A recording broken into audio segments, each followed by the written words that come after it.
I have arrived. I must get the game going though.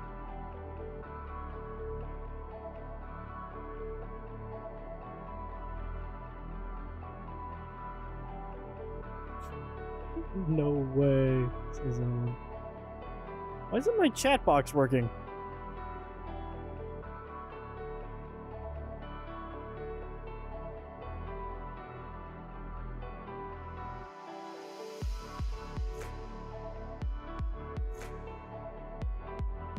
Chat box should be working.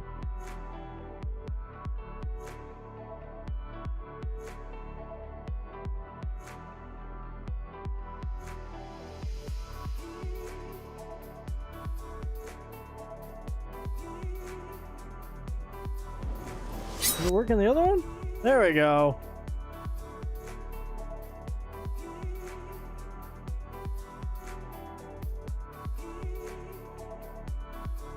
Now we can see the chat.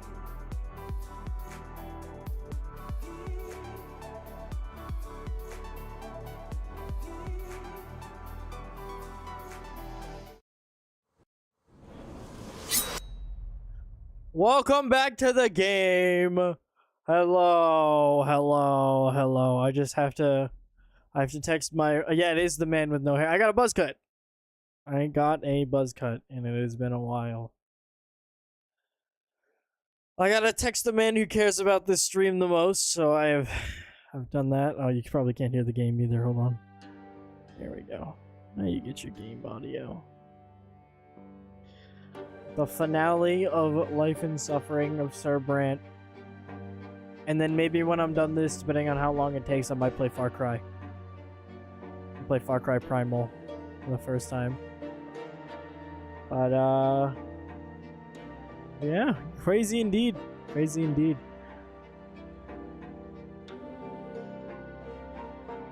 Alright, he'll get in here in just a moment. We're going to continue from where we left off, and I'm not going to lie, it's obviously been a long time. It's been over 2 months since I played. I don't remember what the fuck was happening. So we're going to figure it out.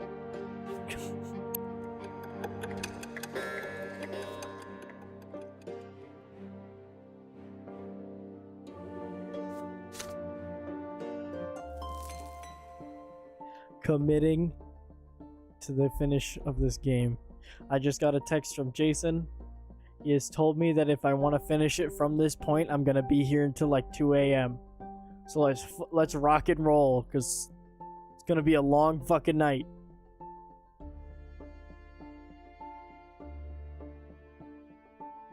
All right.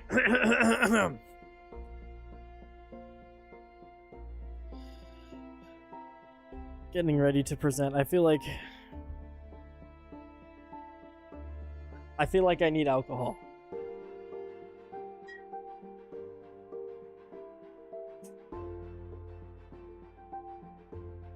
Smart off screwdrivers. The goat.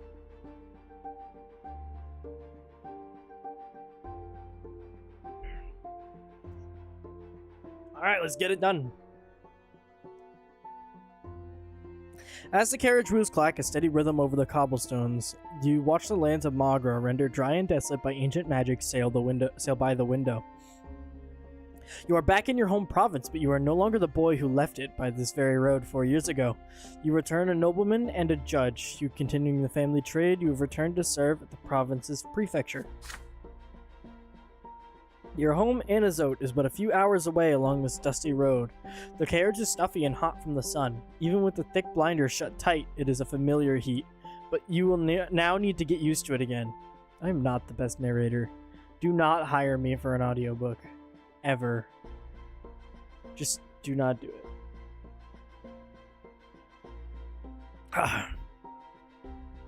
The heat weighs heavy on you, but it also reminds you of your childhood. You will see your family again soon. To pass the time before you return home, you read your father's most recent letter. Again and again, you carefully reread your father's uneasy words, sealing yourself for your first real job in the service that awaits. Dear Dylan, I anxiously await your return, my son. You are the third judge in our bloodline, the pride of our family. Yet these are hard times for a judge. By the Emperor's decree, Archduke Tarquinius Milanides is no longer the overseer of Magra. The new overseer is the Emperor's own brother, Gaius Tempest. And now our province has been split by enmity. And enmity? I can fucking read.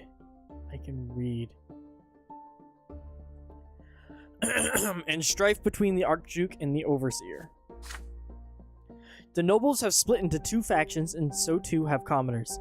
Some side with the Archduke, loyal to their liege and determined to follow the traditions of old, and yet many judges and officials are eager to side with Gaius Tempest as the new Overseer.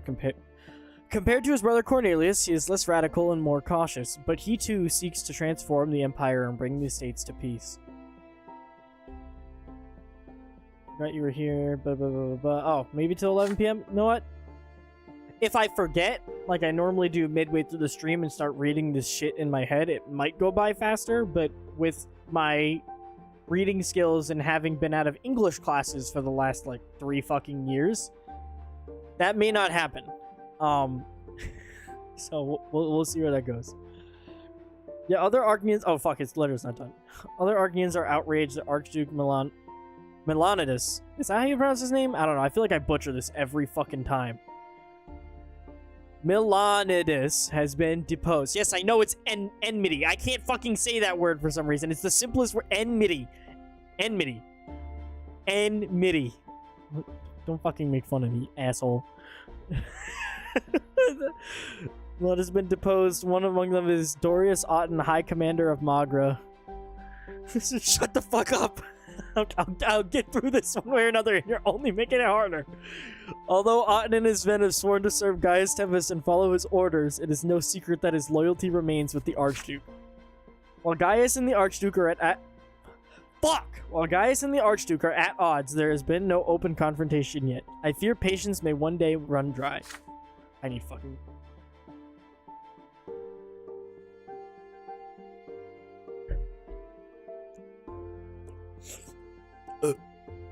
As for the judges at the prefecture, every day we deal with more and more litigation between nobles and commoners, yet there are no imperial laws that clearly formalize the rights of all 3 estates. Wisdom, honor, and conscience are every judge's best advisor these days. Oh, so I'm literally just going off of whatever the fuck my gut feels like that day. Sounds great. I'm gonna be the best judge. You made the choice to serve the law, and you will have your work cut out for you. You will answer directly to Prefect Augustine L. Bourne, a long-standing friend of the family. He needs strong allies now more than ever. With the support of the people such as you and I, the Prefect intends to alter the fate of our province. I am looking forward to seeing you back in Anazote, Dylan. You put the letter back in your pocket. The walls of Anazote have finally emerged on the horizon. A challenging job at the prefecture awaits you. But first, you're going home.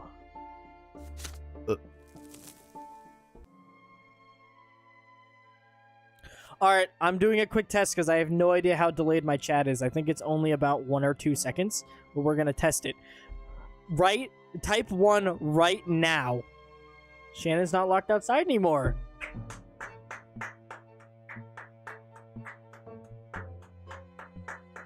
Type 1 in the chat. Type 1 in the chat. I'm trying to see how long this takes. Oh, okay. Probably like 5 or 6 seconds. Yes, I am the bald man, alright? You know, I think we've moved past that.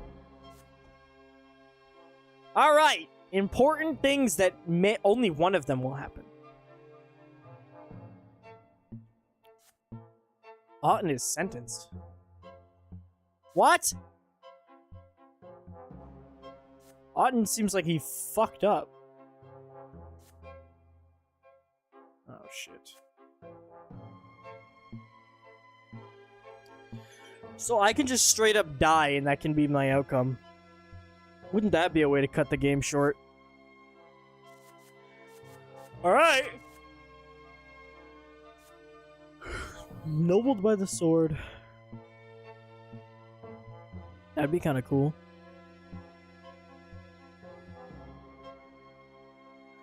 So I need to get unity above or equal to 3.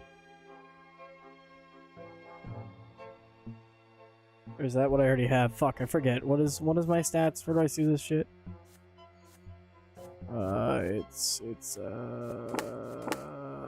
Here it is.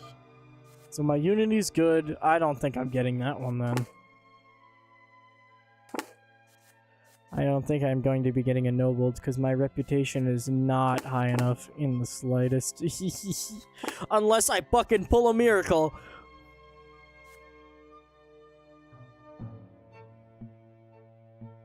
Air does not equal stuff.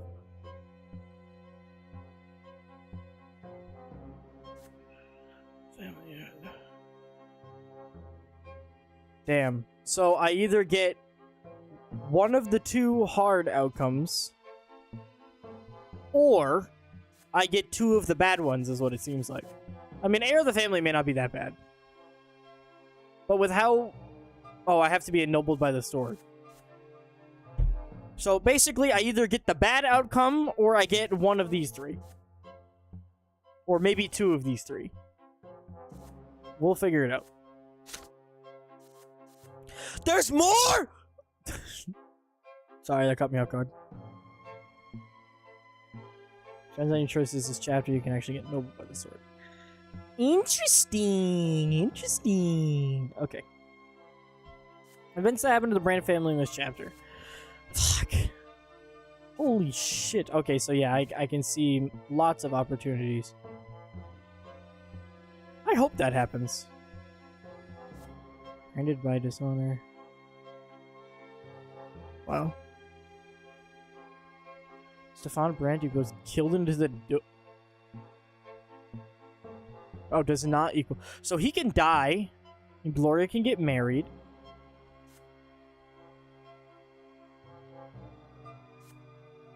So I have the chance to absolutely fuck this up, is what it seems like. I could royally fuck this up. Royally. Oh my god, there's so much shit that could happen in this part. Peace that you accomplished the chosen light path.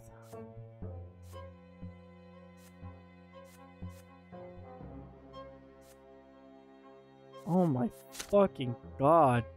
Occupation screen is now available. Great. Alright. One more sip of the good old screwdriver, and off we go.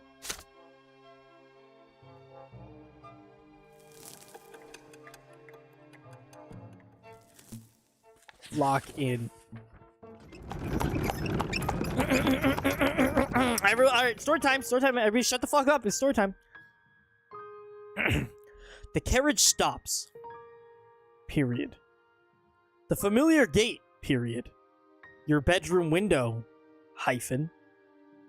The same one you used to climb out of at night from time to time. Period. The well-tended garden with its imported soil, comma, delightful greenery, comma, and mother's beloved violet irises. Period. The porch you used to jump off when you were little. Period.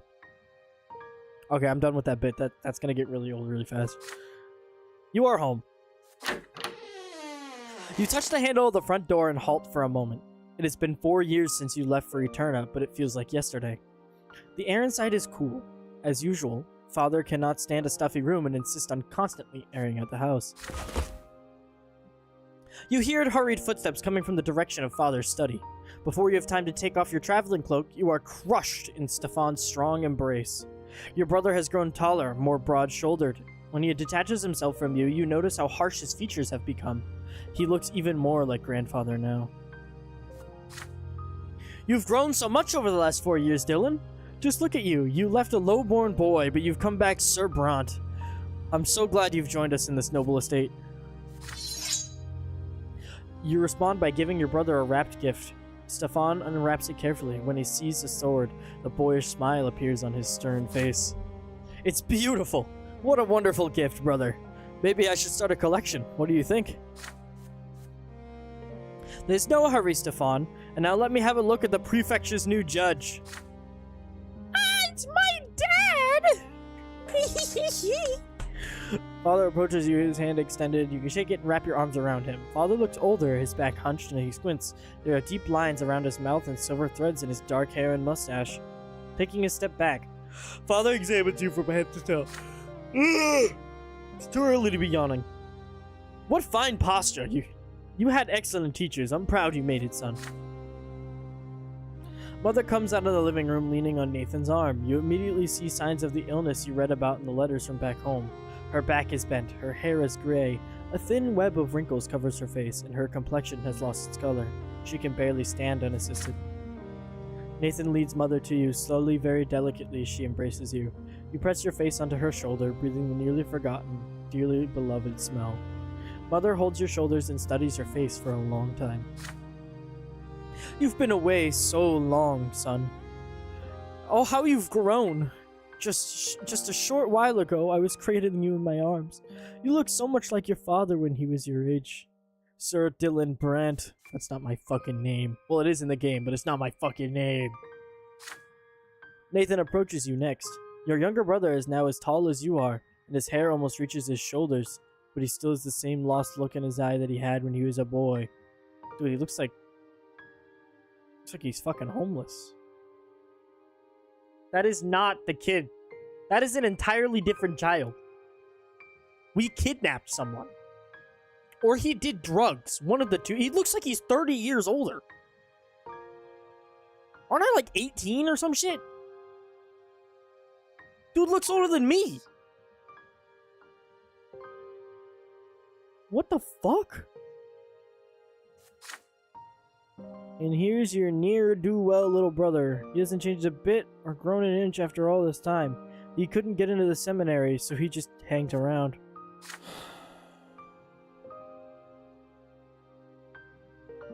Hi, Key, that's kind of fucking sad. Glad to see you back, Dylan. Home just hasn't been the same without you. You hear a snort behind you. Everyone turns. Top of the stairs stands Gloria, her arms across her chest. She's dressed as a man in culottes, a frock coat, and a necktie with a massive pin. The entire family waits for her to greet you. Stefan shakes his head disapprovingly. Your sister descends as if forcing herself to do it. A few steps away from you, Gloria stops and bows. Welcome to your home, Sir Brante. Your sister looks thinner and leaner than she used to. She has dark circles under her eyes as though she's been sleeping too little or crying too much. Enough pleasantries. Come on in. The table is set. Lydia has prepared a veritable feast for you. No, he for sure got swapped. That is not my brother. Because, like, what the fuck happened there? For the first time in years, the entire family is together. Grandpa's dead, though. You can finally spend some time with another member of your family. Oh, fuck. What are my relationships looking like? So many people. Wait, what? Lydia Brante. Why can I not?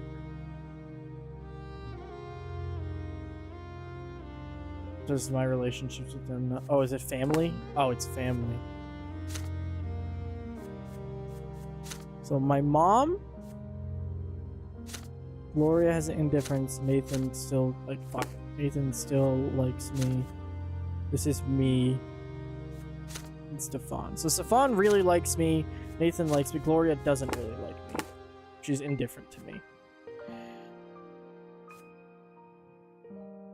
Oh, seriously, it's gonna go down if I talk to her?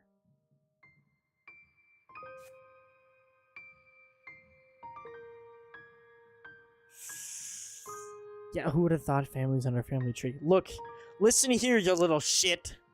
Listen here. I'm not gonna take that attitude from you. Motherfucker. God damn it. Who do I care about? Who's gonna actually help me later in the story? I'm gonna talk to Nathan, because there's no negative effects to talking to Nathan. My mom already likes me. I need higher relations for... Yeah, but, like, I can support Gloria a different time, and it probably won't affect me as bad. So I'm gonna ask Nathan some damn questions. Like, who the fuck are you, and how did you get in my house? How the fuck did you get in my house? Because you're not even real. You're not real. I refuse to believe that this guy is my fucking... I can't... Drink to that.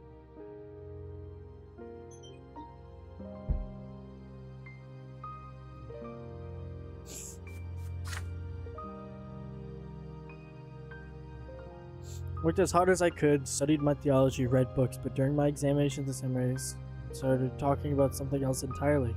I don't know what came over me. The priest asked me, what is the manifestation of the twin gods' love for people? And I said, forgiveness. What are you talking about, son? The twin gods could never forgive anyone for any sin. Otherwise, how could we fulfill the design? Everyone would do just whatever they wanted, since the gods would forgive them anyway. Sorrow fills Nathan's eyes. The priest was furious too. Out of the seminary, you ignoramus, he shouted. Vocab word! Vocab. Yeah, he does low-key kind of look like he's a fucking midget, but I know his waist is probably like... I just tried to point my finger. His waist is probably like here. He just got a long-ass shirt on. Long-ass shirt. I'm gonna adopt ignoramus into my fucking ignoramus, whatever the fuck. I'm gonna figure out how to pronounce that word correctly, and it's gonna become part of my vocabulary. He low-key looks like a homo. Not a homo. A hobo. Not a fucking homo. A hobo with the book is what I was gonna say. I don't know where the M came from. He might be a homosexual. Probably not in this day and age, but... Just keep silent, Dad. Quit prattling on about the troubles of the common folk. That's your lot for you. Instead, I'd like to hear what Dylan has to tell us about his life in the capital. Have you made any useful acquaintances? Our family would benefit from some good connections right now. You have to relate to the 4 years you spent in Eterna. Your resume, your conversation with Nathan later that night. You sit together. Not resume. You resume your conversation with Nathan later that night. I was like, what the fuck? You sit together on the back porch away from the family. I'm so cooked, bro. I'm so fucking cooked. I'm glad someone cares about me, brother. You've always been there for me. It must be painful for you to see me grow up to be so useless. Things are bad for me. I tried to at least look after Mother. You can ask her questions, but her answers don't often make sense, and she keeps falling silent in the middle of a conversation like she did today. Her illness is consuming her. You know, if Mother passes, she may not be reborn. I dread to think what will happen to Father then, and to Gloria. Gloria has had a hard time as of lately. Too. She has also had a hard time too.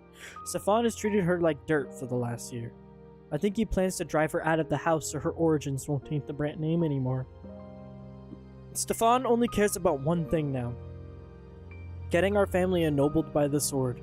So for him, Gloria is just an obstacle between him and his goal. You spend quite some time in silence gazing at the radiant stripe of the shining pillar as it grows more and more luminous against the darkening sky. The Brant family is about to face some challenging times. And I'm friends with the fucking hobo.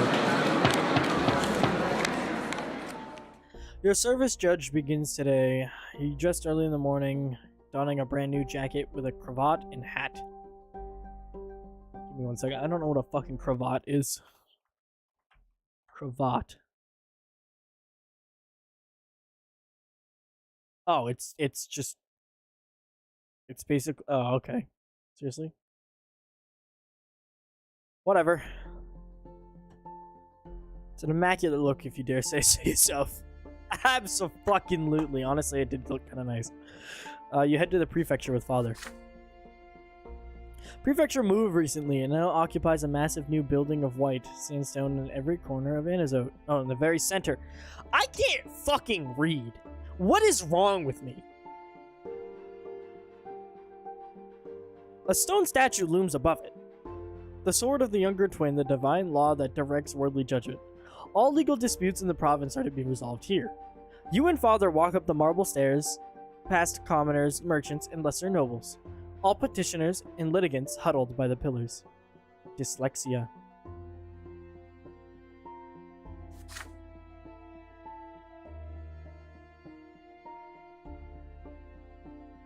Well now, my son, here you shall begin your service to the Empire, in the midst of the great struggle I told you about. If you don't mind a little advice, you will serve under Sir Elborn. Follow my example and stay close to your superior. He is a human of great worth and practically your relative. So basically, I'm gonna piss this guy the fuck off because my dad's judgment is terrible.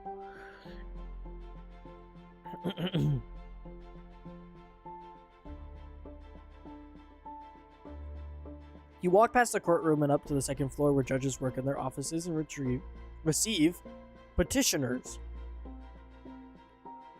Maybe it's the alcohol. I haven't even had that much though, so it shouldn't be. The corridors are many and narrow, filled with the smell of old papers and the sound of muffled mumbling voices and secretaries and gendarmes running to and fro.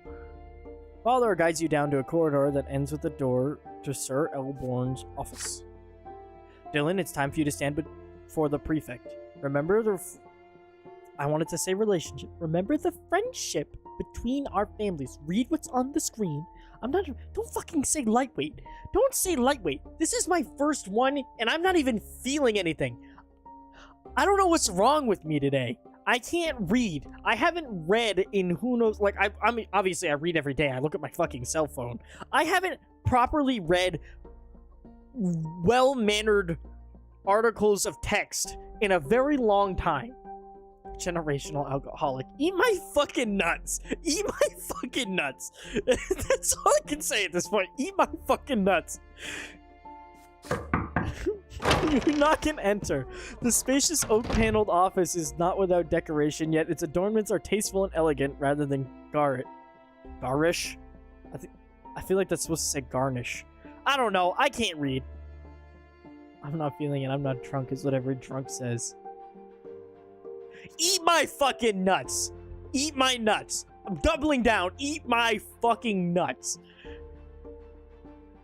The spacious oak-paneled office is not without decoration. Yes, its adornments are tasteful and elegant rather than garish. The flag of Magra bearing the silver tree hangs on the wall.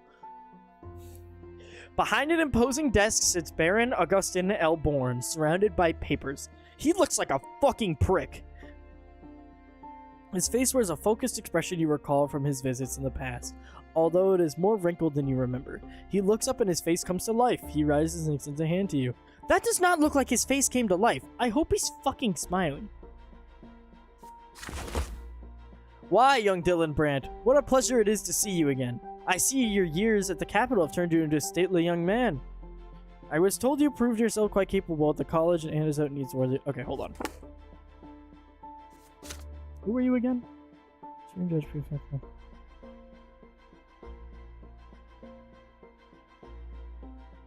Ah. His first wife before she got fucking RKO'd. I understand it now. I understand it now. I'm sure you already know the basics of judicial work. Serving at the prefecture, however, takes more than finding your way through our laws. Although they are quite labyrinthine and contradictory. I'm not... that word... Fuck y'all. That word is not clear on how to pronounce. English is hard. English is hard. And unless you got higher than a B fucking plus in English class, I don't want to hear shit. Because that's what I got. Was a B fucking plus. I think I got an A minus on occasion. In high school. It's been almost 5 years since high school. Yes, I'm young. So are you.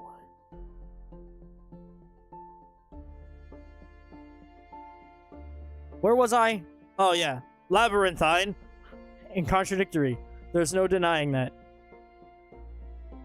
Okay, someone yelled at him. I only got C's. English is 3 different languages in a trench coat. Owen, you are correct.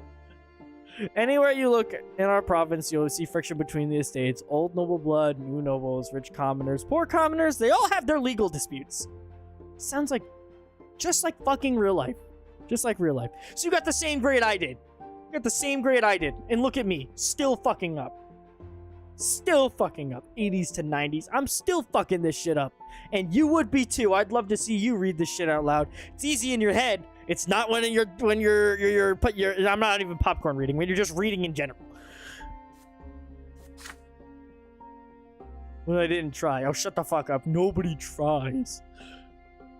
I would have been a valedictorian if I tried. Eat my nuts. Tripling down. Eat my fucking nuts. Alright. I gotta finish this fucking game. I'm gonna be here all night. Oh my fucking god. Alright. Lock in. We just work here to make sure this pot never boils over.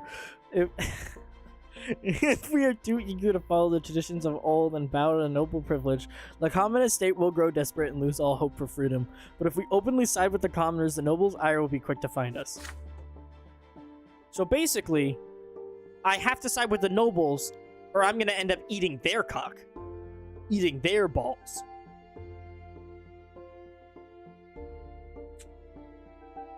But I can't be too unfair, because then the commoners will have my head on a pike. You know, I don't know why I picked this profession. I am the worst person to become a judge. And so, Judge Brante, I ask you the very wary and wise peace hangs by a thread in this province. Carefully consider every decision you make in court of rendering your verdict. Oh my god, shut the fuck up. But first you need to get accustomed to your new position. You should begin at once. The prefecture has already assigned you a number of legal proceedings to review and judge. Your office is ready and waiting for you, Sir Brante. The instructions are over, the work begins. You recognize your new office by the brass plate on the door reading Sir Brante, Judge.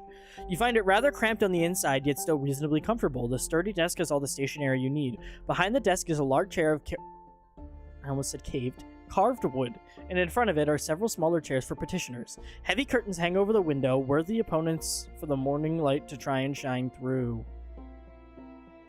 Crazy Dave. Motherfucker. You can't be out here frying my shit like that. I don't even have facial hair. Crazy Dave probably looks better than me.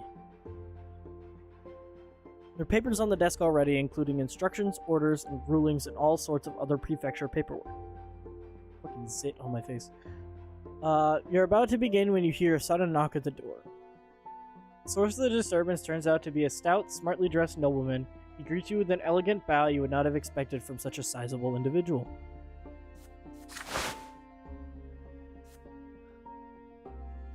This guy's got a really unfortunate last name. Carlo Fakagrebin.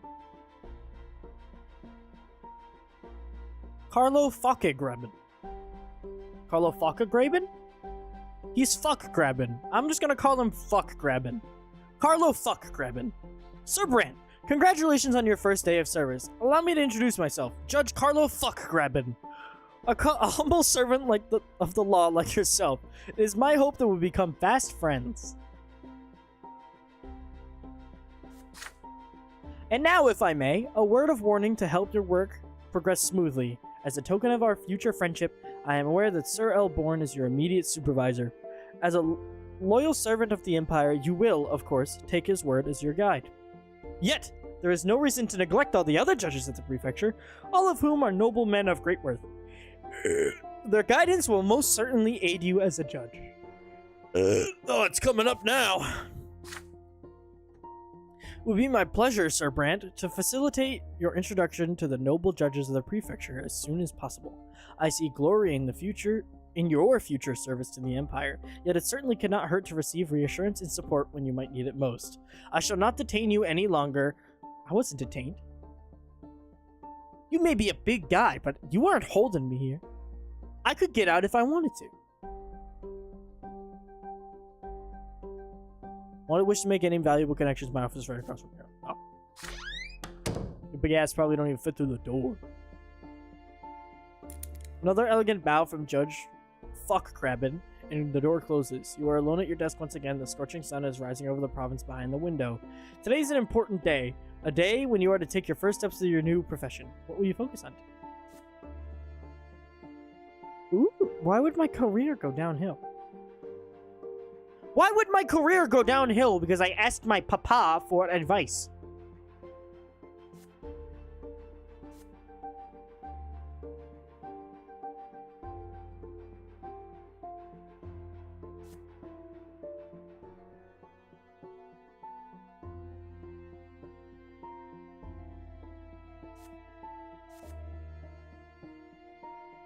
I have a feeling my permanent skills are going to be more worth it than my willpower or my relationships at the moment.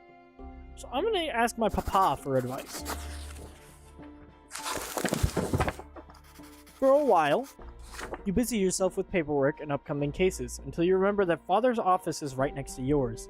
He used to help you master the intricacies of imperial law at school. Perhaps you can benefit from his experience and guidance now. You shift the case folders aside and walk out of your office.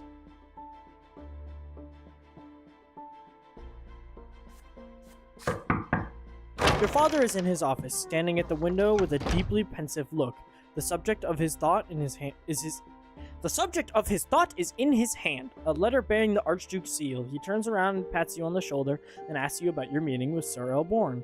A few moments later, you ask him to give you some advice and fill you in on the situation of the prefecture. My son, you'd best be wary for now. Sir Elborn will be watching you closely, but this is certainly understandable. The prefect's views have only made his position rather tenuous. Only a handful of judges of the prefecture have sided with him, fully, and I am one of them. Yet even I would not dare draw the ire of those above us and risk our family's welfare. When a noble and a commoner clash in the courtroom these days, the court almost always sides with the noble, no matter the circumstances. Even if the commoner is wealthy, the courts are not on his side. The judges rely upon the rule of law if and only if both parties hail from the common estate. I don't like that. I don't like that. By the law. By the Jawa. A plus for me. A plus for you. It's a plus for you.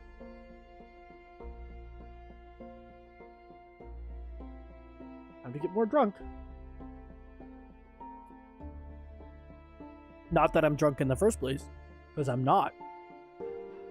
But I'm probably gonna be by the end of this.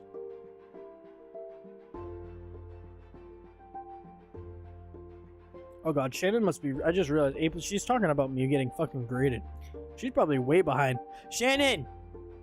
When you catch up to this point in the live stream, because you're like 3 to 5 minutes behind at this point, in the bottom on YouTube, because I'm assuming you're on YouTube, in the bottom, I think it's left-hand corner, there is a live button. If the button next to the word live isn't red, that means you're behind. Click the live button, it'll put you all the way to where you're supposed to be, and then we can go back to interacting in real time like normal human beings.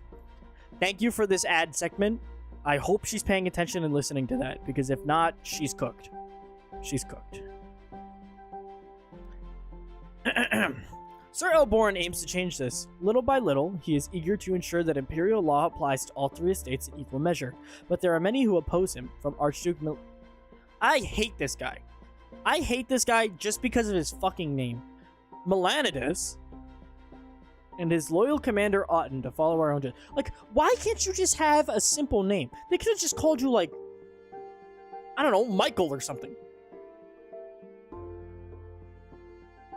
Like, this guy has... This Otten, that's an easy name. Easy name. Brant, that's an easy name. Robert, easy name. Melanidas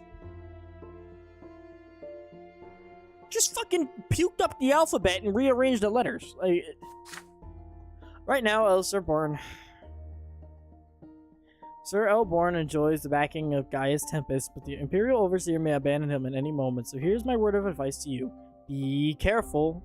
Help Sir Elborn ring the nobles under Imperial law, but do not draw the ire of other judges. Remember, it is more than just your career that depends on your verdicts. Even a single careless judgment may be enough to bring our family into disfavor. It was wise of you to ask for my advice before rendering verdicts on your own. I'm sure you'll be able to tackle any issue you might encounter after all. Oh, after all, we have a... Yeah. I wanted to be a sword fighter and do duels and shit.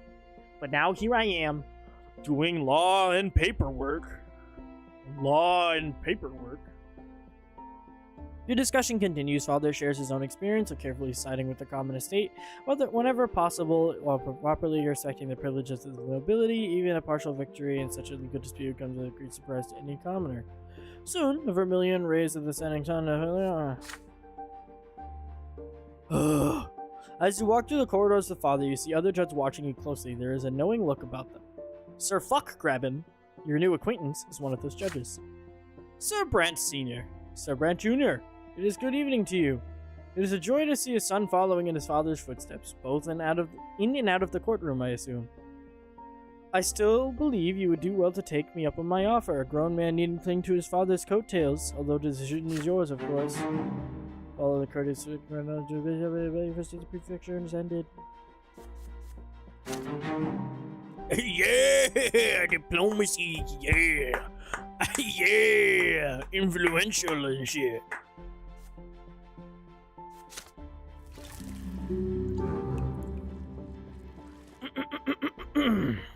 Begin service at the prefecture.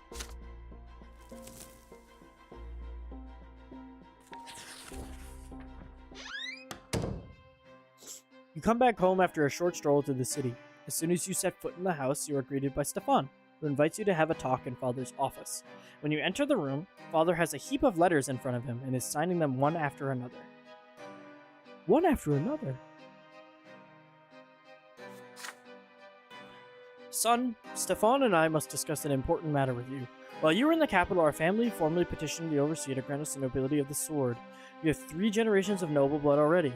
We have the right to make our nobility hereditary. Your grandfather took the first steps towards the nobility of the sword as soon as Stefan was born, and now we are on the brink of becoming the El Brants. If Overseer Gaius Tempest and the nobles of the province deem us worthy, then we will receive a hereditary title. All nobles of the Brant family remain noble forever, as will their descendants. Father and I do our utmost to maintain the family's position, but our goal can be reached only if our reputation remains unblemished in the eyes of high society. The nobility is watching our every step. You're gonna tell me to suck the noble's cock so we can get an L in front of our name. Now this is your cause too. The future of our family depends on it. We need its noble reputation and wealth. Everyone bearing that name of Brant affects it. Remember, take with every action you take.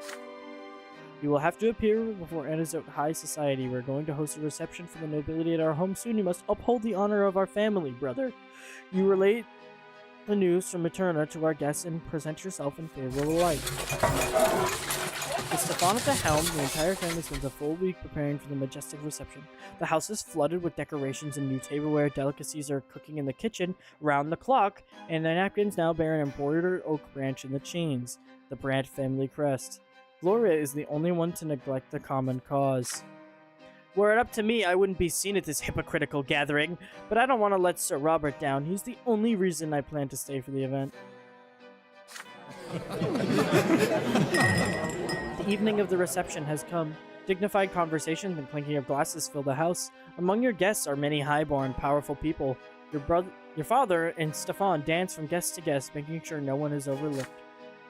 Young Dylan, how splendid to see you. So what was your time in the capital like? You exchange pleasantries with a high-paced relative. Meanwhile, Gloria and Mother spend the evening on a settee by the wall without drawing any attention. Neither your father nor your elder brother introduced them to the noble guests. Still one of the guests, a young nobleman of the sword named Jose L. Pelletier. Pelletier? Yeah, Pelletier, keeps staring at Gloria in fascination. Your sister averts her eyes, bemused. Lady Gloria, you are the true gem of the evening. You look so marvelously, darling. Oh, marvelously daring, not darling. I haven't seen your like even in the capital. I like his... You know what? I can get behind this guy. When you walk past Gloria, you hear her hurried whisper. Dylan, please talk to me. This Sir L. Pelletier keeps following me. I feel uneasy. What does he want from me? I'm just a lowly commoner. Come with me to the other side of the room, although I'll probably still stand out among all these refined nobles. Never mind, he's being a creep. I don't like him anymore. Look, it's Durante, the painter. I wonder what's brought him so far from the capital. It'd be fabulous if he could paint our family portrait. We should all be on the canvas together. We're one big happy family, after all. Wine glass in hand, you cast a look across the crowded room. It's time to choose how you spend the evening.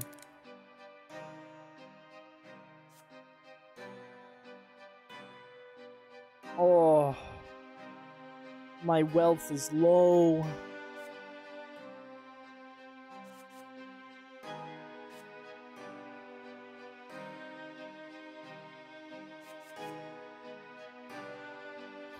Unity, reputation will go up, and our wealth will go down. Reputation will go up, diplomacy and elegance will go up, manipulation and elegance will go up. Diplomacy, manipulation, and reputation will go up along. This seems like an absolute win. Because our reputation's kind of in the fucking dirt. Right?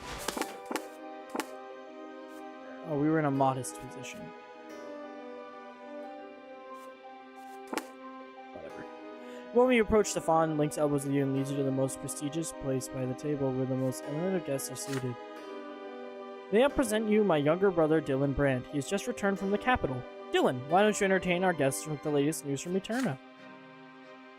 You make a courtly introduction and describe the recent noteworthy events in the capital. The celebration of the heir's coming of age, the attempt by Gaius Tempest to enshrine in law the rights of nobles of the mantle, Patriarch Luke's sermon. Nobles inquire about the customs and the sentiments of the capital. Is it true that the wealthy commoners of Eterna do not acknowledge the authority of the nobility, or that the adherents of the new faith openly denounce the lots? You describe the state of affairs in the capital in a delicate manner so as to not antagonize your guests. Yes, there are plenty of liberties taken in Eterna, but you can attest to the fact that the Empire still rules with a firm hand and maintains order. More and more listeners gather around you. They plunge into a heated discussion. Will this wave of change reach our province? What awaits our homeland under the rule of the new overseer Gaius Tempest? The guests agree that the nobles of the province have some tough times ahead of them, but worthy families like the Brants give them hope. Excellent, brother. You have shown yourself in the family of fabled light and more than... Yeah! He fucking loves me! He loves me! He loves me! Him? Me? Okay, maybe not that last part, but... It's my brother, after all.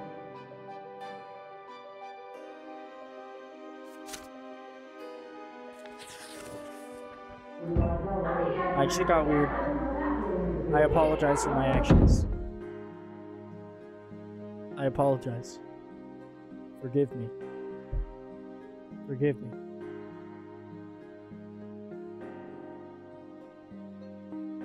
Ah! The Brand's home has been in unity for several months now, with Father traveling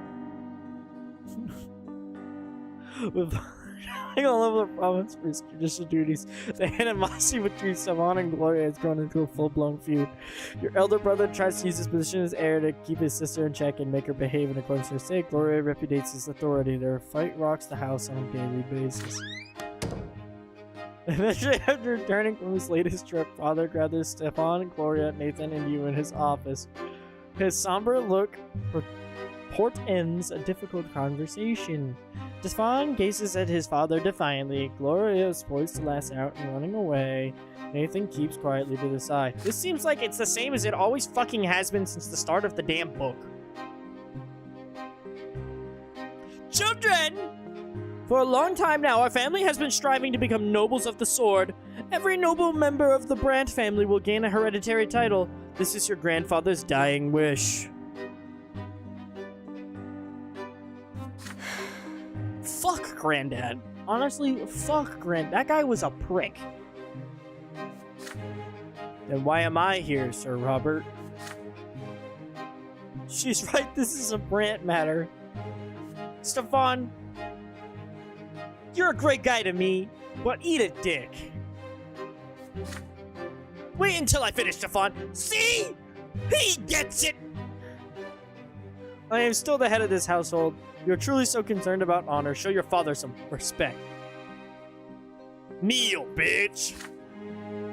Can't be helped that all of us are noble. But now we must be united as never before. We must work together to protect the reputation and wealth of this family. But you, Stefan, perpetually humiliate Gloria. Father, all I'm trying to do is put her in her place. You know perfectly well the consequences of any attention Gloria might attract. Our every step is being observed. The nobles will make pariahs of our family for all eternity if they remember Gloria's filthy origins and your reckless marriage to Lydia. No, he didn't! No, he didn't! No, he didn't! Oh my god! Oh my god, we might have to kill him for that! Might have to kill him for that. Father turns red in the face, but with considerable effort he remains composed. He's mad as fuck. That is so. Our grandfather did everything in his power to remedy your mistakes. Please, Father, don't repeat them. Gloria speaks up. I'm just trying to live, Sir Robert, but Stefan wants to lock me in a cage so nobody will ever lay eyes on me. That is not it at all. You are lowborn, but you don't live by your law. You do whatever takes your fancy. You're constantly grumbling about the order of things. Did you know, Father, that she defies all prohibitions by continuing to write poetry? As far as you're concerned, anyone who contradicts you is an insurgent. And will you grasp the idea that I may not argue with the nobleman? I am heir of this family, and my word is your law. Purple! He's turned purple! He's holding his breath. Lesbian? Owen says lesbian? Not lesbian. Lesbian? I got 80s and 90s in English. I got 80s and 90s in English. Can't even spell lesbian? Father slams his fist on the table. It is rare to see him so furious. Both your elder brother and sister instantly fall silent, frightened. Nathan shrinks into a corner. Hold your tongues, both of you. Let Dylan speak. He has witnessed your quarrels. He should know best which of you is in the right. Appeal to Nathan. How would I appeal to Nathan?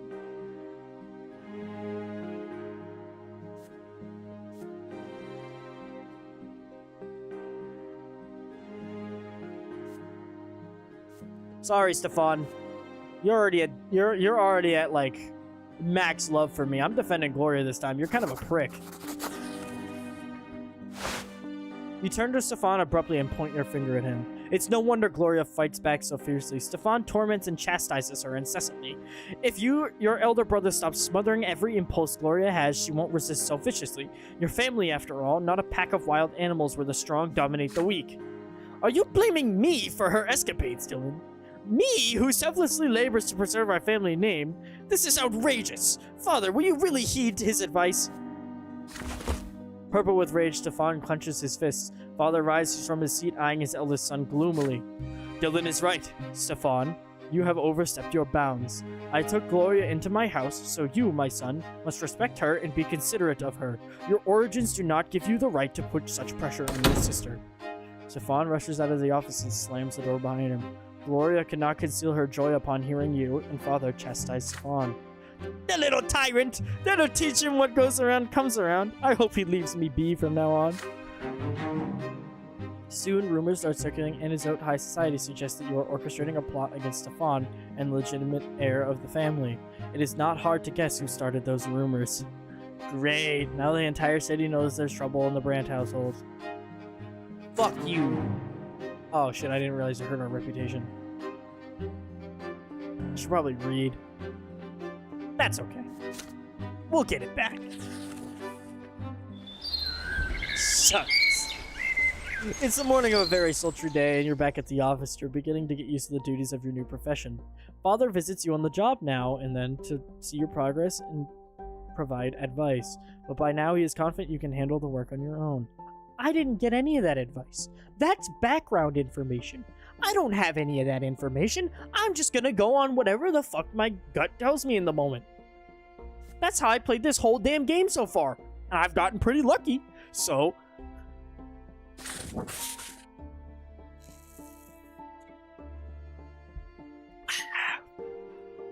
Today's your first case assigned by the prefect himself. From the comfort of your chair, you go through the facts and circumstances of the case. The matter seems simple at first. Seeking some desperately needed financial gain, a noble from the less than wealthy El Avila family rented out a sizable portion of his estate to a well-off commoner by the name of Basil Zheng. All the rent payments are in order, and there's plenty of time left before the lease is set to expire, but the commoner built a large dye works on the estate, and then El Avila suddenly filed a case at the prefecture to evict him. The rental agreement specifically states that a commoner Zheng has the right to construct any building on the land. The noble landowner, however, thinks he has the final say on any construction since the land belongs to him. Basil Zheng, on the other hand, has refused to vacate in the rented land since the terms of the agreement has not expired. Both parties appear at the prefecture to hear your decision. The litigant, Sir Elavila, enters first. He is an aging noble who dresses far too colorfully for his years. He walks into your office with confidence and sits in front of you. The next man to enter is Basil Zheng, a heavy-set man with a thick beard, clothed in an old jacket and clutching a hat. He stands by your desk and bows to you. Sir Elavila does not hesitate to speak first.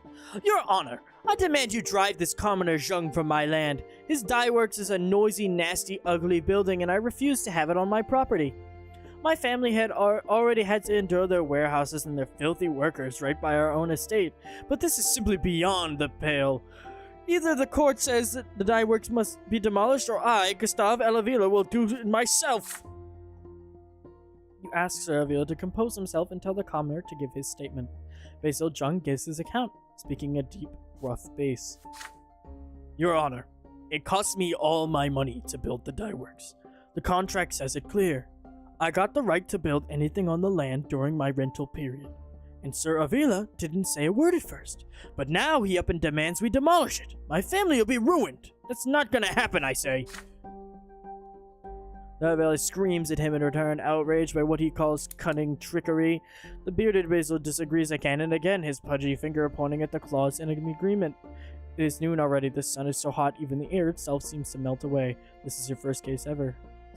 Ask Zheng for a bribe. Yeah! Yeah! No, I'm not doing that. Terminate the rental agreement.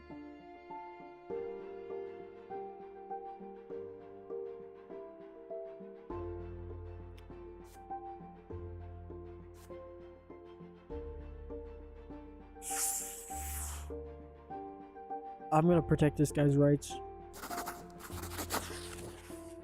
I don't think it's the best option, but it's what I feel is right. You deliver your verdict as the rental agreement clearly states Basil Zheng has the right to use the aforementioned lands belonging to the Elavila family until the year 1150 and construct any buildings in a form of land. Zheng's use of the land is not a violation of agreement, and therefore he must not be evicted, and the dye works will remain. Any attempt to drive him off or demolish the building will constitute a breach of law.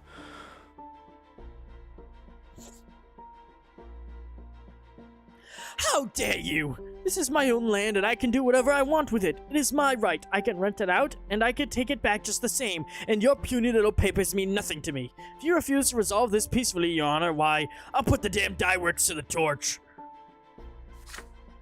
You have a response to that. If Zheng's property should come to harm through Elavila's actions, the nobleman will provide recompense for all damages and pay a fine to the emperor. The law of the empire is the emperor's rule. Nobles and commoners alike must obey the law in equal measure. Your words are tactful but unyielding. The nobleman has no chance, his face pale with rage. Sir Elavila spits out a goodbye through clenched teeth and walks away. Thank you so much for your just verdict, Sir Brante. I never even hoped you would protect my rights after all. Now the dye works is gonna hit it big.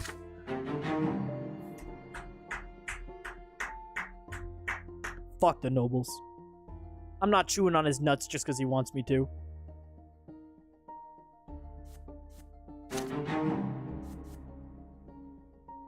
I guess my career's in a dangerous position. Can I get fired? Can I get fired? Can that happen?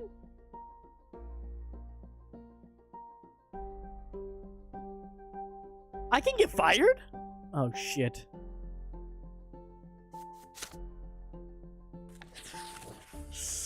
I should have made him take a bribe. I should have made him take a bribe. I should have been a slimy little scumbag and made him take a bribe instead of open... Great. As you have many enemies during your years as a judge, and now is the chance to strike.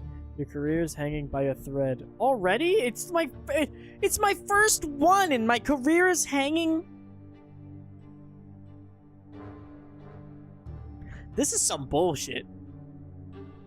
This is some bullshit. My career is hanging by a thread on my first decision. Alright. Oh, great. Of course, it's Carlo fuck grabbing. But you have isn't the most cordial intentions, of course. I've been here, but you're not going for this. I still question can demand your town's core with the most innocent high society. You think you're daring ruling? This case come out. Take my advice, Dylan. Don't forget what it is job to maintain law and order among the states, not destroy it. Admit your error, reconsider at least some of your past decisions in favor of the nobility. Do this and I assure you society will become respected. Do not ever perfect. Promise you think about what you said, Brant. I'm only concerned about your well-being.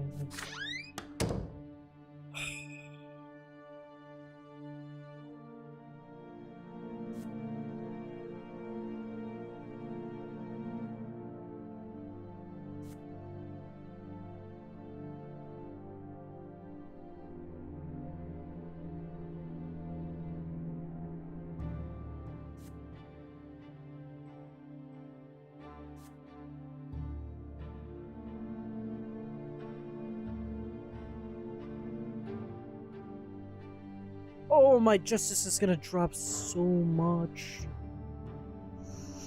My justice is gonna drop so much. That's not worth it. But I'm gonna get fired if I don't. Right? Where's my job?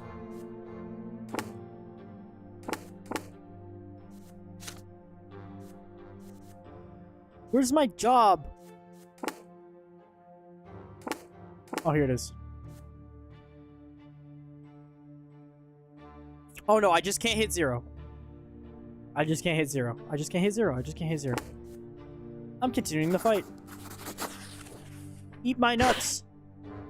As soon as Fokgraben vanishes behind the door, you put the old cases away in the drawer and get back to work. New lawsuits, litigations, and pleas demand your attention. Your choice was made long ago. You will not give in or compromise with your conscience. Justice must be upheld. If you don't do it, who will? The consequences are not long in coming. The onslaught of complaints and denunciation comes crashing down upon you. Notable noblemen demand that Elborn throw you out of the prefecture in disgrace. The prefect comes to your defense, but he will not be able to sustain the pressure for long. The other judges simply avoid you like the plague. That's okay. That's okay, I'm not fired yet. Upon meeting you in the hallway, Carlo Fokgraben just shakes his head solemnly and keeps walking. You're forced to fight to keep your position. Work feels like a battlefield now. With each day passing, your enemies close in on you. Soon they will attack, and you'll have to make your last stand. But little do they know, I'm the fucking goat. I'm a dangerous enemy, motherfucker. I'll win. What are they gonna do about it? I'll displease everyone and come back. Because that's the type of guy that I am. Two powerful lords have been struggling for power in Magra for over 2 years. The new overseer of the province, Gaius Tempest, cannot seem to rein in the obstinate spirit of the Archduke Tarquinius Milanides. No, he's just gonna be TM. Archduke TM. Unwilling to accept that he no longer the overseer of Magra, the Archduke still stubbornly continues to assert his right to rule the province. Most of the Magran gentry who swore allegiance to him generations ago remain loyal to him even now. Send it then. Gaius Tempest has publicly demanded the Archduke recognize the overseer's rule as legitimate. I am the voice in the will of Emperor Arthur II in the province of Magra. All lands, deeds, and titles notwithstanding, Archduke TM must obey his sovereign will and heed his decree. I hereby extend to the Archduke an offer of peace. Should the Archduke cease his insubordination, his lands, deeds, and titles shall remain his own. Archduke's response to the overseer was openly defiant. Since the days of yore, the land of Magra has belonged to the TM dynasty. We are part of the Empire, and we are the Emperor's loyal servants. However, our dynasty will not stand for such intrusion upon our lawful rights and privileges. Never before has an Archduke been stripped of his right to represent the Emperor's rule in his own province. So do not forget it, Sir Overseer. The highest noble families of Magra have sworn fealty to me alone. Neither the Archduke nor the Overseer will relent. Both are too powerful to be readily disposed of. The bad blood between the two Archdeans has festered for too long. The common people have begun to pay the price for their strife. Stripped of the Overseer's tax privileges, the Archduke TM has decided to impose his own levy upon the citizens and the villagers of Magra. The commoners are now forced to pay taxes twice, first to the Overseer and then to the Archduke. This double burden is too much for the common people of Magra to bear. Many have refused the second tax outright as a lawless measure, but the Imperial Legion, led by young Dorius Otten, is ruthless. Eagerly and without mercy, the Legion soldiers collect Archduke's due in cities and villages alike. Yikes. Yikes, yikes, yikes. That's not good. That's not good.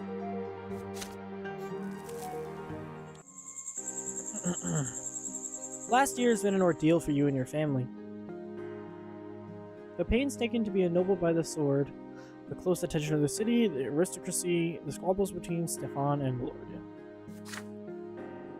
Tonight, your preoccupied father has gathered the entire family around a table in the backyard. The sun has almost set and there's a soft breeze, but instead of a meal in the open air, you're going to attend a family meeting. So much shit happening. In the middle of the table, you see an open gilded box. It's full of jewels.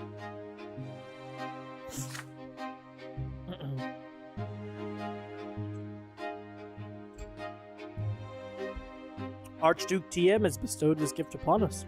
It's a surprise indeed. I thought you all had a right to know. Unfolds a letter lying beside the box. Sir Robert Brante, I bestow this precious box upon you and your family as a symbol of the care which I treat the people of the province. Pray accept this gift and remember with whom the loyalty of the true nobles of Magra lies. The Archduke of Magra, Tarquinius of the Milanes. The family stares in amazement at the jewels sparkling with Lazarus' sunshine. It's worth quite a fortune, but the Archduke is fully aware that I am on the side of Prefect Elborn and Overseer Gaius Tempest. Could he really expect our loyalty to be bought so brazenly? On the other hand, the Archduke is not demanding anything of us, and our family has borne a lot of expenses recently. Father, no one is forcing you to side with M.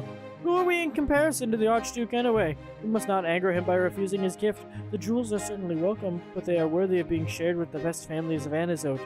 They will pave our way to the nobility of the sword. Mom, you're sick and dying. I don't even want to hear what you have to say. Shut up, you're going to preach about the old god. Oh, Robert, I have a feeling this gift bodes ill. Maybe impronounced my part join me in it with the Archduke. Certainly not. Accepting gifts from M, he is infamous for oppressing the commoners and robbing villages blind with his taxes. This isn't your decision, Gloria. It's a matter of our family's honor and reputation. Oh, great, I get to decide.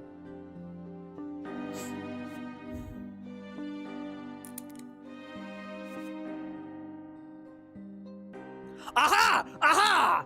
Aha! This is the way. This is the way. We're gonna give it all away.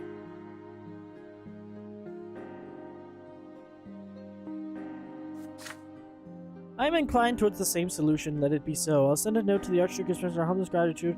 I'll point out that I don't mean to change sides. I still serve my prefect and my overseer. Archduke will have nothing to approach you with. Dylan and I will put the goose. I have saved my reputation.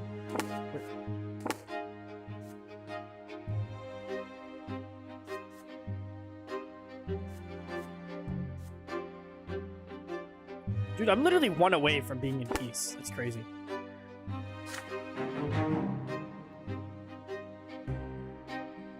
Single coin tucked away in the family treasury. We have moderate wealth. Why is it acting like I'm broke?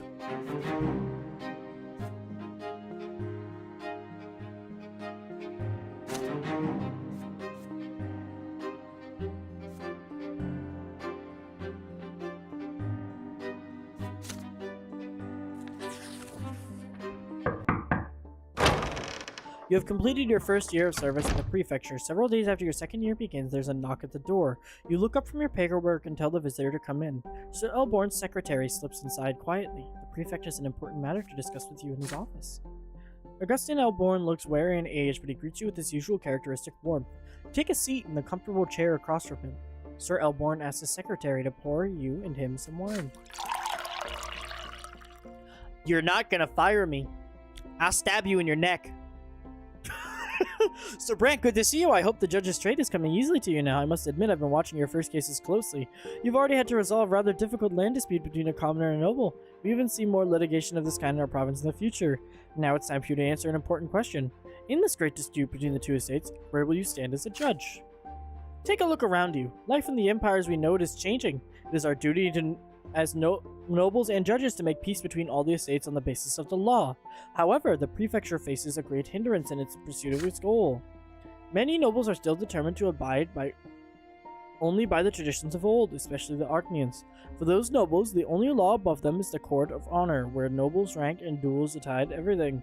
They reject the jurisdiction of the prefecture and outright defy the newer laws and regulations of the empire. This is to say nothing of what happens when an Archnian is a dispute with a human commoner. Some Archnians would rather cut a human down then and there than waste time on what they see as pointless litigation. Even though the law says that all the Emperor's subjects have the right to a fair and just trial. One of the most flagrant violators of law is Dorius Otten, the commander of our province's military. You've encountered him before, haven't you? That Archnian nobleman is a notorious duelist. Anyone who crosses his path risks insulting his honor. His sword has ended the lives of many human nobles, not to mention all the commoners who have been unlucky enough to run afoul of him when he was bored. Surely you realize, Brant, that we are the only ones who can protect those people. The low-born lot forbids a commoner to arm himself, and even those who would rather defy their lot have no chance against Dorius Otten, one of the most skilled Archnian sword masters. Otten cannot be allowed to commit murder with impunity. We have to stop him and all the others who act as he does. Imperial law must prevail over their barbarous traditions. But as of now, I have no authority to put Otten on trial. Our province still abides by the old traditions, and humans are powerless against the dynastic power of Archnian aristocracy. Putting an Archnian on trial for his crimes would be unthinkable at best. You have to work gradually to change this, Brant. I need you as an ally. What we have to do is strengthen the power of imperial law in Magra so that eventually everyone will respect the law, from humble beggars to highborn Archnians. See? This guy gets it. You know what? I take everything back I said about this guy. This is great. This guy knows what the law should be. He's a real man. A real ass man. Let's show everyone the law is the noble instrument of oppression against common folk. Like the divine law, imperial law must stand above all with no regard for birth, rank, or title. This is why I've decided to address you today, Dylan Brent. Side with the law. Side with your father and myself. Side with justice in every case always, no matter who stands in I can do that. I can do that. That's easy. That's easy. But I must warn you, hit perfection and all powerful many judges upon my video. No. I don't care. I love you, sir. I love you, sir. You're gonna be my best friend. I'm gonna crush my entire career for you. Cautious and powerful noble. I realized I started doing the thing where I was reading into my head really fast, and I'm sorry. I promise you we just shook hands, said some nobilities and whatnot, and we're here. There'll be times when I'm unstable to help you. My position unstable as this. Do not much in that. Oh, do not draw too much of their ire. Oh.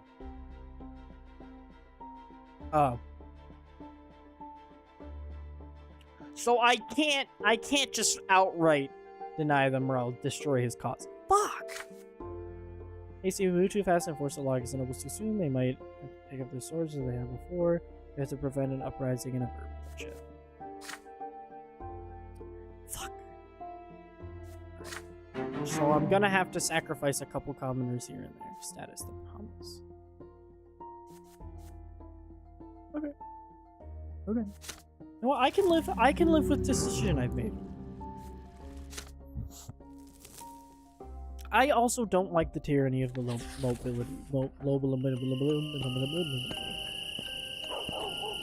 I'm going with it. Night is falling over Anazote. The stifling heat gives away an professional day at work. You stroll home at a leisurely pace. You turn down the side street if you've known since you were a little boy. Oh, deja vu. Oh, there's a kitty with a mouse. There's a kitty with a mouse. Since the days you used to play with your little friends. Owen's just listening. Learn to read, Owen. Engrossed in your memories, at first you fail to notice that you're not here alone. Don't care. I'm not rephrasing it. That works. A tall figure in the uniform of a Legion officer approaches you. You see unruly brown hair and a twinkle in his eye. It's Thomas! It's Best Bud Thomas! I think he's my best bud. That's my best bud, right? I'm not going crazy. I love that guy. Yeah! Thomas, my boy! Your childhood friend puts his arms around you. Our battalion got transferred here recently. We're now under the command of the Magra Legion, keeping the peace and maintaining order in my very own province. Well, why don't we catch up? Let me buy you dinner. We'll have a little chat. Remember the old days. Uh-oh. Suddenly notice how much older he looks. His face has become sharper and rougher. His eyes are filled with exhaustion rather than the usual mischievous sparkle. I should warn you though, Dylan. I ain't the best company nowadays. I've managed to get myself some powerful enemies already. I'm a friend who could taint your good name, so if you'd rather not be seen with me, will I understand? No, Thomas. I don't even give a fuck what this does to my reputation. I'm having dinner with Thomas. Thomas is my guy. I'm not letting him go. Fuck the Brants. Thomas has been there for me since we fought on day one. We had a fist fight, and from there, that's man shit. Me and Thomas. I didn't even read the other option. I will never forget my old friend.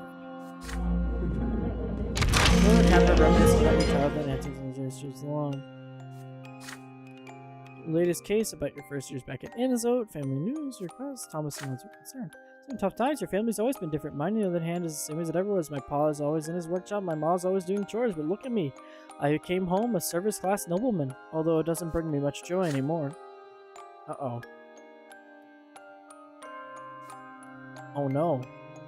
You ask your old friend to share his troubles with you. He quickly glances around the room and lowers his voice. Well, I'm a captain in the Magran Legion now. And who's our commander? His Excellency, Dorius Auten. That's right. I serve under the very same Archon whose toes I stepped on back in Eterna. And you better believe he remembers me. I'm afraid things are gonna end real bad. But hey, I'll figure it out somehow. Don't trouble yourself over it. Apart from that, well, it's the usual service. Those order in uppity towns and villages, protect the province, that sort of thing. And drills all day long, obviously. If only you knew how sick I am of them barracks, Dylan. I thought about starting a family. My mom keeps telling me to find a nice girl to marry. She says it's high time I got hitched. Real? Honest, I think Thomas is the most, like, relatable character in this whole story. Like, I just get this whack shit happening to me, my family, my whole life. Thomas is just, like, an average dude, and he's just a good guy to be around. That's it. That's all he is. He's my favorite character in this whole story. It's completely dark and you're still talking. Finally, Thomas remembers that his parents are waiting for him. You get up from the table, leaving some dirty dishes and quite a few empty bottles behind. On your way out, you catch a glimpse of a nondescript figure following you to the door. As you walk alongside Thomas through your home neighborhood, you keep glancing over your shoulder, but the shadow that was following you has disappeared. You reach your street and stop for a while in the semi-darkness between your family homes, just as you used to all those years ago. Bye, Brant. I hardly ever come to Anazote these days. Our battalion is always on the march all over the province. The twins are willing. We'll see each other again real soon. You advise your friend to safeguard his every life. That's my boy. That's my boy. I don't give a fuck. I'll stay in a modest position. I don't have to be renowned among the nobles. I'm trying to fucking... I am prepared for fucking anything.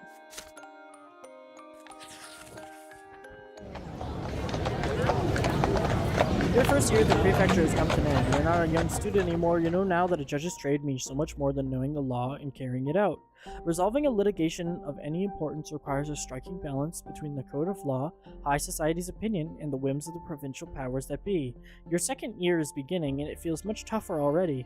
Trampled by the nobles, the commoners seek help, and so they turn to the law. They turn to you. A carriage takes you through the Silver District of Anazote. It is early morning and you have received a letter bearing the seal of City Hall. Remy L. Vermin, the magistrate of the Magra himself, wishes to see you at once. The mere sight of a magistrate's invitation is enough to make you scowl. There is no doubt that your newest case regarding the Quorum Gazette, which may spell trouble for everyone involved. Your newest case regarding the Quorum Gazette, which may spell... Okay, I did read that right. didn't sound right to me. A provincial legislature, the lesser quorum, governs the volume and distribution of taxes and No, I gotta decide how taxes work. No, people are gonna be so mad at me no matter what. I'm for sure getting fired. Oh, I'm for sure getting fired. I'm gonna get fucking fired. Oh, I forgot to read that.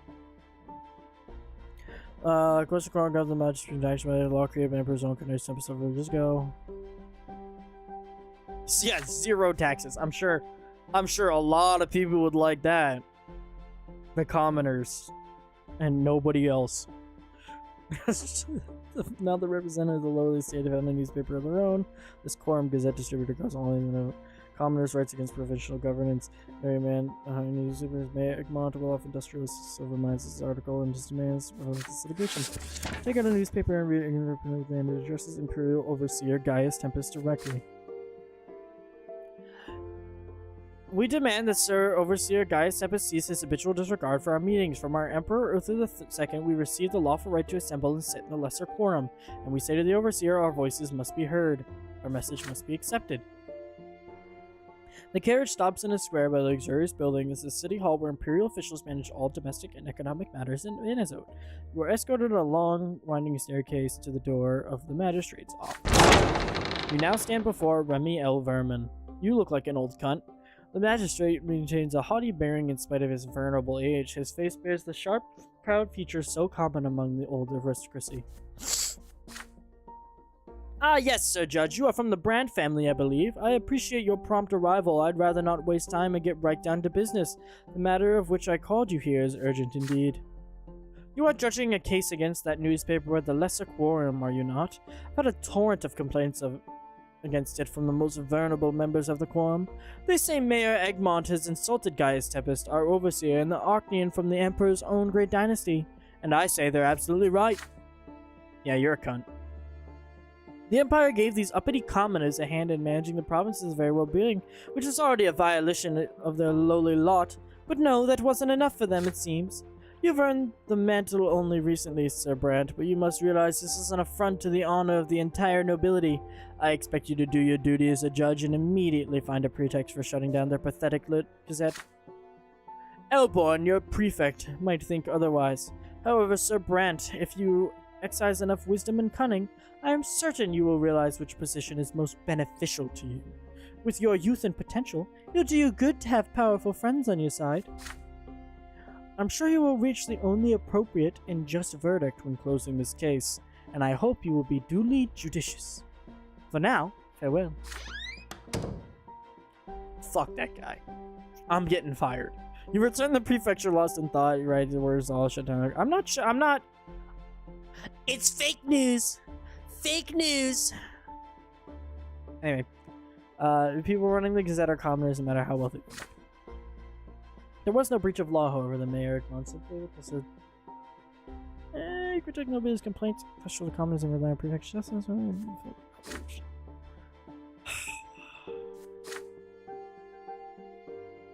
You only try to appease one party, the other will be furious. Wouldn't it be rather to have peace between them weaker or so? That wouldn't be a bad idea. I would like to diffuse the quarrel so I don't have to pick a side and get fired. And then nobody wins, but nobody loses either. And then it becomes somebody else's problem, not mine. Oh, shit. Ah, fuck you, Carlo fuck grabbing. You sure well that the common case indeed is as it were, shut down the paper, seize the printing press.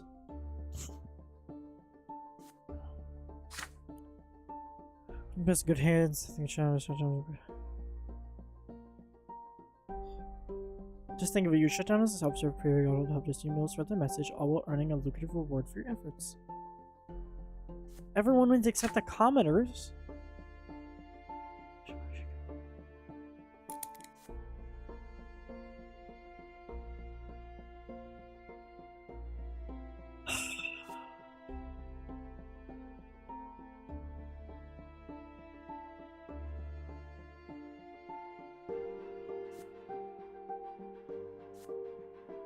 I think legitimizing it's going to be the best choice here.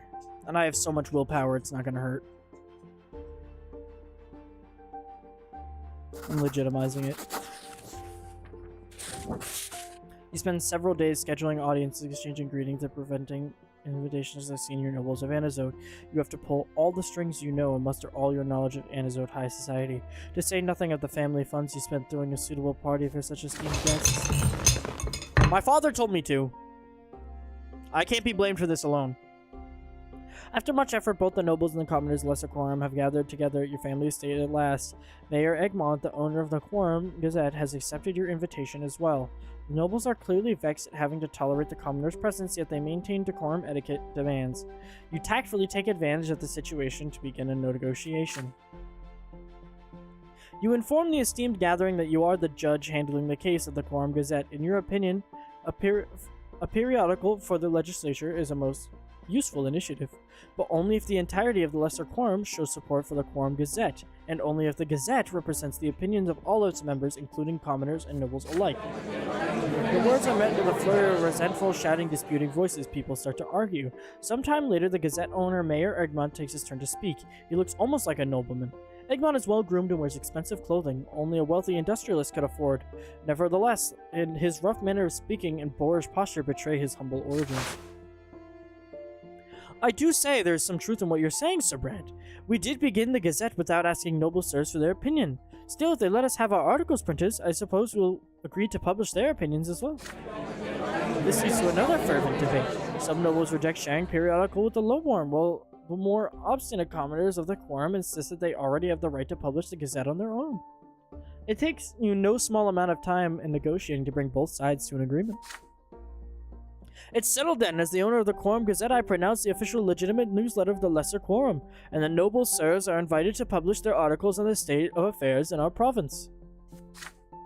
Industrialists and merchants surround you and shower you with praise as a skillful negotiator. Tonight you defended more than a newspaper. You stood up for the entire common estate of the province. Father keeps his distance from most of the party, but once matters are settled, he pats you on the shoulder. Excellent work, son. You chose the path of justice while staying on the good side with the powerful nobility. Even the magistrate Alverman won't hold this against you. Your career at the prefecture will surely flourish. Let's hope your notoriety as a protector of the common folk won't harm you in the future. Don't foreshadow like that. No. You're not just no. We're not just gonna gloss right over that. We're not just gonna gloss right over that. I don't like that. Why did you say that? Why did you say that?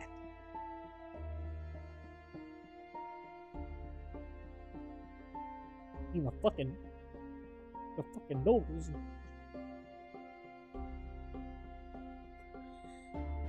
I'm too bald for this. I don't have enough hair to pull out.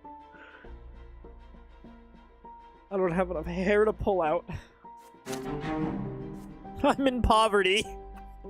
Fuck! I thought I had one more.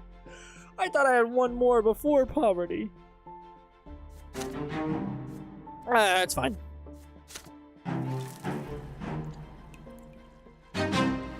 Very true, too, Paul. Thanks, guys.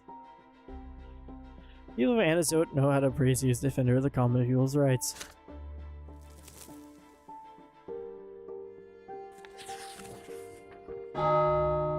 The Call of the Ancestors.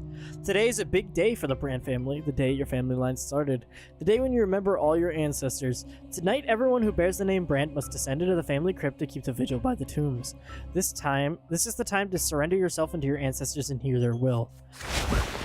I'm gonna talk to Grandpa?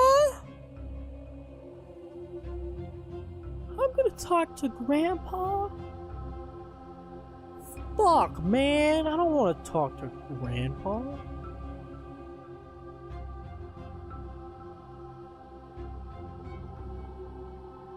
The entire family prepares the event in silence. Savannah's been choosing his apparel since this morning, praying anxiously under his breath all the while.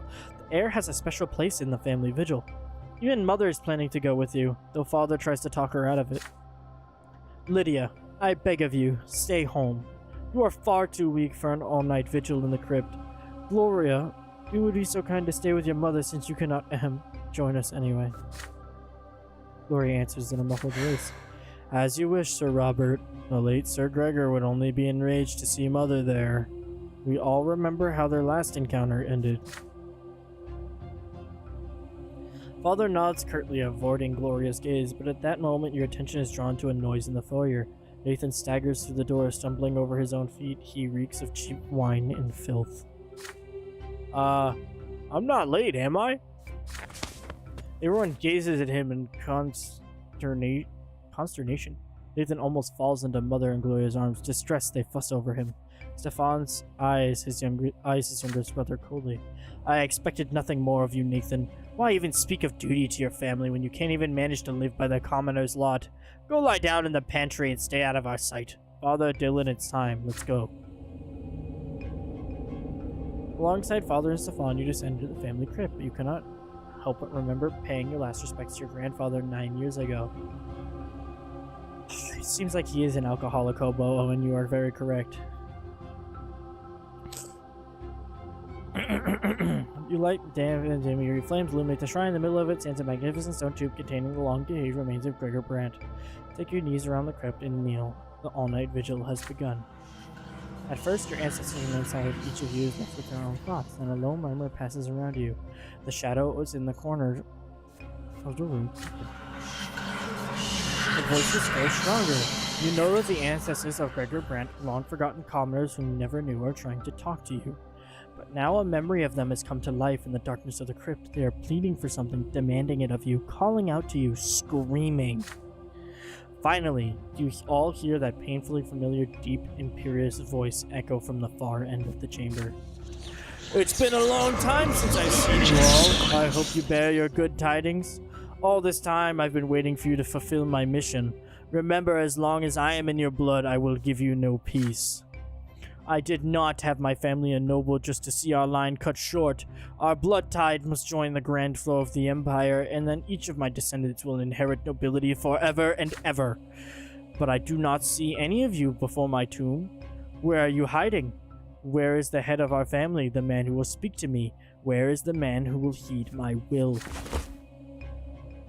Father rises from his knees and makes his way toward Grandfather's stone tomb, the source of that booming voice. But Stefan suddenly pushes him out of the way. Father takes an indignant step forward, but Stefan firmly bars the way.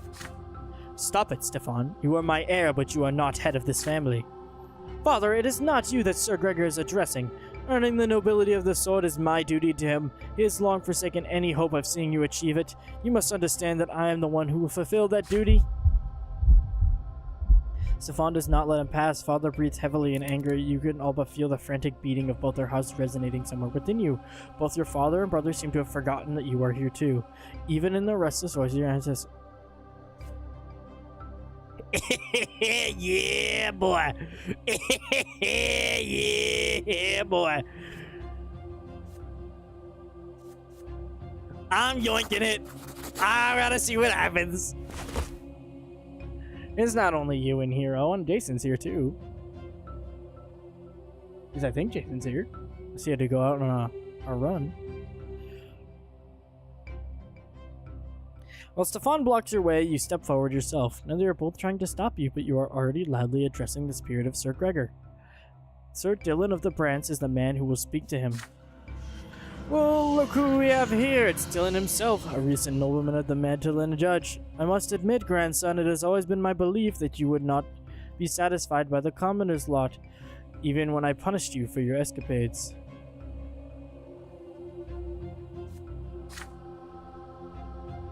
But are you up to your old tricks again? Do you truly imagine yourself to be the head of this family? What about my spineless son and his rightful heir, Stefan? Or are you planning to take his place? You look over your shoulder. Father has covered his face with his hands, flustered. Stefan is clenching his fist angrily and whispering something under his breath. Since you have been so bold to speak to me, you will hear my will, Dylan. Dead though I may be, my will still lives, and you all are the embodiment of it in the realm of the living. Earning nobility of the sword is the great cause of anyone who bears the name of Brant. Your duty by blood is to earn us a place in eternity, just as it is my duty to look out for you, even from beyond the grave. Your father's follies have come a veritable threat, and I must help you overcome it. You still cater to those foundlings, Lydia and Gloria, risking permanent blemish upon the Brant name, my name, but you are but a step away from leading our family to shame and ruin. No, father, this is impossible. Even if I must defy your will, I am responsible for Gloria. My honor and my conscience will not allow me to do what you demand. You must accept this, or keep on fighting me for all eternity. It is not you that I am speaking to, Robert.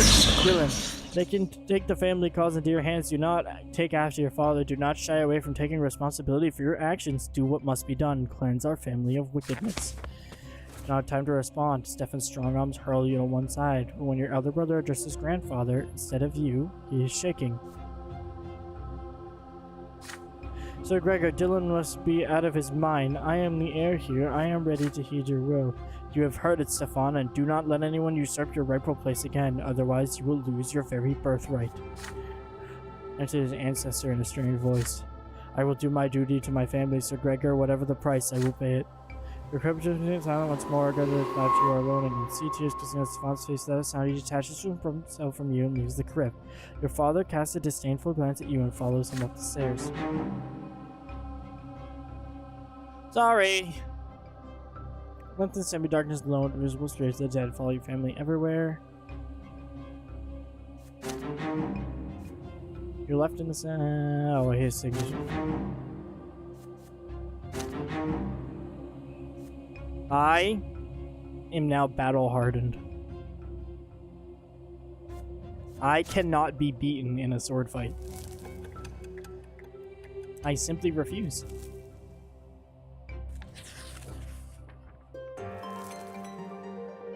Just a few days into the year, Mayor Egmont, chairman of the Lesser Quorum and owner of several silver mines, made a speech that caused quite a stir in the province. Though a commoner, Egmont has got the gall to demand that marginal authorities both enforce and obey imperial law.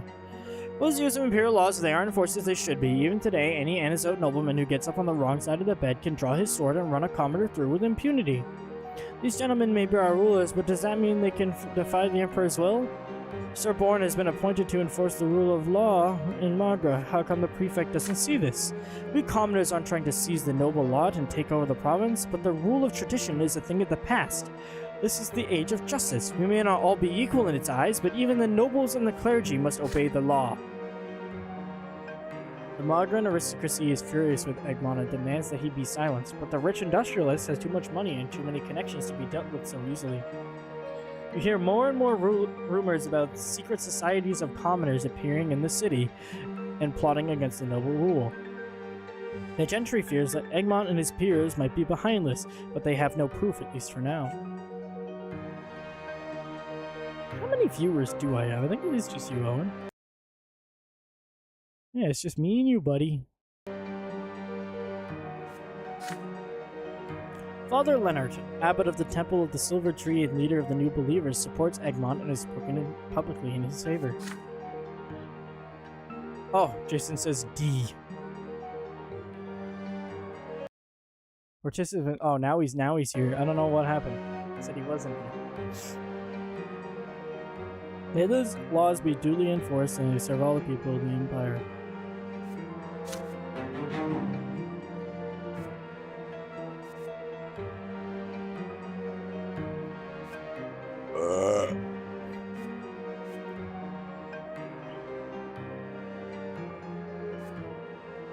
It's first place indeed.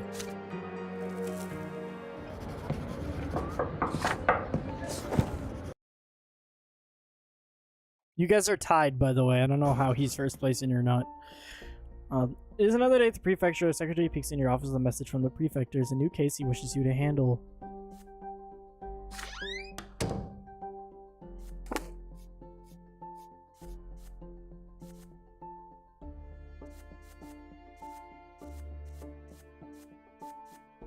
Alright, I've got part one. This is a graceful figure sitting across your immediate superior other than Octavia Milanidis. Capitan Archduke thought it'd be brilliant and lavishly dressed, but her appearance today is modest, formal, with a high-neck dress and a strict bun. Where a demure attire only serves to emphasize her role as this distinguished privileged creature. You bow to the prefect and noble Argnian lady. Octavia offers you a curt greeting, then returns to the conversation you interrupted. This matter can brook no delay, Baron O'Born. The young judge may well wait outside. Nonetheless, Sir Bourne insists that you come in and take a seat. Worry not, Brant, you aren't interrupting at all. Lady Melanidas, I was scheduled to meet with Sir Brante at this very hour. I regret to inform you that your visit was perhaps somewhat unfortunately timed. Octavia rises from the soft, high back-end chair. Then Arcadian stands tall, elegant, and indignant. You are out of line, Sir Elborn. Archduke Melanidas has graced you with a representative from his dynasty, and you will listen to what I have to say this instant. The Archduke has expressed concern over your manner of governance from the prefecture. You have always been headstrong and eager to infringe upon the freedoms of your own noble estate. But now it appears you find it acceptable to conduct proceedings against our own loyal subjects. Our dynasty has already seen many loyal nobles of the sword arrested or faced with punishment in court. Where will this lead? Do you mean to enforce your lowly laws against us Arknians? Do not forget that those laws were written to keep low-born humans in check. Our lives have always been governed by noble honor and tradition, as well as the blood tide that is our heritage. Our only justice is the court of honor. The only rule above us is that of our sovereign emperor and the twins. Our only duty is to our kin and our forefathers. My ancestor Char Melanidas is granted the boon of nobility to you humans. It would be most unwise to make me regret this decision of old. In the name of Archduke Melanidas, I demand that you end all proceedings against our subjects at once.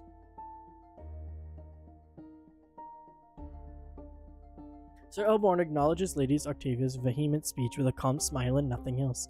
He shows no trepidation, no tremor, nor fear, even though the lady across from him represents one of the Empire's mightiest dynasties. Lady Melanidas. The twins have graced the blessed Arknian lineage with a boon of long life, yet the world can be quick to change at times. The laws of empire now govern the nobles of the mantle and even the nobles of the sword, along with the common estate. This particular change is not as recent as it might seem. Audiobook as he rides his bike home. Gotcha, I see. I'll make sure not to skip anything then. The laws of the empire are the decrees of the emperor himself. The twins' chosen supreme sovereign, his laws are his will, which is, as you said yourself, the only rule above us, and that means all of us, from a highborn Arknian to the lowliest commoner. Presently, the Emperor's representative in our province is Overseer Gaius Tempest, like this prefecture in its entirety. I am simply obeying the Overseer's will and the laws of the Empire. Then pray tell me, Baron Elborn, who is your sovereign and protector? He is none other than my father, Archduke Melanidas. You swore an oath of fealty and vassalage. It is your duty to follow his word and will, or do you wish the Archduke himself to address you directly? I tell you, cease this harassment of our loyal noble subjects at once. I will not leave until this order is carried out. Why, Lady Melanidas? I am afraid this is quite impossible. As a servant of the Empire and Imperial Overseer Gaius Tempest, it is my duty to enforce the law. Now, if you excuse me, Sir Brante and I have urgent matters to discuss. The gaze of the Archduke's daughter is locked with the prefects in a silent struggle. Each expects the other to back down first, but then Octavia suddenly turns towards you. No, I don't wanna! Leave me alone! Fuck! But I believe the young judge has more in him than blind obedience. Surely you are able to distinguish a rightful claimant from a threat to the province, are you not? Silence resounds within the prefect's office. They are both waiting for you to speak. Support Elborn. I lose reputation with them. Him. Side with Octavia. I lose justice. And I gain... diffuse the situation. This is what willpower is for. I'm gonna diffuse the situation.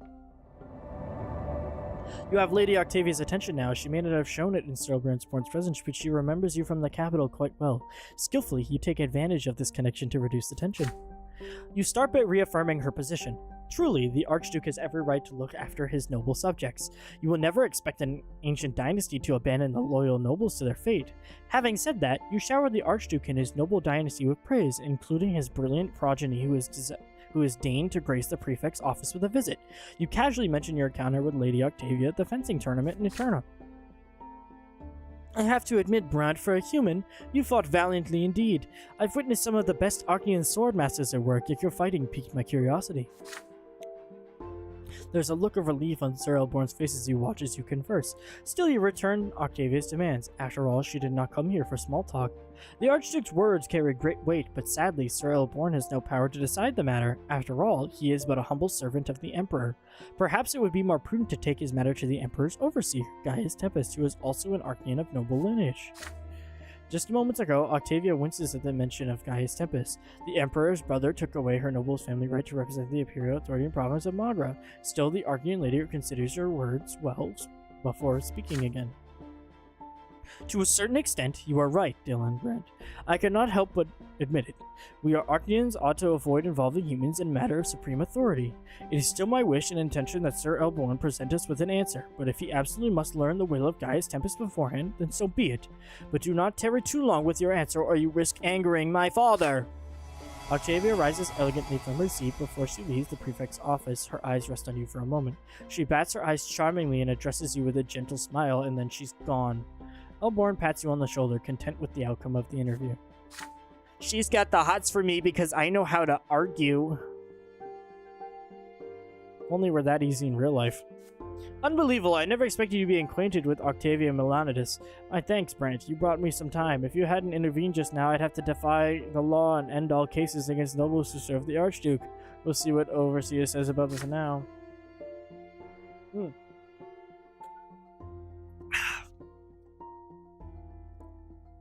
Archduke Milanides is testing the prefecture with his daughter. Otherwise, he'd have asked me to visit his palace personally. He's showing caution, which means we still stand strong, at least for now.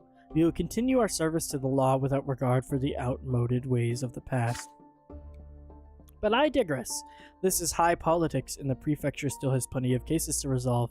Let's get back to our work, shall we? With that, Elborn hands you a new case file. You thank the Baron and head back to your office to study it properly. It's time to get back to work.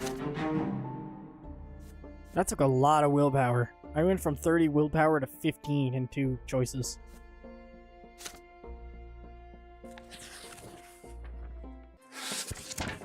The repercussions of your most recent encounter with the Archduke's daughter, Octavia, soon manifest themselves. A letter bearing the seal of the great dynasty of Milanides just arrives the next day. Inside an envelope, you find an invitation to the castle, Serpenverda, the Archduke's residence. Visiting the Archduke of Magra himself is a great honor. To decline such an invitation would be an insult of colossal magnitude. You immediately purchase a new doublet in the latest fashion and ask father to lend you a precious family brooch. It depicts the Brant family crest, and the leaves and the oak branch are made of tiny emeralds. Octavia should find it to her liking. Your family cannot help but notice your preparations. Mother watches you nervously as you make sure everything is ready for your journey. This odd invitation has me worried, my son. Be careful in the Archduke's castle. You're still of low-born origin. Archaean attention spells danger to people like us every time. Remember not to displease them, or the Milanides will grind our family into dust. Come early morning, the carriage takes you away from the border walls of Anazode. It takes you a full day to reach Serpenverda along the dusty, sun-scorched high road. While on the road, you read notes of the Archaean traditions and rules and etiquette again and again. To preserve your family's honor, you must make the best possible impression. The provincial powers Hold on. I think that's actually a them fuck up. To preserve your family's honor, you must make the best possible impression. The provincial powers that will be watching your every step. I think it's supposed to say the provincial powers that will be... Provincial powers will be, not be will. Provincial powers will be watching your every step, and so will Octavia with her cunning grin. They did fuck up a couple times in here. I remember from the last parts. That's not me. Will be is not a proper sentence. Only as the sun is about to set do you manage to spot the dark, colossal shape of Castle Serpenverda, a towering fortification of jet black stone spreading across a peak looming over the bed of one long-gone river. The carriage climbs the narrow, serpentine road to the castle gate. Soldiers of the Archduke Guard approach you, and you present them the invitation. The guards eye you with suspicion, but give the signal to open the gate. Owen says I'm right. You are now inside the walls of the Archduke's castle. Damn, that's loud! You had expected to see many carriages of other guests beyond the gate, but the courtyard is strangely empty. The guard shows you to a servant who guides you to a room reserved for guests and leaves you there to wait. The servant soon returns. Oh my god, I just fumbled over my words so bad. The servant soon returns, and you follow him through the dimly lit corridors of Serpenverda, lavishly adorned with silver, emeralds, and weapons of war. The castle is silent. There is no noise, no music. It seems completely uninhabited. The sound of your footsteps is smothered by the soft velvet beneath your feet. The servant stops in front of a pair of massive doors made of blackwood. This is your destination, he gestures silently. You enter an enormous room. Its walls covered in portraits and ancestral relics. In the very center of the room is a towering throne carved of blackwood. Upon the throne you see a delicate silhouette of Octavia Melanides, clad in black velvet dress embroidered in silver. With a commanding gesture, the Archean lady bids you approach. Welcome back, Shannon. Welcome back. So, recap as to what you missed. I'm a judge. I did law. Almost lost my job. This lady doesn't like to abide by the law. I managed to defuse this situation in 2 different scenarios using raw willpower. Good night, Owen. She's got tits. I forgot what I was saying. Anyway, you're here at last. Are you surprised, Dylan? How odd. You didn't think my father would summon you to Archean Castle, did you? Are you truly that naive? How sweet of you. No, it was I who summoned you here. You are alone in the castle.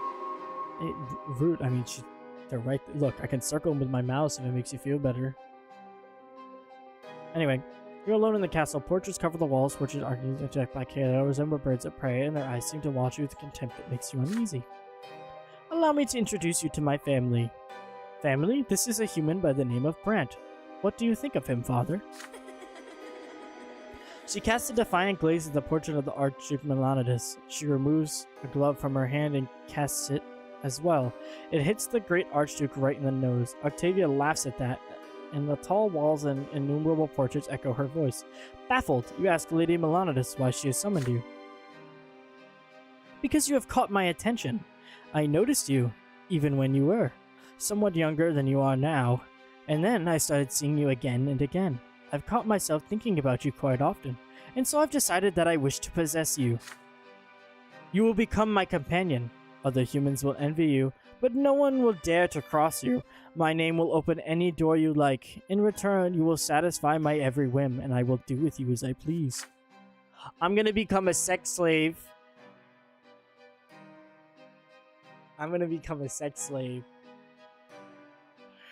Octavia rises from the throne, the hem of her dress lifting up to reveal her elegant, slender leg. Ooh, it just gets my little tootsies rolling. I wish I never said that. You know the history of this throne, yes? My ancestor Char Melanides used to sit here during the rebellion of Magra. Can you imagine that?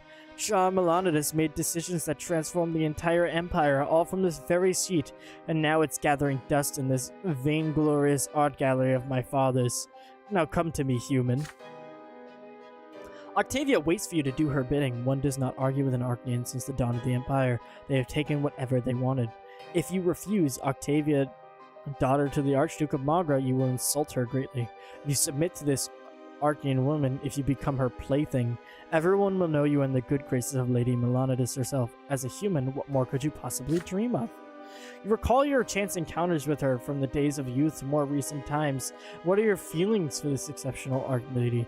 What does she truly want from you? If you are willing to enter into a perilous romance with Octavia, perhaps you could do it on your own terms, returning your affections while keeping your honor.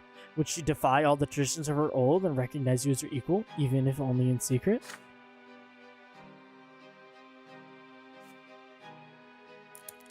Oh, I can insist!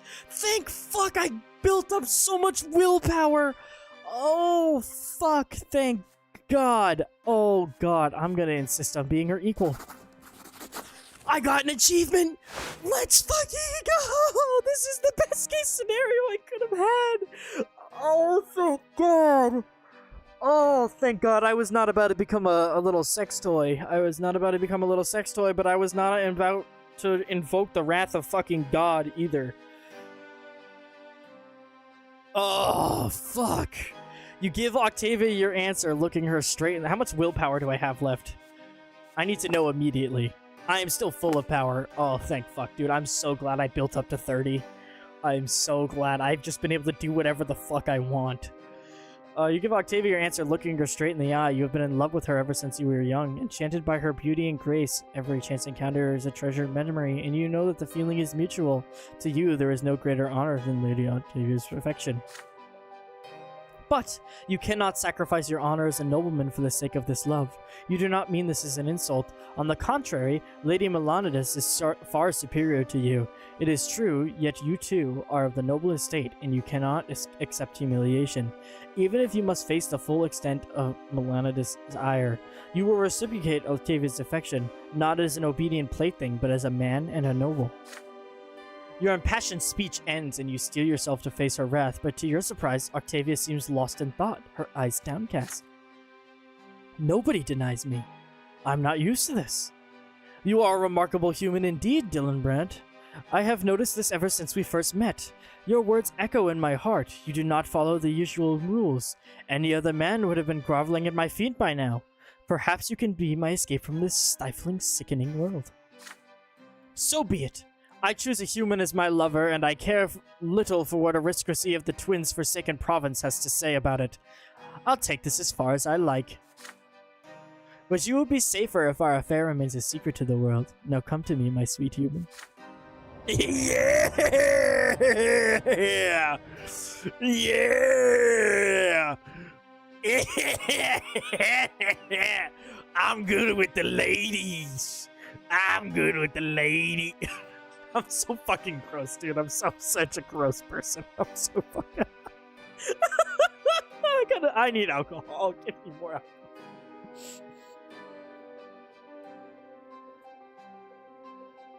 alcohol. Fuck. Alright. It's about to get spicy in this bitch. Everybody make sure your ears are warm and prepped for the good fingering these words are gonna give them. You draw closer to Octavia on the throne. She reaches out for your face, caressing it gently and carefully as though touching a human for the first time. A moment passes, and suddenly her arms wrap around your neck, and her legs lock around her torso, and she pulls you closer to her with all her might. You do not resist the Archnean's assault. Her embrace leads you to the throne. We're gonna fuck on the throne. So, how do you like the seat of a great Charmelanis? Just a piece of wood, don't you agree? Uncomfortable too, but luckily it's spacious enough for the two of us. Octavia's ravenous lips find yours as her hands free you from your fashionable attire, her entire body shivering with excitement.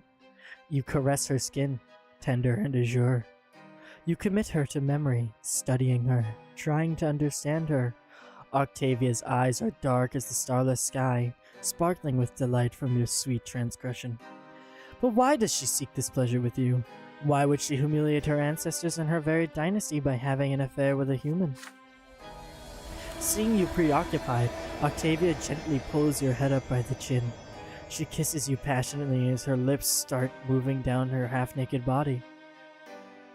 Her inhuman passion swallows you and overtakes you until the vast throne room of the Melanidas dynasty echoes with the last of her ecstatic moans. I'm going crazy in that bitch. It's like,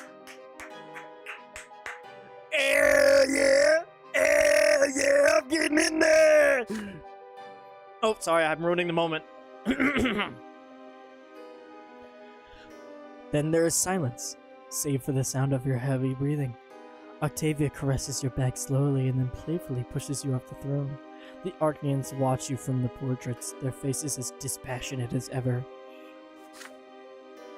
Octavia returns to you at dawn, now wearing a modest black dress, her hair in a formal bun.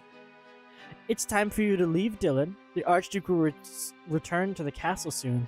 I will visit Anizote now and again. Several estates there belong to me. We will meet there, safe from prying eyes. You leave Sir Brante with your head spinning and your heart racing. The day it takes to return to Anizote passes like a single moment. I got fucking laid, bro. I got laid. I got fucking laid. I got laid. This is the happiest I've been in this game. When your family asks you about your visit to the Archduke, you evade the question. The cheater! My girlfriend is in the chat. She's not happy with my video game escapades. Well, what can you do? Men will be men. I need to gain more willpower, though. I'm gonna fucking crash and burn. I don't know, man. You listen to the whole thing as it essentially ear-fucked your ear with the words of the sexual prowess. You tell me, was it good? It sounded like it was pretty good. For her, anyway. At the very least, I performed well. You started an affair with the daughter of the Archduke Milanidis.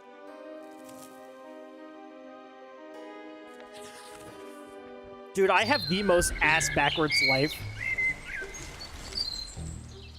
Your home has been much more peaceful than for the last year. The fights between Stefan and Gloria are not as fierce now, but how long will this last?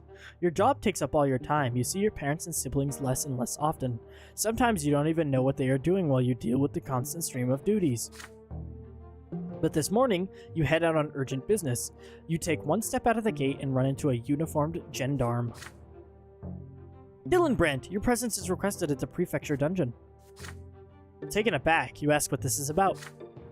We have your brothers Stefan and Nathan Brante in a cell. They were arrested last night at the Steiner's Inn. They asked us to send for you. What? First I'm having sex with the higher being. Next thing I know, my two brothers are in jail. What is going on in this story, man? I feel like I'm getting whiplashed around back and forth to the point where it's just, it's unreal. It's unfucking real. Oh. Alright. The guards lead you to the bars, and behind them you see Nathan huddled in the corner. Your younger brother is unshaven, more disheveled than usual, and reeking of wine and filth. Near the cell you see Stefan grimly sitting in a chair. You guess that the gendarmes thought it best to not put him in the same cell as his low-born brother. Upon seeing you, Nathan lets out a whimper, and Stefan cracks a bitter smile. The sheath on your brother's belt is empty. There you are at last, Dylan. Have a look at your younger brother. Yesterday he got drunk in the company of some dubious fellows. They are commoners, and yet they dared to surrender to pleasure. They started a brawl, wrecked the inn, and harassed the waitress. As soon as I heard, I rushed in to save this drunkard from shame. Nathan cowers into the corner, horror-struck. I walked in and demanded that Nathan come with me, but his cronies wouldn't let him go. That's not true! You just grabbed me by the collar and dragged me after you. You nearly suffocated me. Shut your mouth, cur!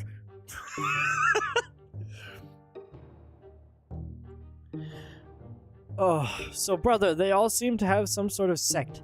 They all shouted defamations against the twin gods, and one of them grabbed me by the arm. I was forced to skewer this heretic with my sword. I hope a lesser death will teach him never to lay his filthy paws on a nobleman. He was just trying to talk to you, Stefan! Silence! And then the gendarmes barged in, and here we are. I have been accused of an unlawful murder. Apparently the new laws allow killing a commoner only if he attacks first or wields a weapon. They say that in event of an insult, I'm supposed to file a complaint with the prefecture, so now they're going to seize my sword for a whole year. What a shame, and it's all your fault, Nathan. Stefan gives the bars a furious kick. Nathan covers his face in his hands in despair. Dylan, brother, you are our only hope. Get me my sword back and get us out of here. And fast. We have to bury this sordid affair as deep as we can before anyone finds out. Save our family from shame.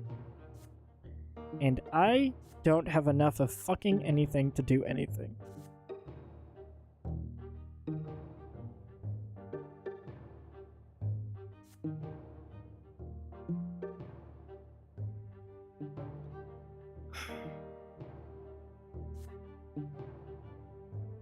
Our reputation's gonna go down. Hold on, what's the family unity right now? Fuck, we're so close to being unionized. If I ask Dad for help... He's indifferent with me right now.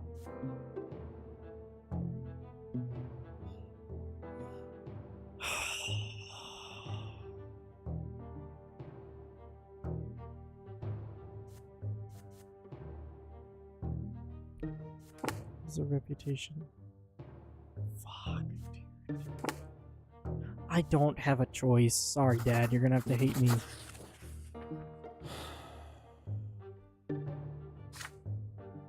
As I know about as he gets involved, we won't be able to avoid dishonoring the family. Imply that after this into disgrace is inevitable, all that remains is to try and minimize the damage.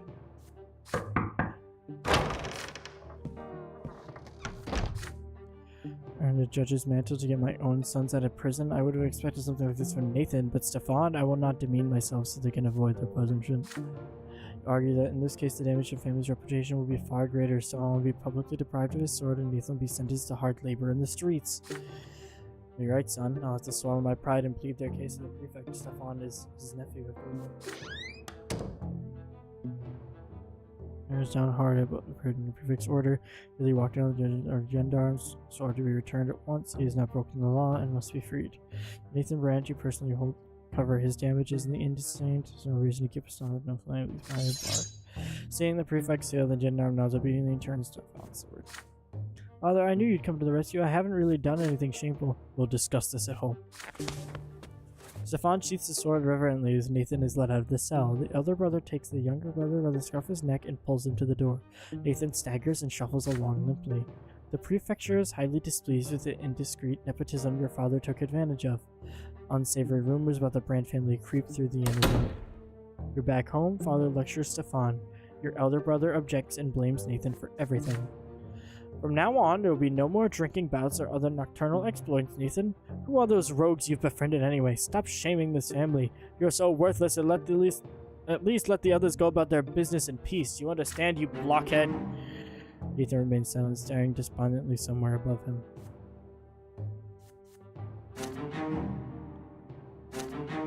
Sorry, Robert. Our honor was getting tarnished either way, but... Oh, this is so tough. Incredibly tough. In most recent years, service at the prefecture has seen an increase in litigation on crimes against the church. More and more people are joining the ranks of the New Faith and Anizote.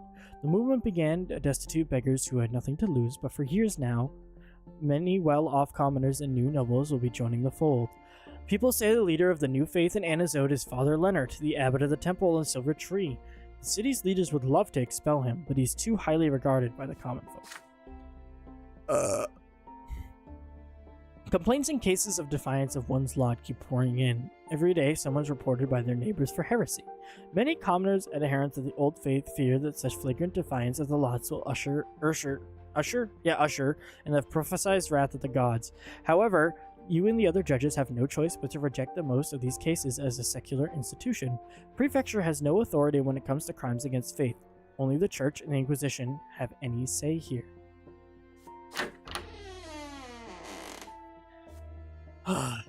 In the middle of another busy day at the prefecture office, the door suddenly swings open. A tall gendarme wearing an officer's uniform walks in, takes off his helmet, adjusts his short, fair hair, and bows to you hastily. Captain Linnet.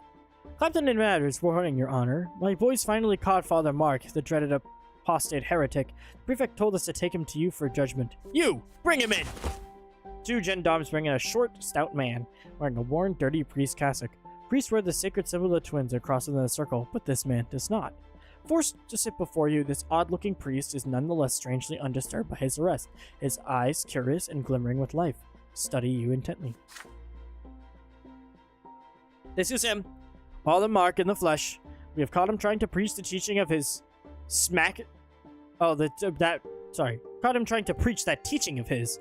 Smack in the middle of a drinking hole for the lowborn in the Grey District. Some guy took offense and called it for the gendarmes. We got there right away. Father Mark, you've heard the name ever since you were a child. His cult of rejection of the twins has expanded tenfold over the past several years, with nobles, commoners, and even other priests joining his flock. The Inquisition has hunted his heretical apostate for years, but Father Mark has always eluded capture until now. Some say he has powerful protectors. Another crossroads.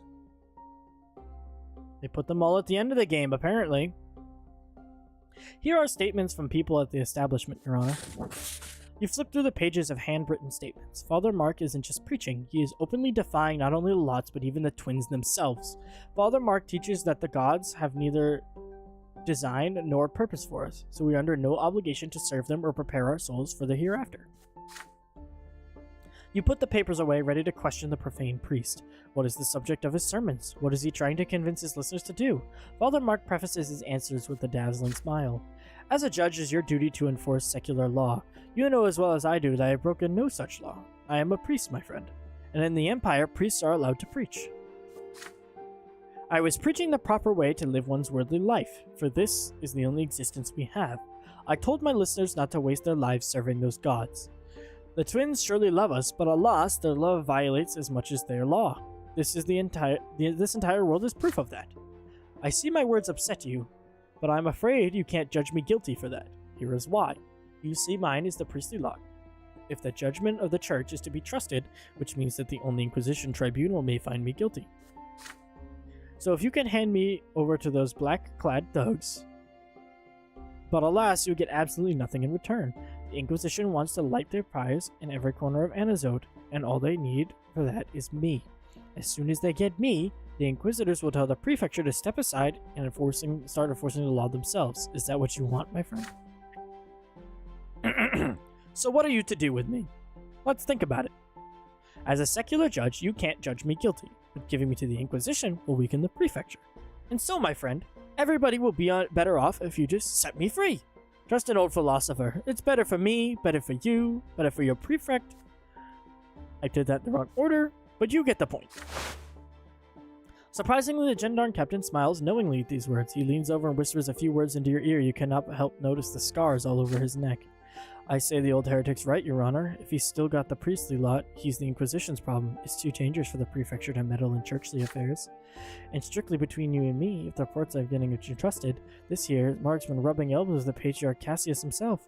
Letting him go might get us on his good side, and Sir Patriarch's a very wealthy man.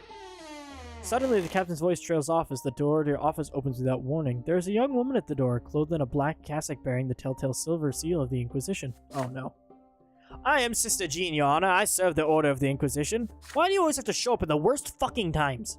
Stern face with piercing brown eyes, they seem somehow familiar. It's the young acolyte girl from the Temple at the Silver Tree, the one who saw you during that school visit. She is an Inquisitor now. She saw me float in the air and see visions of God. Your men did well to track down and arrest Father Mark. Splendid. We've been hunting this false preacher for a long time. As I'm sure you know, priests may not be judged by secular laws, Your Honor. Mark has denigrated the twins and called for the people to reject him. He has broken sacred vows and defied his lot. He will face the tribunal of the Inquisition for his transgressions. The man before you is a great threat to the people of Anazote, Judge Brante. His words lead people astray. His speeches doom them to eternal suffering at the foot of the pillar. Only the church knows the way to end this heresy. You will hand Father Mark over to me at once. Sister Jean remains in the doorway, wordlessly refusing to leave the prefecture without her captured heretic. The gendarmes and captains stand still, waiting your orders. Father Mark is lounging in the chair, enjoying himself and eyeing you curiously, waiting for your decision on this contentious situation. My career will be in shambles if I do that. That is not an option. I will not be handing him over to the Inquisition because, you know.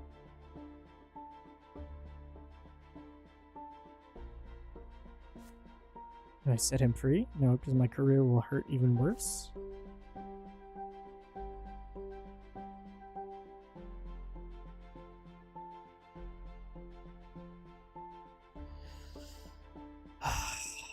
This is tough. Tough.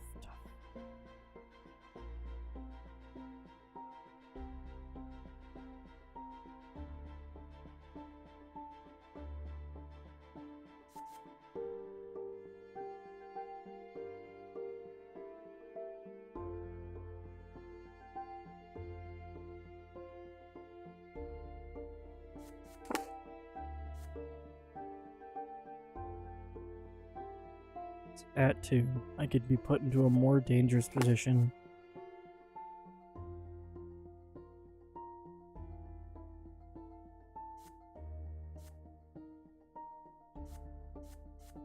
This is tough. Go up to scheming. I'll be a ringleader.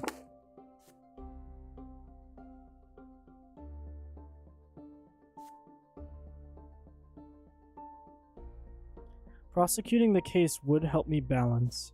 However, I think in the long term, this gives more positives and only hurts my career by 1. And it keeps me in the same state. So I'm actually just going to set him free. Because honestly, I don't even disagree with his argument either.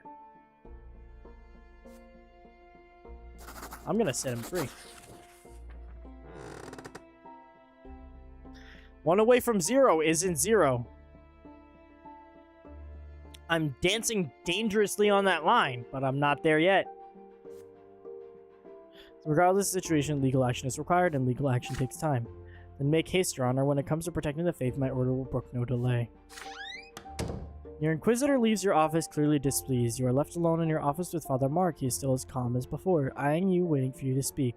You admit that Mark, as a priest, has not violated an imperial law with his sermon, and you are no Inquisitor, and thus not qualified to judge the truth of falsehoods on his teachings. You have demonstrated your will of your own, my friend. Well done, Your Honor. This is your first step toward freedom. Yours, not mine. Your fellow judges won't understand your decision, but you mustn't let that cloud your judgment. Handing me over to the Inquisition would spark far more than a single pyre, and the Inquisitors would gladly break every imperial law you have. You have protected the authority of the prefecture. Well done. Although I can't say you'll be free of this predicament anytime soon, but then again, I'm sure one of my many patrons will be happy to soften the blow with the helping of earthly boons. But we have a more pressing matter to discuss right now, don't we? You summon Captain Linad once again and give him your instructions. Father Mark is to be taken to the prefecture jail and mysteriously disappear from his cell during the changing of the guard at night. You will close the case before then, so there will be no need for a manhunt. Linad chuckles knowingly and sets off to follow his orders. You fill out the necessary paperwork. No violation of imperial law found. Case closed. You write. And then the file of... You write, then file the aborted case against Father Mark away in a box. Holy shit, I couldn't get that out. The Inquisition learns of this only days later. Sister Jean bursts into your office, beside herself with rage. You call yourself a judge after this, Sir Brante? How dare you defy the Inquisition? Protecting a heretic like Father Mark shows you for the fool and apostate you truly are. We had him, but thanks to you, Markian heresy will continue poisoning the souls of those whose faith is weak. Hundreds will follow the father to the mark of the foot of the pillar in the hereafter. You will be responsible for their eternal torment, Sir Brante, and rest assured the Inquisition will not forget this. Eat my nuts, lady. You return home exhausted by a long day of threats and accusations. What awaits you back home, however, is a pleasant surprise. A treasure trove of fine wine straight from the cellar of Cassius, the Patriarch of Magra. Your servant tells you the wine came with a letter. Sir Brante, please enjoy this wine. Savor your earthly life before the twins snatch it away as well. Schism. We are in schism state. I think the new faith is better.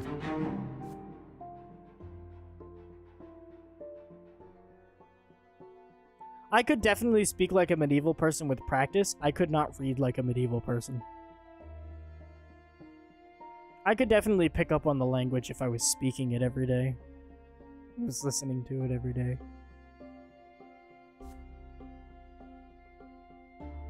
I don't think I'll ever get used to reading it though after being so modern. How dare thee! And I got us more wealthy. We're not in poverty anymore. And I thought that was supposed to go up by 2. That's annoying. Whatever.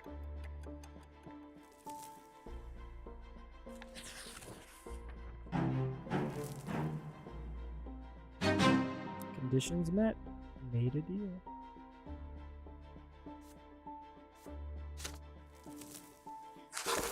Oh, it's gonna give me more life choices. Another day of work at the prefecture is winding you down.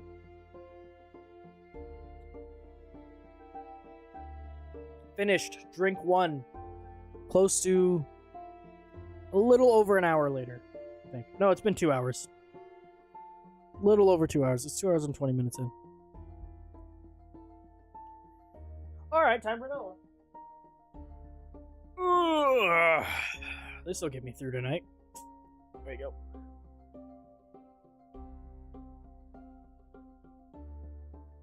Time for another indeed.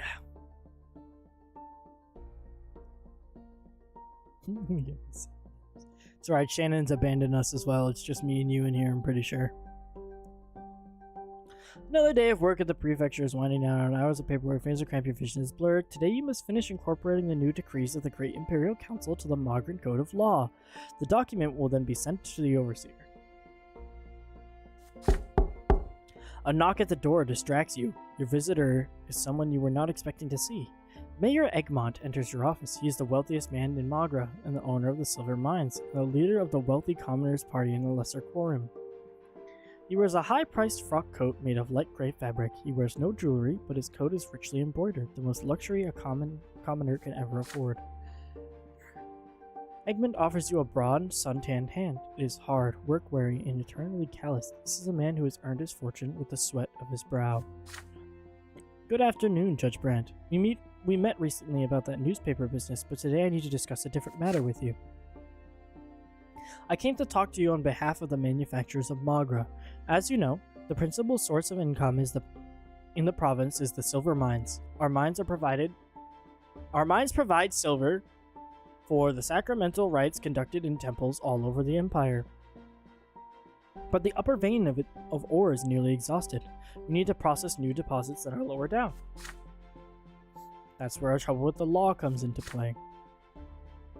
In order to get into the deeper levels of ore, we need gunpowder, but a decree from the Great Imperial Council has forbidden common people from using it. Back in the capital, they're afraid that we'll turn the gunpowder into a weapon. But this restriction will harm not only the manufacturers and the miners, but the province as a whole. The silver trade will decline, and we won't have enough money to buy the grain, and even soon the nobility will be impoverished. I know that you, judges of the prefecture, are the ones who interpret the decrees from the capital. So I implore you, Sir Brante, to come to the aid of the honest tradesmen. Pass an amendment allowing the use of gunpowder in the silver mines. Give Egmont a speculative glance and ask him why he has asked you specifically for help. When following your decisions for quite some time, Your Honor, they give me hope. I don't agree with you on everything, but we seem to see eye to eye on the essentials. The common estate needs to get real rights. It's the only way for our province and for the empire as a whole. Sure, Prefect Elborn has proclaimed as much himself, but unfortunately, he's a nobleman of the sword, first and foremost. He's bound by the blood tide, by the power of the Overseer and the Arcanians, so all his undertakings are doomed to failure. If you, Sir Brante, truly care for the people, you need some powerful allies among the lowborn, allies like me. Do this for me, and together we'll change the fate of Magra. Egmont extends his hands, hope in his eyes. You take your time before answering, weighing his words carefully. This is only positives to agree. I am agreeing. There's literally not a single other option that would be good in this scenario, other than hurting his feelings. You take his hand and Egmont gives you a strong handshake. You tell him you share his apprehension and understand that silver is crucial for the province.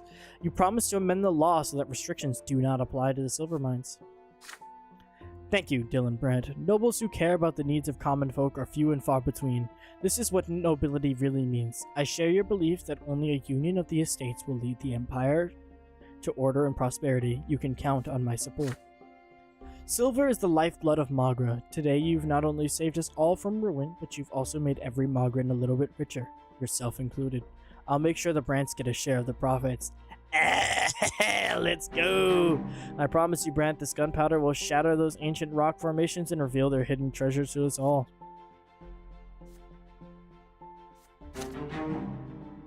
I am making Magra so fucking wealthy. Justice, the commoners are protected. Alright, I don't know if I want the commoners to seize power.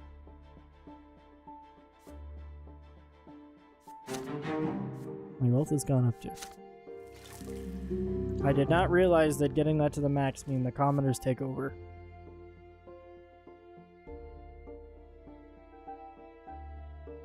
Unless it just means that like they fully gain power, like they have as much power as everyone else. Unless that's what it means. I don't know. We'll find out.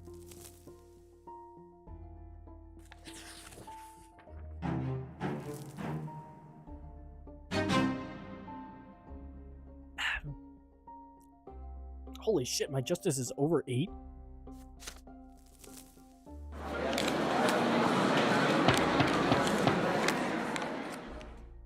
Oh my god. Oh yeah, that was the fucking commoners thing. Your tenure as a judge has yielded considerable results. More and more often, common people come to the prefecture to assert their rights, and succeeded in doing so. Some local villagers have even started coming to seek the court's protection. All over the province there is talk that a new era has come, and that the law is in fact the same for all. This morning, on your way to the prefecture, you anticipate a peaceful day full of paperwork, but as soon as you enter your office, Elborn rushes in after you.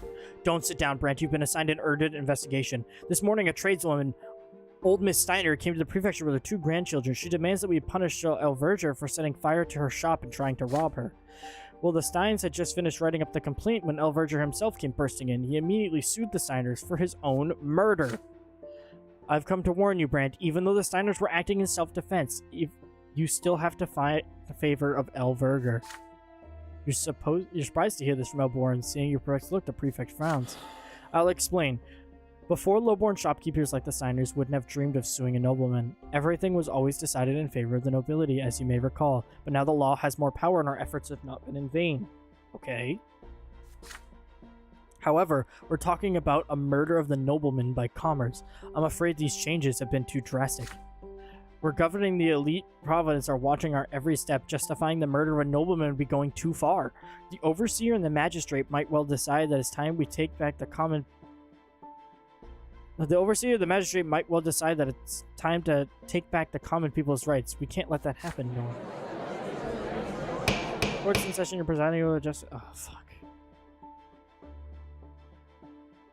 One bench is occupied by somber Maximilian Elverger. His papers state he is a nobleman of the sword living off of his estate. He strokes the pommel of his sword nervously and breathes heavily, ready to explode in a fit of rage. On the other bench, you see the Steiners, the lowborn owners of a well-known jewelry store. Anne Steiner, a short, wizened woman, strapped several layers dark silk, looks defiantly at Elverger. Her 2 grandchildren stand silently behind her, their faces impassive. My squad noticed the fire at the Steiner shop. We stormed in and saw those Steiners standing over the dead body of Sir Elverger and watching it crumble to dust. The old woman shouted that she had to go to the prefecture, so we brought her and her grandchildren there, and Sir Elverger suffered a lesser death before our very eyes. Miscreants! Those low-born scum killed me! You sternly call the nobleman to order. The commoners will speak first. Sir Elverger showed up at our shop at dawn and started banging on the door. We opened despite him being completely drunk, scarcely able to stand on his feet. He demanded to see our pearls. Well, what could I do? I showed them to him. And then he started sweeping our pearls right into his own pockets. I tell him, those pearls are not free, sir, but he draws his sword. I am a nobleman, he says. Everything should be free for me. Such is your lot, he yells. Your lot is to work for me.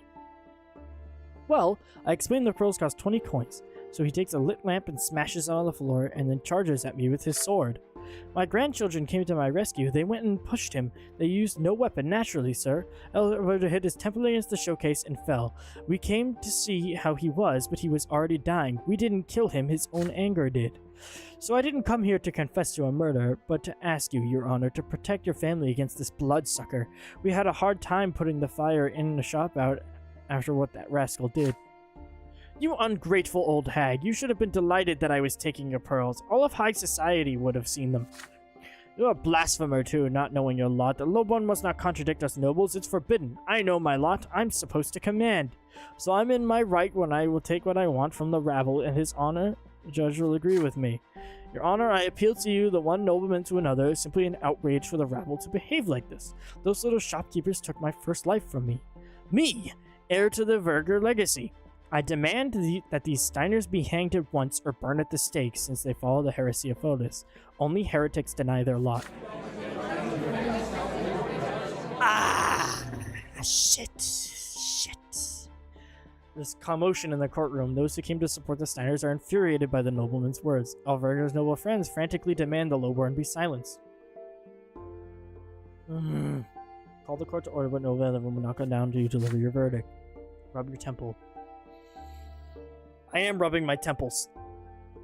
Managed to acquit the old lady will set a precedent for the empire, and lowborn never seen the right to defend themselves with a force against one another, let alone the nobles. You have increased the influence of the prefecture to your side. You could even try and legalize the right of the common people of Magra to defend their lives, but daring such a move will not proceed without the support of powerful people.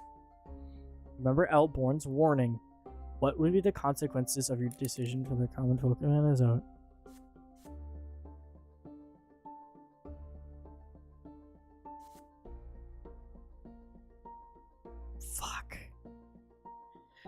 Fuck.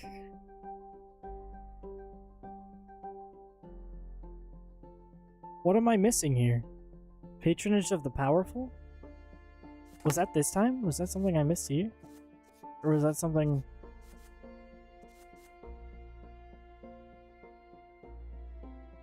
Oh, I didn't take that route.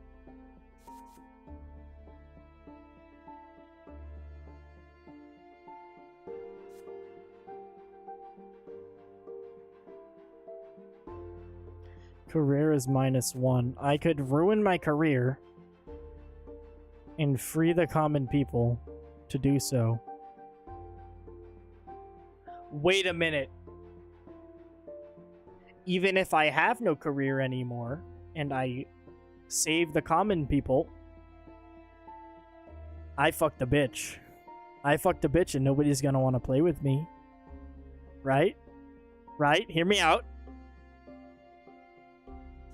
Do you think the game will acknowledge that? I mean, they may not fire me. My career just may be in shambles.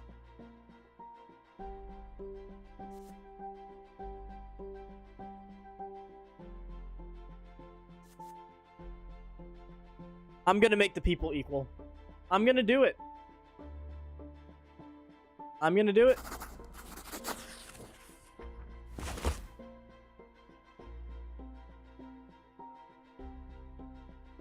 I'm doing it. I'm doing it. I am going to play the game the way I want to play it. And I think this is the right decision. You rise, cutting off the racket in the room, and begin your speech. You gesture passionately, putting all of your faith in the power of justice into every word you utter. You have heard both parties and are ready to deliver your verdict. However much Elverger may cling to the lots, he is not in a church. He is in a court of law, and that this court's duty is to judge all estates and decide all cases fairly. In this case, the nobleman who believes he has the right to rob and murder commoners as he sees fits. The Steiners are completely innocent. They were merely defending themselves against Elverger's assault. They are free to go. On pain of punishment, Elverger must not persecute these people further or make any attempt on their property. The courtroom is stunned by your decision. For a few moments, everyone is frozen, unable to believe that you've just acquitted the killers of a nobleman.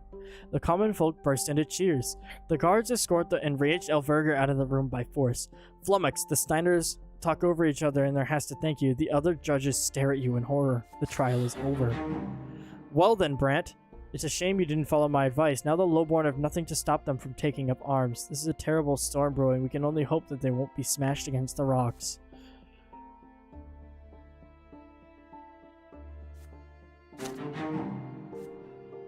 Equals, no more nobility. Just law. Just law and church.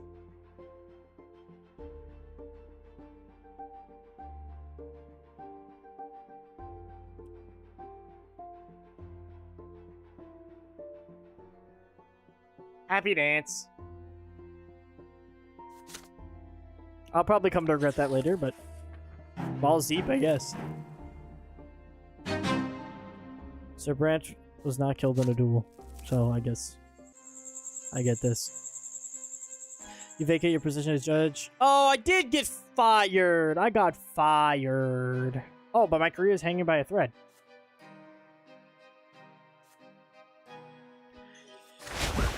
By this, all sleep on an Izzo, you examine yourself in the mirror, you adjust your best doublet every short rest in the luxurious seat, just on directly just but now you're on par with him.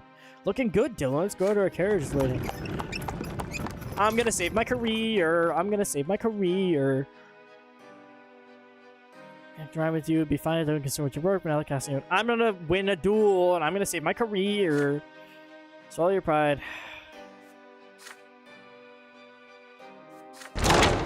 It'll be a glorious mansion within a half hour of the ride to Anisote. He wants me to suck up to this guy again, and I don't think I'm going to be able to do that willingly. The mansion is surrounded by hedgerow. You hear the sound of music from the backyard and smell the scent of flowers. Servants obligingly escort you to the estate. The doors to the garden open, but you behold no dancing couples or buffet. Where you'd expected a ball, you see only a few violin players. Upon seeing you, hastily lift their bows and their strength. In the middle of the garden is... Oh my god, it's just me and him. Sincerity and melancholy. At last, the guests of honor arrive. The Brante brothers. Welcome to my humble abode. Please have a seat. Semi-dark nights when Noble issue gets Stefan. He does not look the least bit surprised at certain events. He answers your silent question. Yes, I knew there was no ball, but your actions left me no other option, Judge Brante. This is for the good of our time for me. Before you get angry, listen to what Sir Elberius has to say. Ah, it's a setup. They're going to try and kill me. Carefully look around. You sit down at the dinner table. The master of the house smirks and sips from his glass. Well, Sir Dylan Brante, I speak on behalf of all the noble families in the city. May I assume you understand the degree which you have enraged noble society? You have inflicted numerous wounds upon the nobility of Anisote, too many to list, but we do not wish to confine the young Brante family to contempt and dishonor. Tomorrow morning you will publicly declare that all your rulings against the nobles have been based on false evidence, and that the prefecture has annulled them. Thereafter, the noble families will take mercy on you. Have we come to an understanding? Folds his arm across his chest. Your brother shoots you an impertinent glance. Come on, Dylan. Agree. I'm challenging him to a duel. To a duel. I would have died if I picked that one. That's crazy. Challenging him to a duel. Let's go. By confidence, suggests another way to wash away the insult. Eliberius represents the noble families you have allegedly wronged. Is he prepared to settle dispute in a noble duel to the lesser death? Sighs warily and gestures to a servant to pour him more wine. You've chosen a fine time to remember our noble traditions, Sir Brante, now that your own honor is threatened. Your brother springs to his feet. What is wrong with you, Dylan? Sir Eliberius has offered you a helping hand. You're going to fight him? Rises, he limps slightly, but it is clear his build and bearing that he's a seasoned fighter. Well, joke's on him! Look at this shit! I'm way more seasoned than he ever will be. I'm gonna kick his fucking ass. I'm gonna kick his ass. He's gonna regret every decision he's ever made to talk smack to me. Your brother has decided this matter of honor for the first time. He's chosen the side of our noble traditions. If this is the way you want to settle a dispute, so be it. I've never fled from a fight. I hope you have more than one life left, Dylan. Give me my sword and play something. The violins play. Stefan and the noble and the militia silently watch the beginning of the fight. Step by step, your weapons drawn, you come closer to one another. Eliberius drags his right foot slightly. This is your chance. You enter the fight with a series of rapid strikes. This is no time for elegance. You need to push him off balance by sheer force. You have to admit, despite his old age, Eliberius is a splendid swordsman. He firmly blocks each of your lunges. You make a powerful attack, and it nearly ends up being your last one when the dexterous old man makes a sudden riposte, hitting your sword with great force. But your chosen strategy gradually begins to pay off. Soon, Eliberius is forced to retreat, takes too wide a step back, and finally loses his balance. With a heavy slashing blow, you knock the sword from his hands. You continue the movement, and your blade slides right into your opponent's chest. Old nobleman staggers and passes his hand over the wound. When he feels the blood, Eliberius chuckles and falls flat on his back. His body dissipates almost immediately. This was not the nobleman's last life. The violins fall silent. You witness your duel. The witnesses to your duel exchange glances. You have won a duel of honor. You leave the mansion in silence. On the way home, Stefan addresses you guiltily. Listen, Dylan, I'm sorry for lying to you. I didn't think you'd ever come if I told you the truth.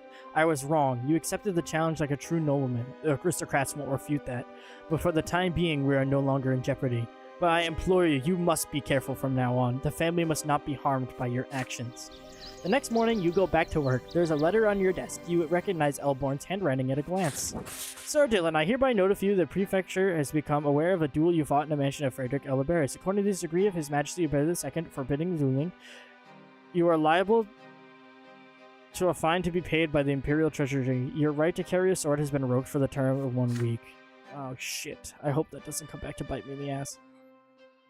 Various circumstances, but a judge who breaks the law undermines the idea of justice in all states is an unforgivable mistake. The law is the law.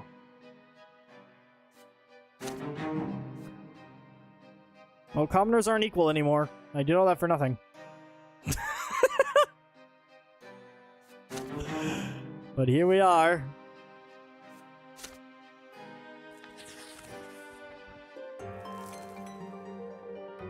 Magra has received alarming news from the neighboring province of Illyria. Low-born conflicts totaling Illyria and revolting against a noble master for the first time in many long years.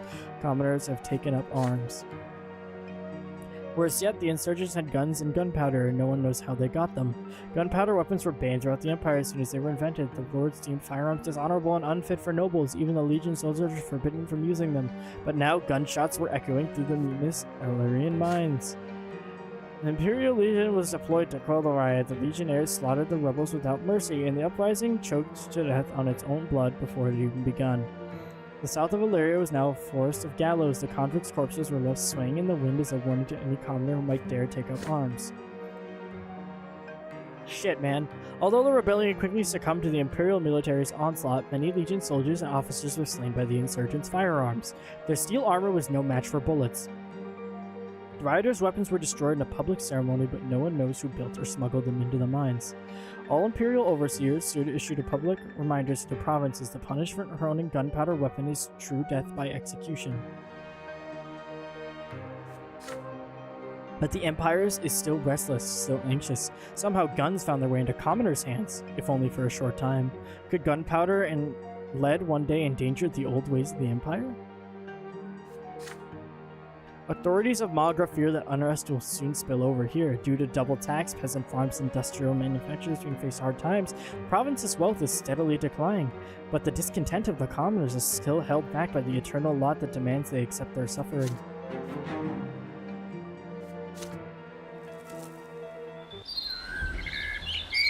Thomas! My boy. I will do anything you ask me to. I literally can't get any lower than I already am. You arrive one fine morning and find a visitor already sitting there. The visitor is none other than Thomas Guerrero. His heavy uniform already bears his captain's chevrons. Thomas looks nervous, his fingers drumming his foreboding staccato on his desk. Why has your old friend decided to pay you a visit? Pat your friend on the shoulder and congratulate him on his promotion. Thomas shrugs quietly, brimming with pride.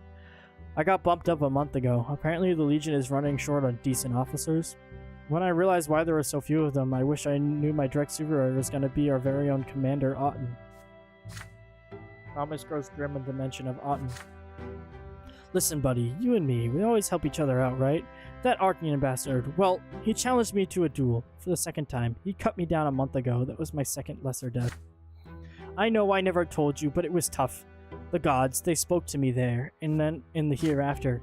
But right now, I got something worse to worry about than matters of the soul. See, Otten, he remembers me from the time at the academy when I stood up to him at the party. Now he's gonna kill me again and again until my true death comes. So it's a duel. That's Otten's way of having fun with his subordinates. Dylan, I'm asking you as a friend, will you be my second at the I got this, buddy. I got this, buddy. I'm gonna do it for you. I know Perfect Elborn doesn't like his sword fighting. It's one of the old traditions he won't stop to, but if I show up without a second, he won't just kill me for a third time. He'll dishonor me too. Prefect's opinion, dueling is a lawless tool of no... I don't care. I will do anything for my buddy Thomas. Duel and Grace are was used to tool. So he was on two pitch black lines to circle his arm. He's desperate to see why. Laws forbid dueling, but if you refuse to show Thomas your support through presence, your friend's spirit will be broken, his body can even be killed. I'll not recall your previous encounters and... Oh, I literally can't decline.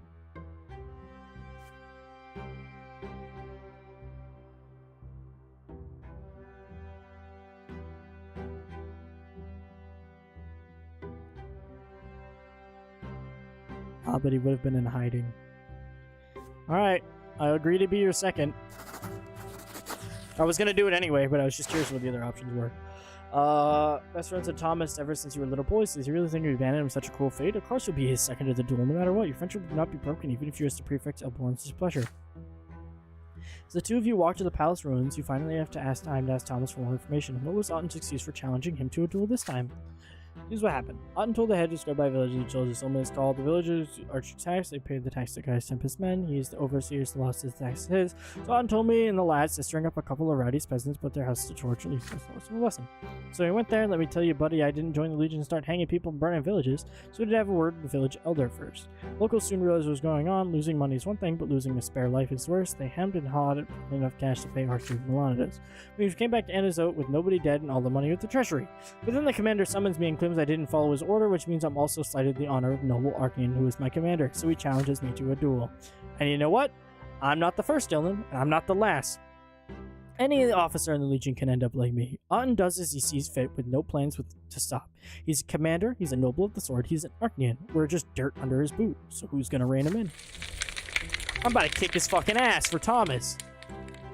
Reach the side of the duel just before dawn. By a half-crumbled wall, you see a tall figure in a clad thick cloak. Doris Auden, High Commander Magra. He already expecting you, his azure fingers drum impatiently on the pommel of his sword. Thomas dutifully bows to the commander. Auden grimaces at him. You're late, Captain Guerrero. Why should I have to wait for you? You've insulted me again already, and who is this? I've seen your face before. Anyway, I don't have time for this. Make haste. I have other duels today. Commander's second appears from the shadows, a young nobleman quiet, eager to oblige his betters. As seconds, you ask the duelists if they are ready. Without word, Auden draws his sword. Thomas nods anxiously, clearly ready to face another death.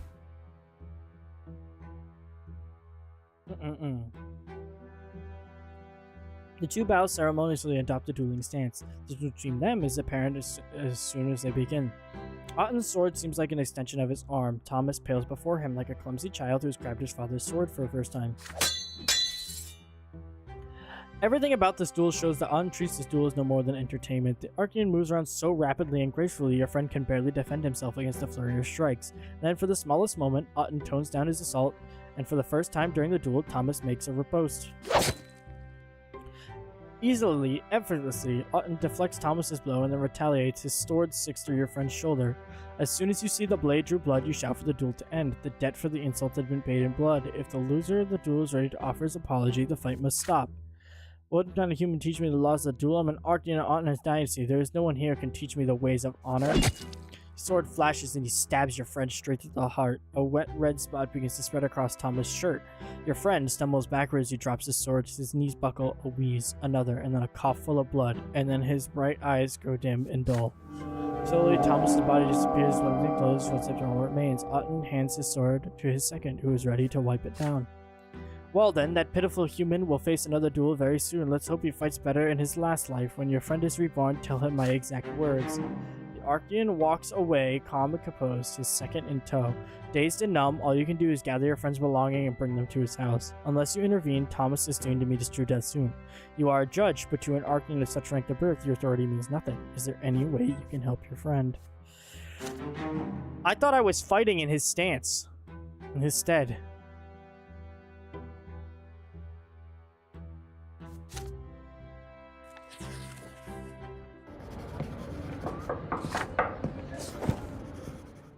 Another got up, but think back to your friend if he doesn't knock the door. How to discuss with you, Brant? Would you mind if we take a walk? It's getting a bit stuffy in here. Can you take a walk around here? Ugh. That sucks. Streets are full of craftsmen and factory workers. Merchant carts squeak as they roll down the streets. The head of the prefecture looks more worried than usual, lost in thought as he observes the bustling street life around him. Brant, do you recall how we talked about the tyranny of nobility in the province? Dorius Auden, the High Commander of Magra, is on a murderous spree. He challenges Mortis to duel his slightest. Yes, I'm very aware. I just witnessed that fucking happen. I saw that with my own two eyes. You know, to my best friend, and I'm gonna kill him. With my own two hands, twice.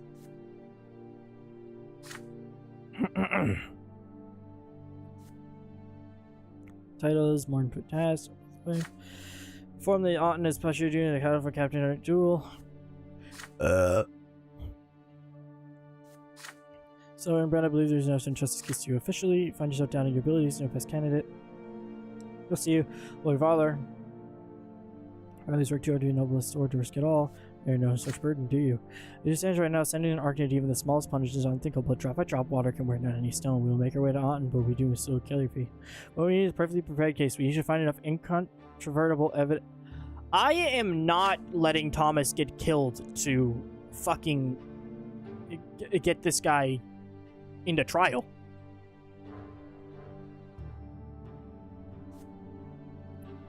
Lower ranking is level level is absolutely even the high one level.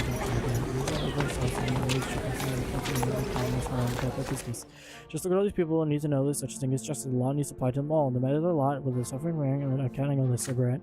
Stand motion that Albert studies you intently from the small before the prosecutor case again. Talk about Thomas and his fate. Now your presence your best chance getting undoubted, but there's absolutely no guarantee we'll leave to speak to trial. Hey Thomas, go just see this to the end, but this mother's just friend just... I am not letting Thomas die for this.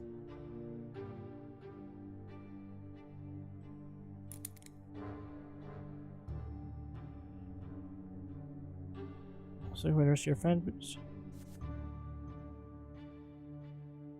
It's already at 0. My career can't get any worse. I'm saving Thomas.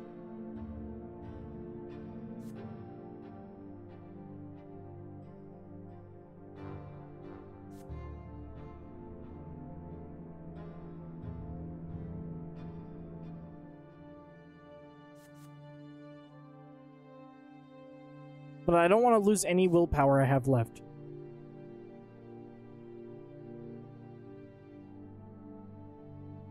I'm having Thomas taken into custody. I think that's a better option. For Thomas, if you need not know the details, it will be safer for everyone this way. That it will, Brant. You are the only one who knows. Keep your friend proceed. Be sure the prefect of the law will not be broken. On the contrary, it will be enforced for justice. Such a brief request of his office. It looks decade-old. Their pains seems like that cast. You have news out as well on his way toward being punished for his crime. You're in a building case against the high time with a trial and many witnesses tell the whole truth about the last time argument. While hearing these weird times told again, you spy a wicked spark in his eyes, a glimmer familiar to you, and both alone.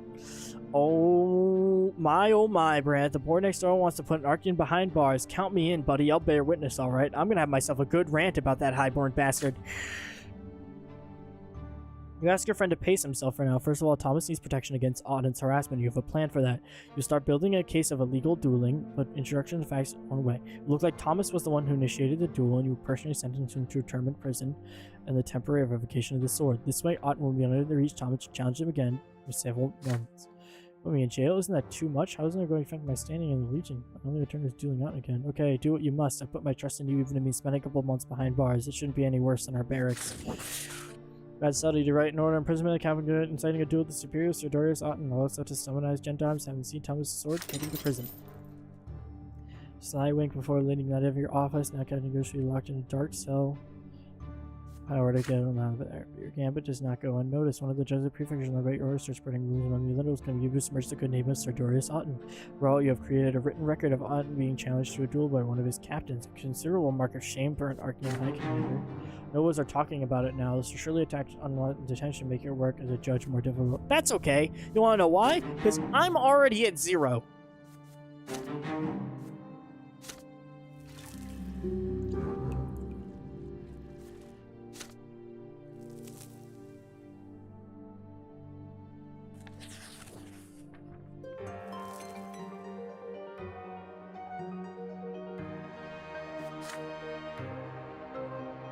Oh, I probably should have read that.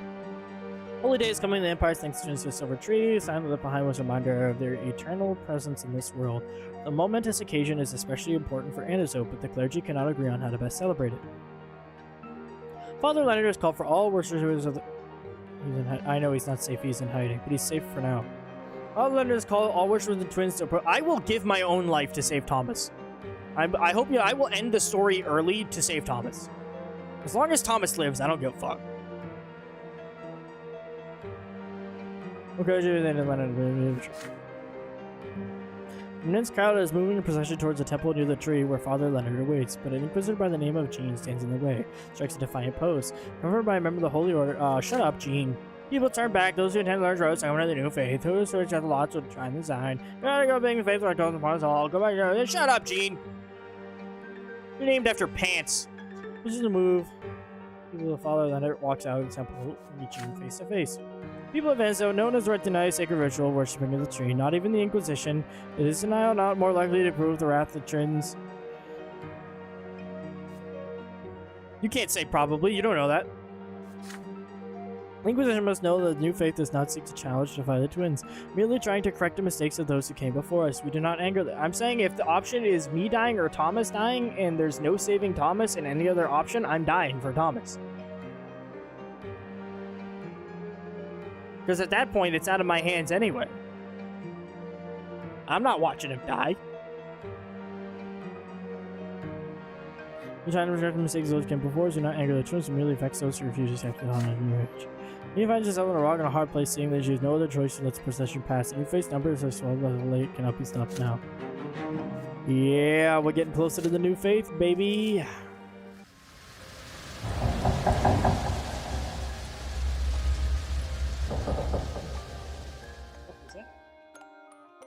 Hearing real life noises. I think good though. The Festival of the Silver Tree. Today is an important holiday. The entire empire is celebrating the Festival of the Silver Tree, which commemorates the parting gift of the twin gods. The divine sapling they planted in our mortal world in the middle of Anazote.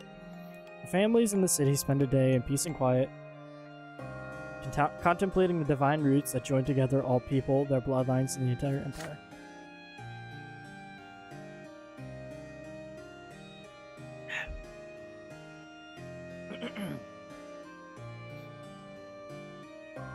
Mother always oversees this holiday.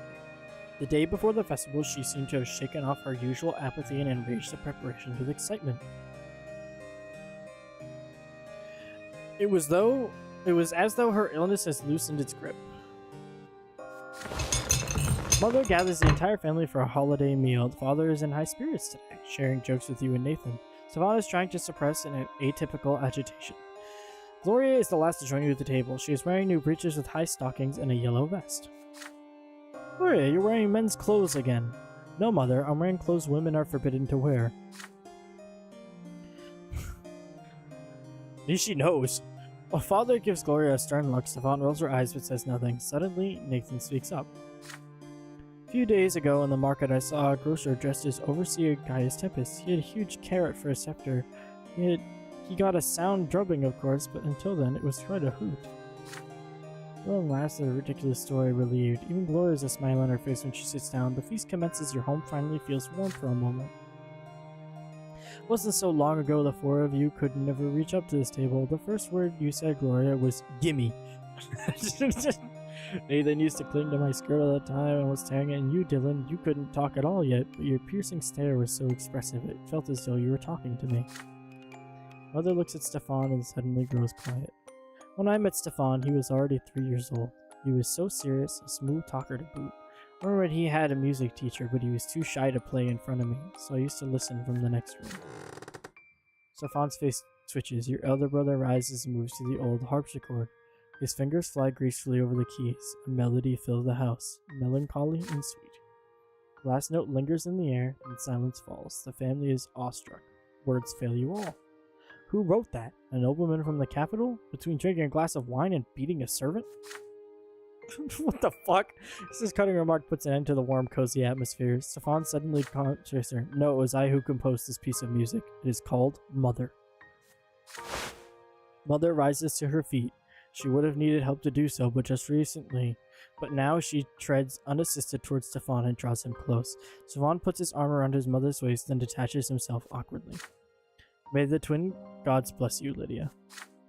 Gloria considers the scene with thinly veiled fury in her eyes. Of course, highborn nobles like Stefan are made for the arts. They're the only ones lucky enough to have a soul and experience and inspiration. Unlike us, the lowborn, we aren't supposed to feel anything but suffering, let alone express it in poetry.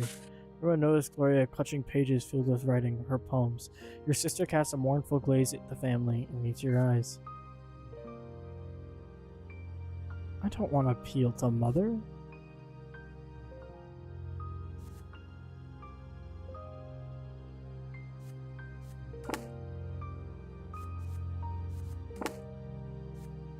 Need to go up by 2.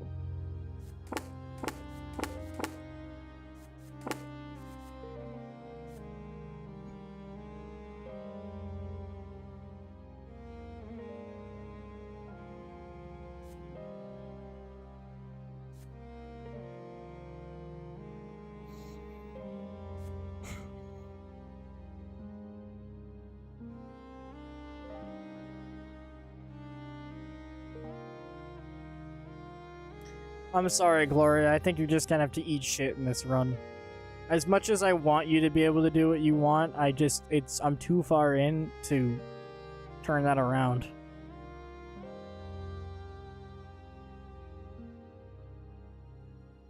I feel like But at the same time, I just want to let it happen. My heart tells me to let her read, but points tell me to appeal to my mom. Either way,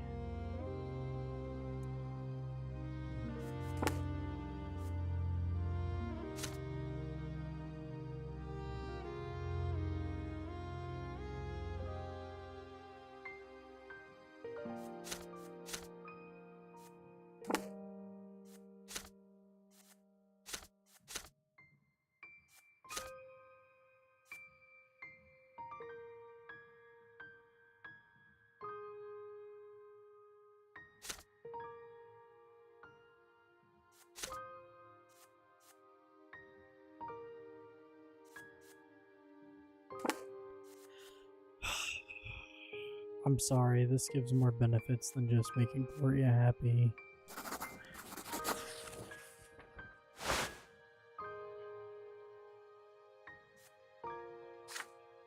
Gloria, my dear child, since you were little, I taught you to care for your soul, but if I failed to convince you, please think about the family that took us in.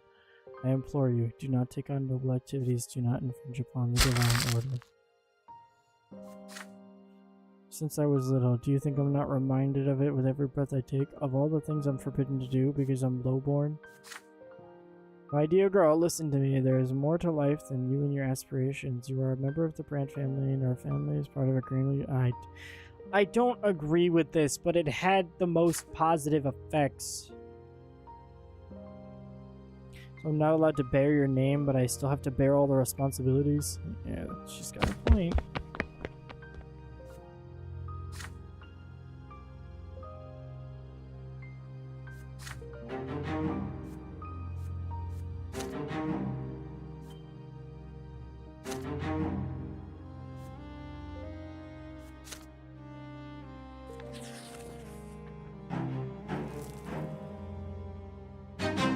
Yay! I get to go have sex again.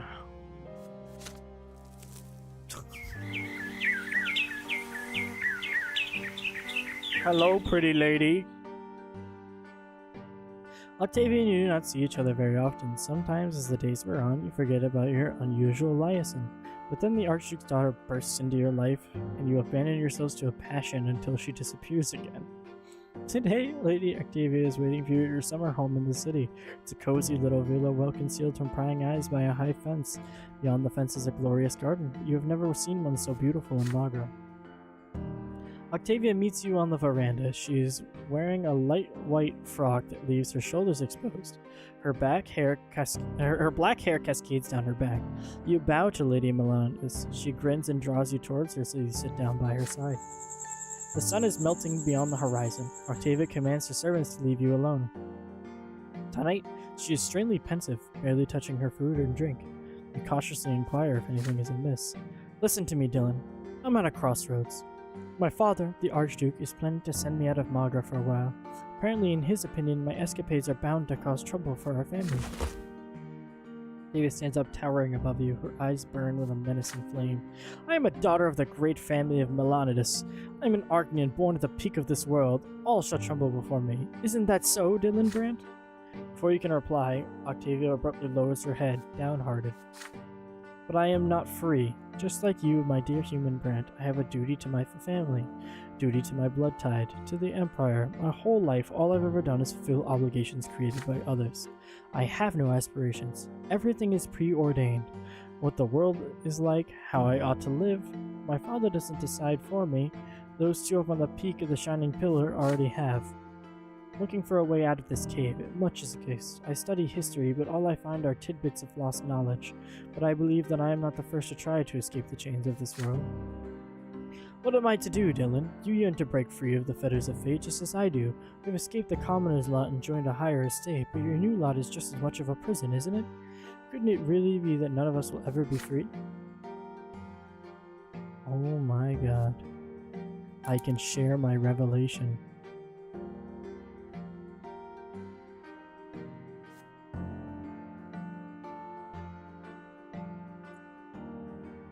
Or we could fuck.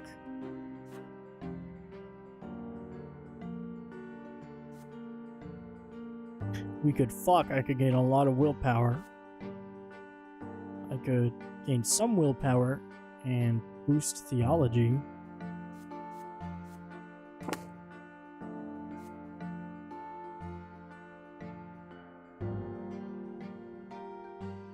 Or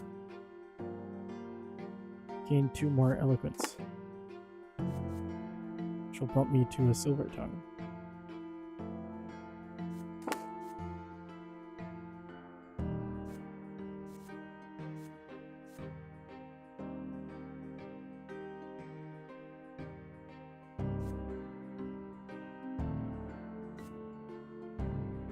And my relations to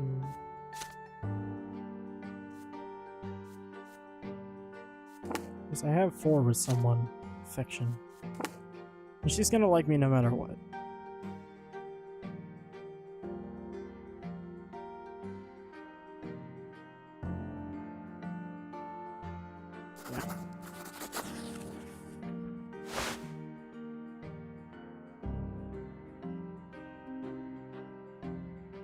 Go straight into your soul and use another proof over.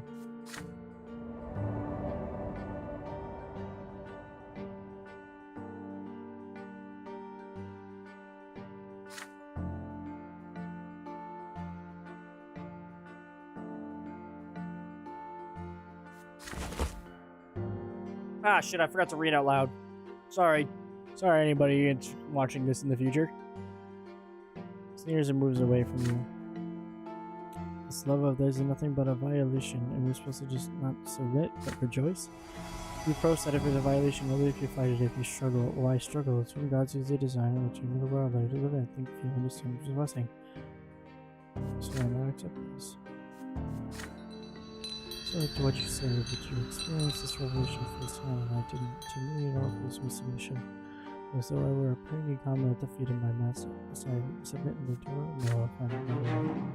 It's enough theology for today, but your own is around me. Yeah, I still got some.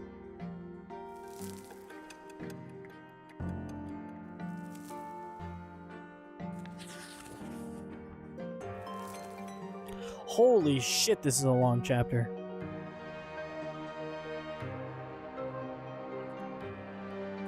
News from the capital quickly reaches every corner of the empire. Darian Flavius, the heir to the throne, have left the emperor's palace for province of Monia, which is ruled by Great Chancellor Augustus Monroe. Chancellor accused the emperor's court harboring malefactors from some heirs. Let me see people go, what the fuck? Please, if you will.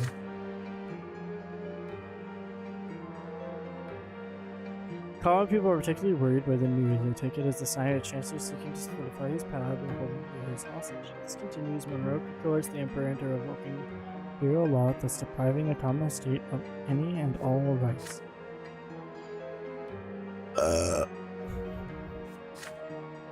Pushing your emperor, good people, the imperial heirs are future Tempestine Sea.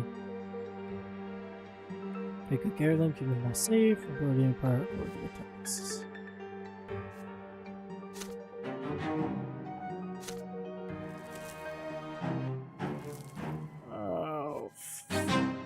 Chapter Peacetime ends soon. I fucking hope this plays.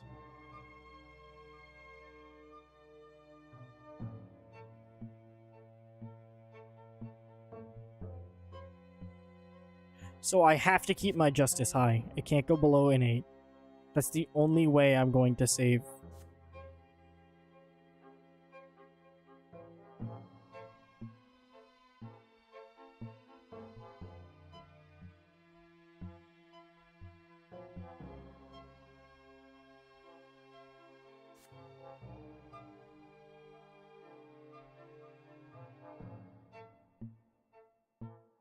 My career is not 10.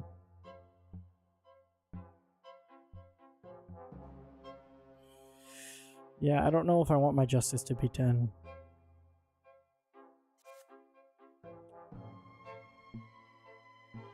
So, everything that I'm doing right now is just balancing my justice between 8 and 9 and not letting it go. And I can't die.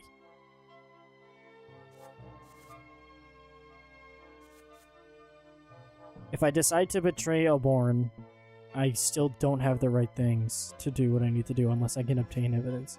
So this is my option. I need to get Otten's sentence.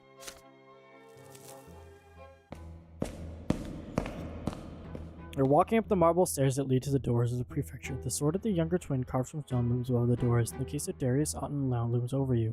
Preparing this case will take many long months or even years. The prefect Elborn is enough of that. Time and time again, are you ready to see this case through to the end? Father meets you at the stairs, and judging by the door look about him, news of your most recent case has already reached him. Son, I didn't want to discuss this back home. Elborn is our friend, and I stand by him all the time, but he's dragged you to something that is far too dangerous.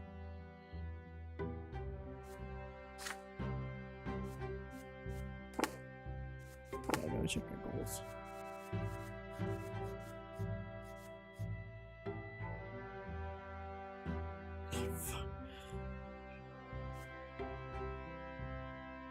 Yeah, my reputation is not gonna be above 8, big dog.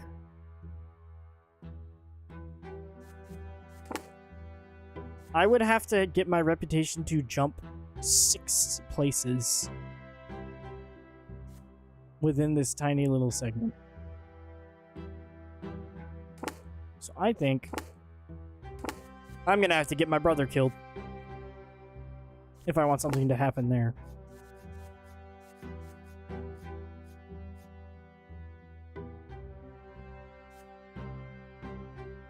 Or the Brante family falls apart from the two.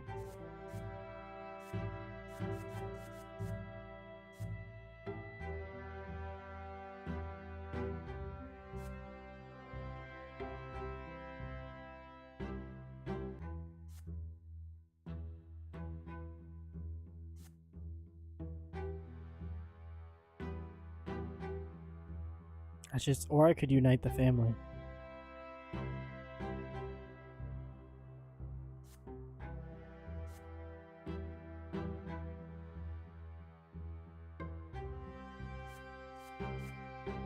I either have to unite the family or kill my brother. Or somehow gain 6 reputation.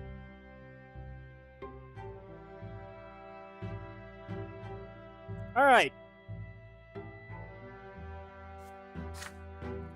We just say you're doing summon a highborn archangel. Of course, yeah, I don't give a fuck. Our family's reputation can go through the shitter for all I care. Promise your father you consider his words, say goodbye to return to your office. I'm saving Thomas's life. That's all that matters to me.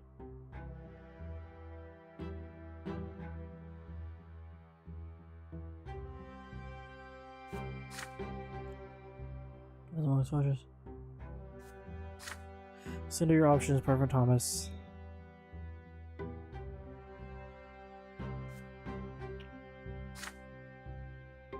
What's here?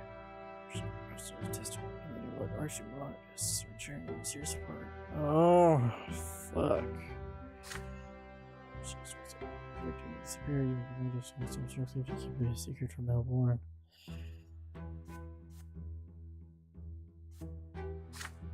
No, I can do this. I can do this the right way because there's Otten is sentenced. I have everything I need for this one. I don't have to betray him.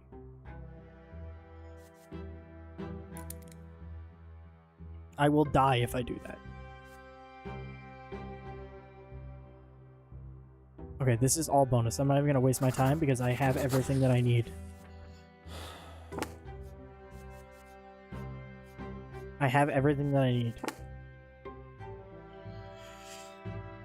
And I am no longer completely in shambles. I'm just in a dangerous position. Making a comeback. I understand I only die fully, but I couldn't even choose that option anyway.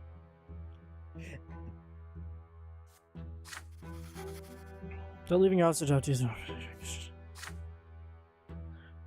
Likely. Forgive me for not reading out loud. I'm trying to get through this because I've been streaming for 3.5 hours. This singular game. And I told myself I would finish it tonight. So I'm gonna start reading a little bit fast. You guys can learn how to read. You can learn how to read. Learn how to read. How to read. I say you guys. It's only Jason here. Jason knows how to read. All right.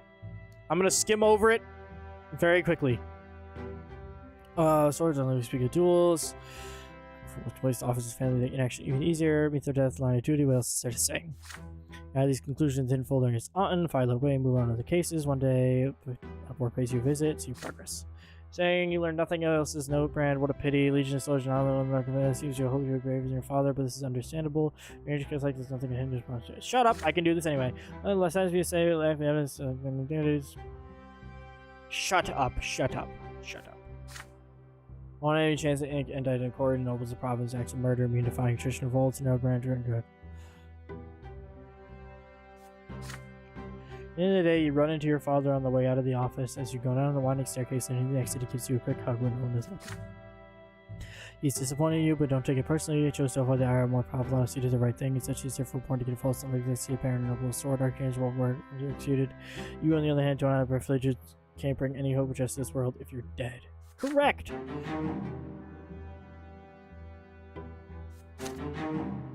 The career is better. Okay.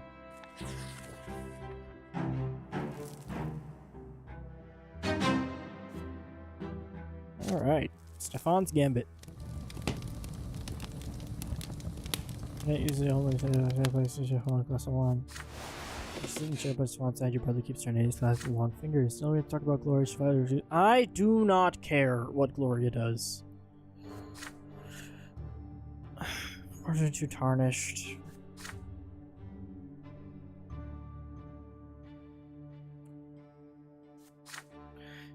No, no, no, no. I'm not. This is not happening.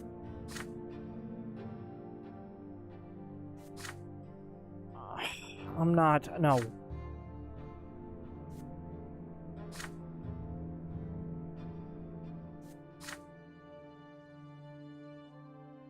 I am going to absolutely flat out refuse. I'm not doing that.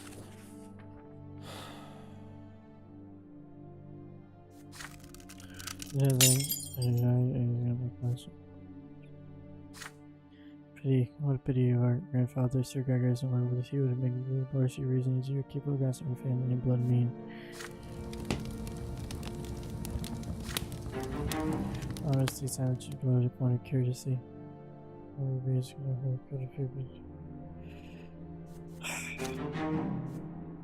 We have peace, though. And I have more willpower. I need to see my destiny. Alright, so I still have justice. My reputation is definitely not going to go up 6 places. I don't care what anybody says. It's just simply not happening. I just realized I have to be also ennobled by the sword. So none of this shit is happening other than potentially my family completely falls apart.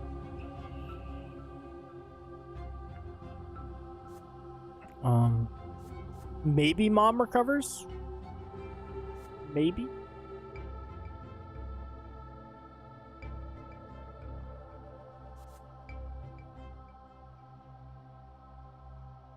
Okay, I don't know. We'll see. Sir born, whatever, what's your strategy involved with me. Just I handle all such cases. Son's confession. From him. Fortunately, remember the secret side with mastering music and the most personal mask. Fortunately, it fits your face perfectly.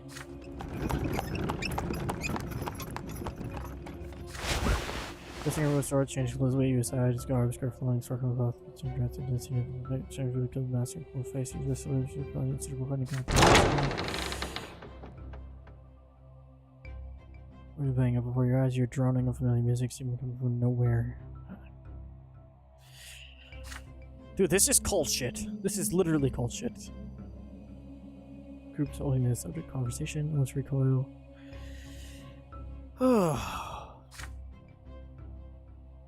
quite out of the ordinary. You hear unfamiliar names that could be belong to legend. Your ears old. There are people here taking a secret identities, mentioning up.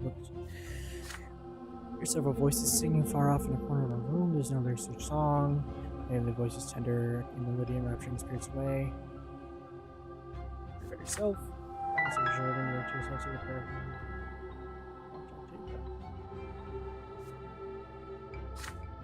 They recognize my masters. You must the same when I was gone. We must have really not seen close to another. This place to burn a lot of the explains in the circle of the theory. Yes, no, we do not. No, what? No, do we scheme? We ourselves far from machinations. This place is a little world of our own. That's a game of make believe. We pretend we live in the hallucinations of us and arguments. What that really means.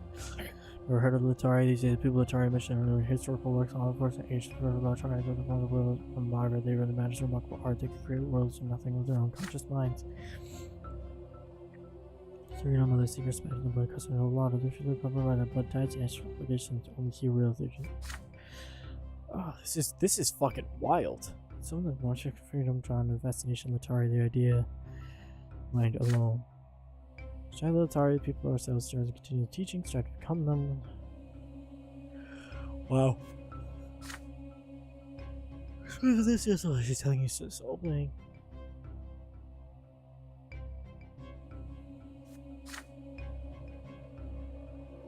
Okay.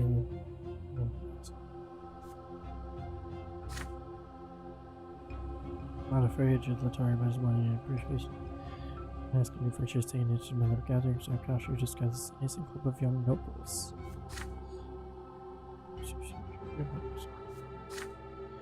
I listen to I have.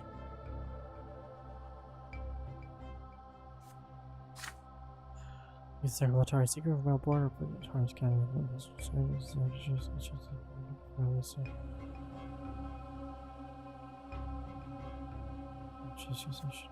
the south is one.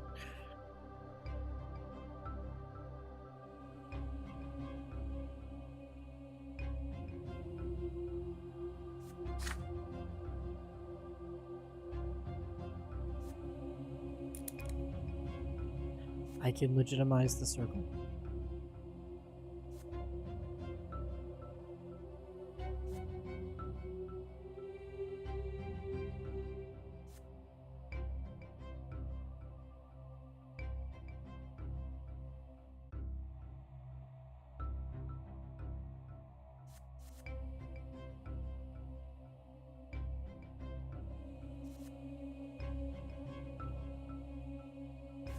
I'm gonna legitimize the circle. I think that's my best option right now. Fuck, dude. This takes so much thinking. Who knows hiding from sight wearing this?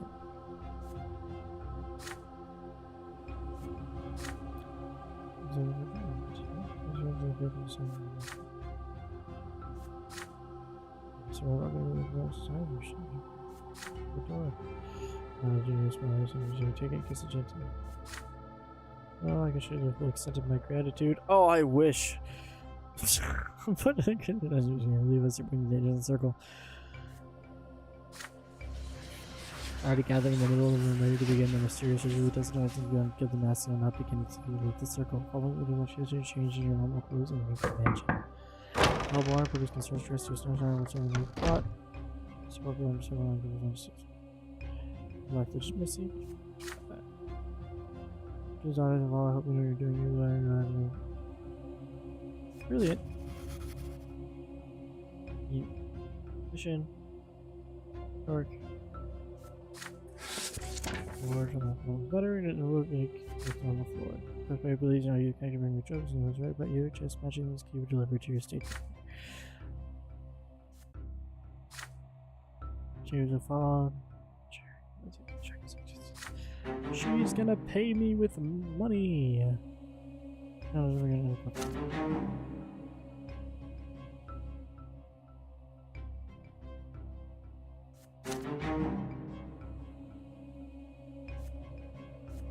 Diplomacy is super high.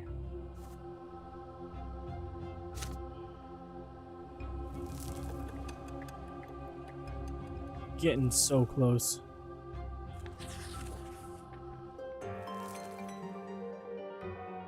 Rumors around wants to be mysterious Sophia.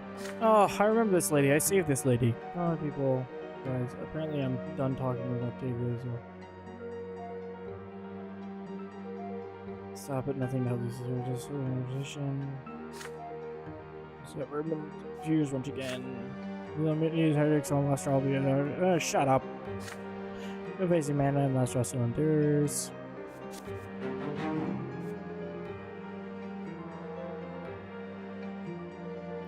I helped her escape. It's unrest. There is a struggle for power, at least for secure wealth-wise, because I made us so much money early on. All the curved mobile staircase through the town is followed suddenly visited by messenger from them. Nothing silence, actually carved doors, spacious room and environment, see the official consideration. I'm sitting in the corporate chair carved wood. Oh, I'm gonna kick his ass. Judge Brante would come at last on his roast to catch on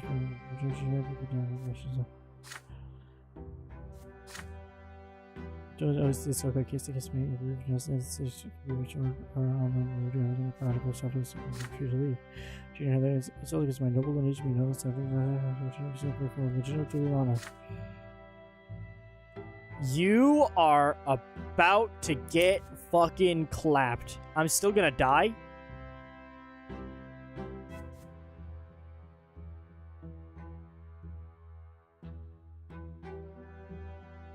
Oh, come on. I have literally the max amount of fighting ability that I can, and I can't beat him.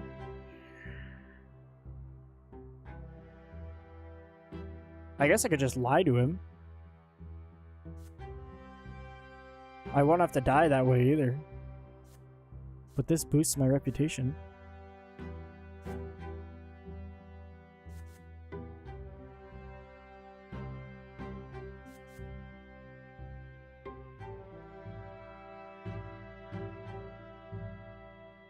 Forgot they're literally a higher species.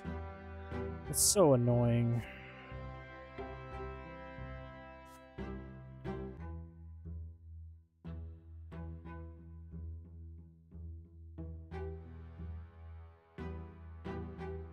I can't gain any more valor. The only thing I'm gonna happen is I boost my reputation. I'm gonna put him at ease. It's the only option. Oh, it's nothing suspicious, sir. It's nothing suspicious, sir.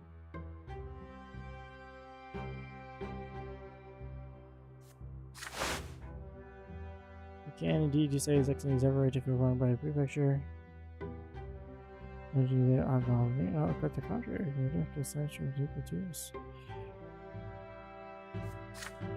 On the other hand, but humble servant of the law to you is our. I lied to your face. Probably branch. I hate the branch. You will talk to me.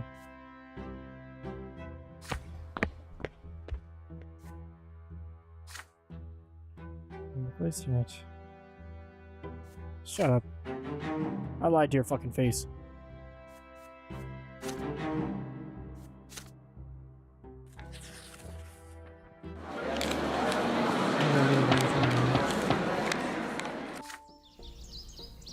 The man lying right on his body, pierced by sword, nothing finished. Not sure death. I need a thunder middle-aged all my jacket. I don't know what is on the base with nothing.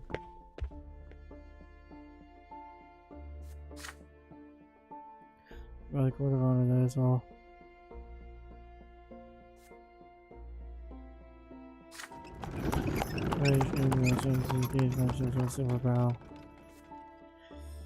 Oh, Brent, as you know, Chairman, I do not give a fuck about you, Mr. Vermin.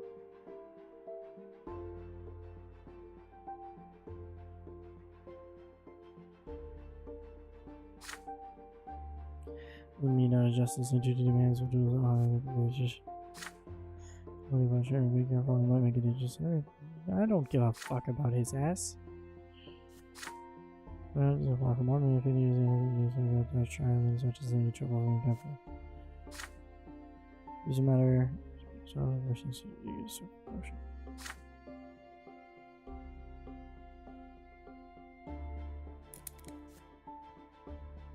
don't have enough for that.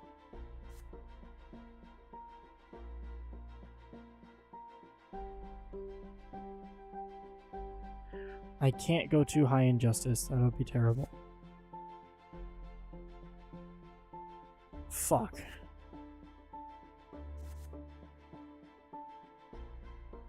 Actually, I can do this. This will save me. And keep me in the spot I need to be, because it'll go down to 8.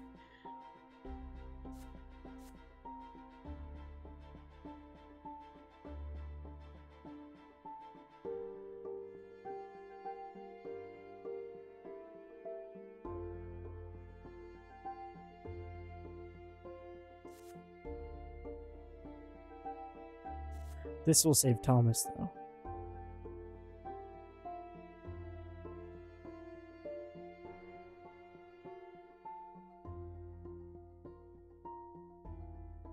No, it won't, because just because it's illegal doesn't mean you'll follow the law. This isn't even a good option.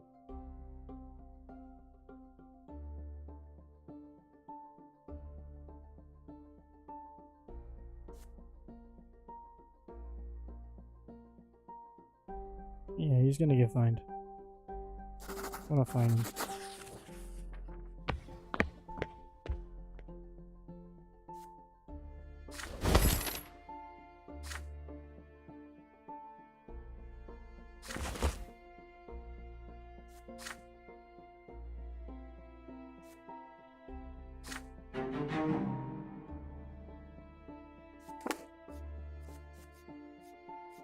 Still have everything I need to.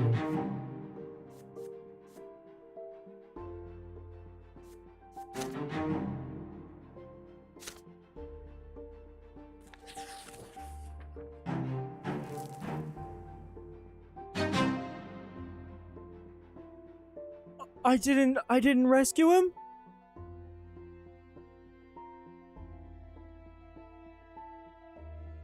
What? I wasn't able to rescue him? What other options did I have?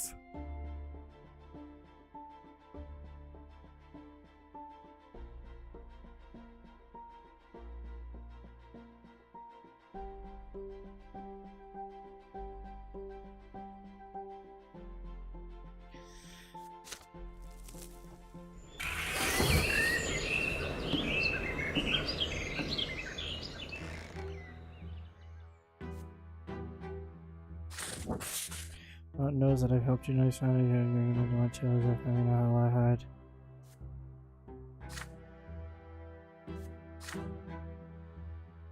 Yeah, so what because you.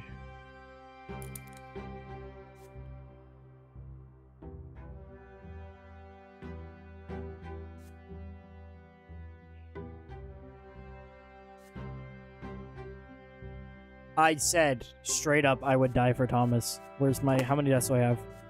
I can die once more. I'm doing it.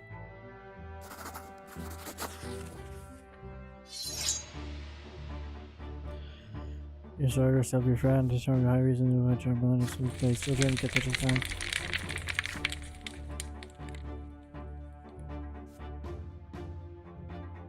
There's no waiting. Fuck my career.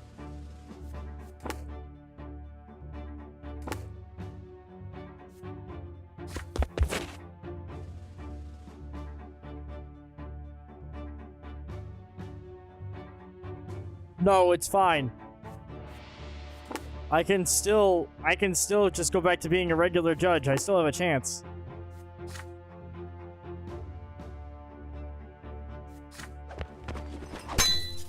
Good to join us. Thomas side back to back yourself. I'm cool as shit.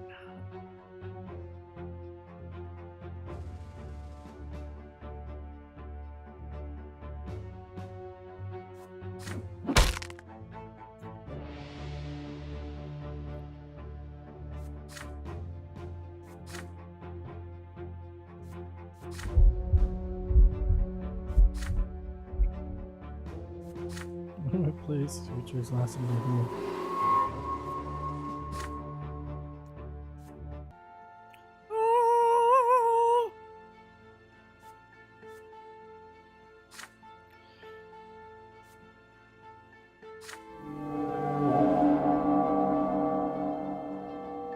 dies, evidence has always been the rating for you one step away from it.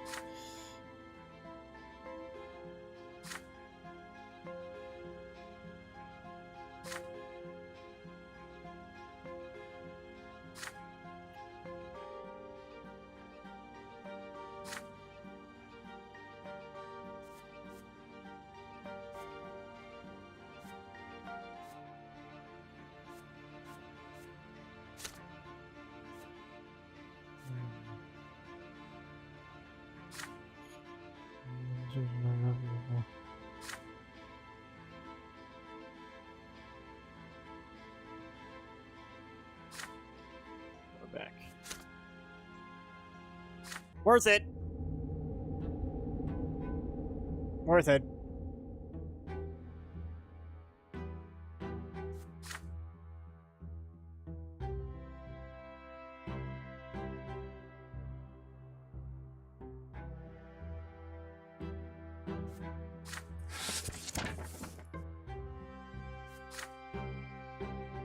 Guys, so far away in as well that spies out and seems lost my chance. I think see I'm entering your debt for what that's infinity. Let's fucking go.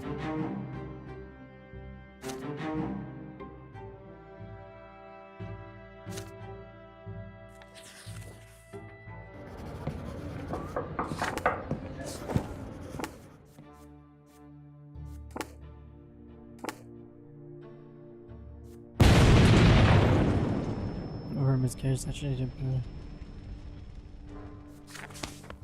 sounds like your husband workers are about to perfect your before sunset.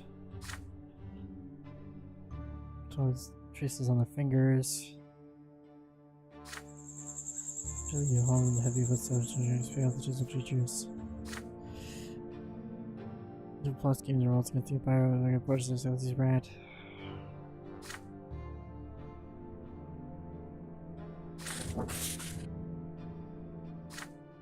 The surgeon last July on planning, which is usually more important.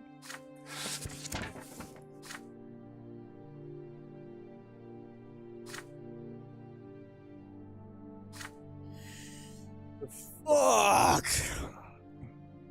I can't have my justice go down. My justice can go up one. I can lose a little bit of wealth. The power goes down. What is this one? Just goes up 2. That's too much.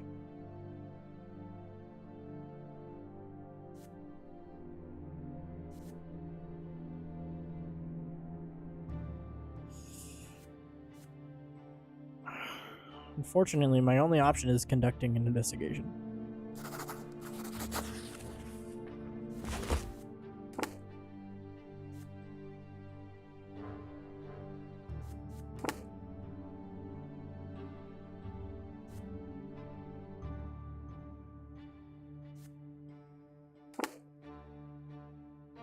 Justice just went back up.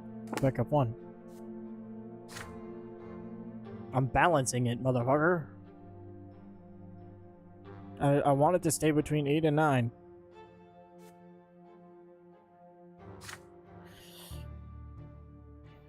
So you're not dealing with ordinary outlaws, so you're fighting insurgencies to curb war in the Empire.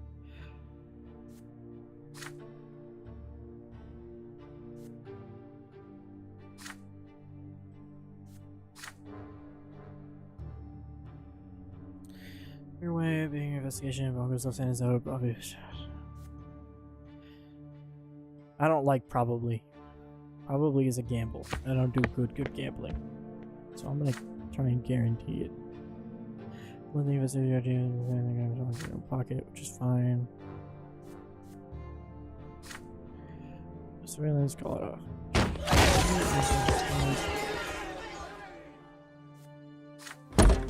Quick analyze and surgeon every one of them. Okay, perfect. Perfect.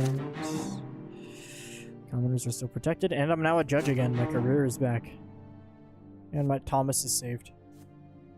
I am now a ringleader as well in my scheming. Dude, I have such high personal stats.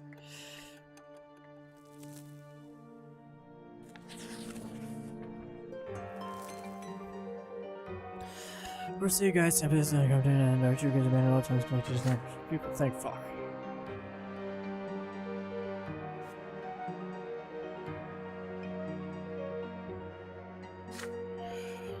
I believe unexpected Archduke's to withdraw partial face against myself.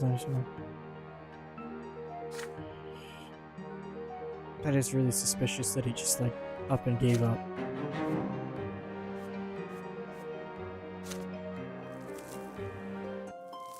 Give your best noble voice. There was a judge behind you. How much get the door? Litigation not in this case again and again. 2 years now, you search for them. Do you think I have an archaeological conviction for his crimes? I heard from Martin sincere account in the city hall, but he likes to despise someone's chance to do that you study your progress and let you get rid of chase and you.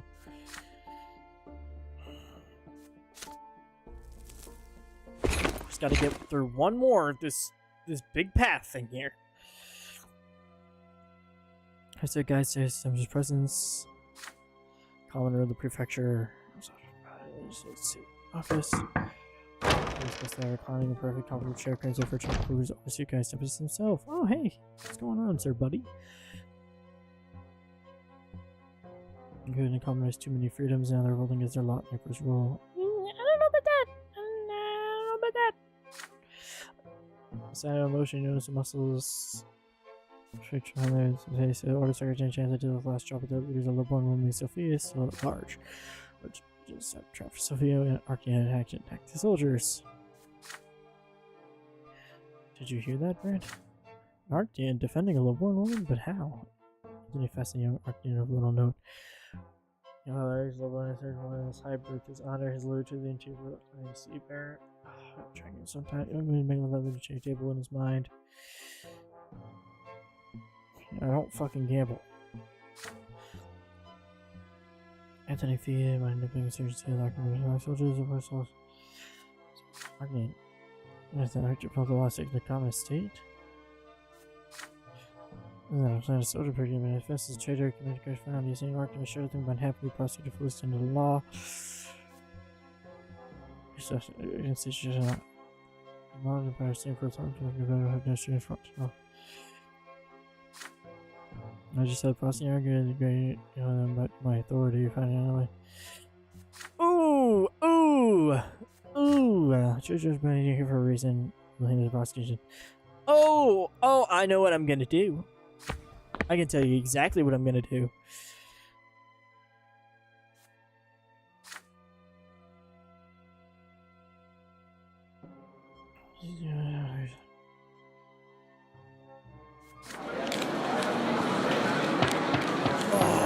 Give it to me. Give me the options.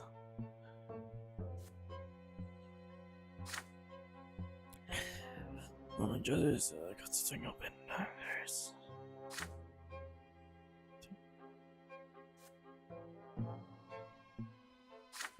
Morning, physical room. Suddenly interrupts the seeker himself. People that I know brought here before said I broke the law, right? With the held accountable for our soldier. I killed them. Yes, I didn't. And what follows that he asks them salvation. He's trying to get himself condemned. That's the worst part. Okay, so justice is 9. Give me my options. Justice can't hit 10. That's a bad thing. And then I will also die again, which I simply can't do. That's just a terrible one. Fuck, it's gonna go down to 7 if I do that. I can do this one, though. I am going to turn to Octavia for aid.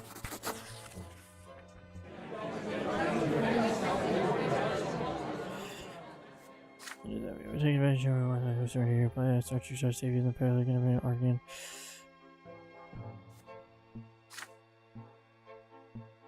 If you never abuse it. Yes, I love this lady. I am so glad I got some pussy.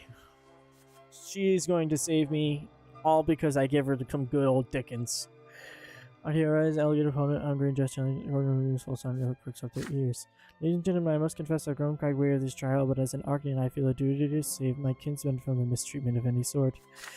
In the name of London's dynasty, I hereby pardon and confess on behalf of the Archduke. May he never again utter rebellious to the soldiers, or the Archduke has forgiven you, Sylvester. For now, you are all free to leave.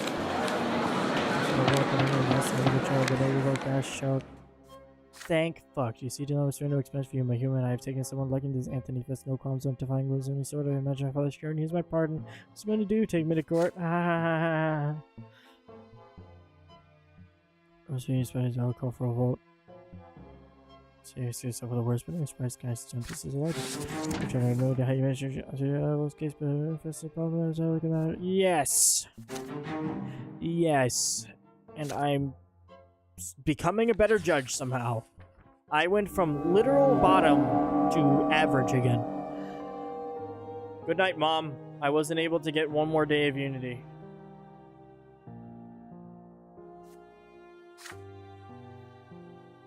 Good night, Mom.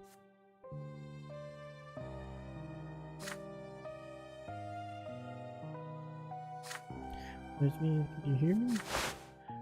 Hold on. Left hand there, fucking in there.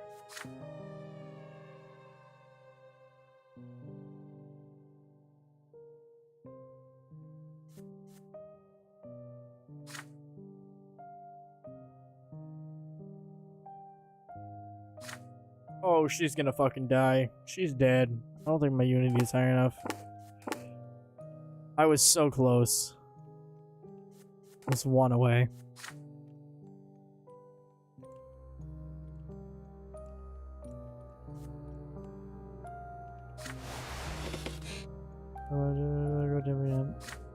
Good night, Mom. It's alright. You wouldn't be able to survive in the new world anywhere where people don't listen to their lots.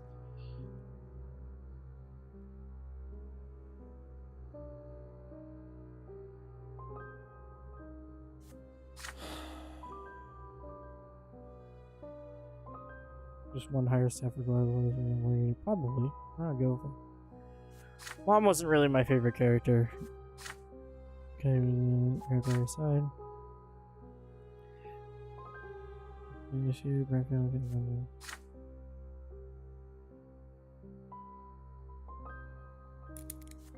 Joke's on you, motherfucker. I'm gonna save Mom.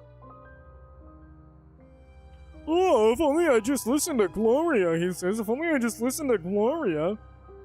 Fuck you. Actually, you know what? I'm just gonna accept she dies. Just out of spite now. No, I'm just kidding. I'm gonna unite the family.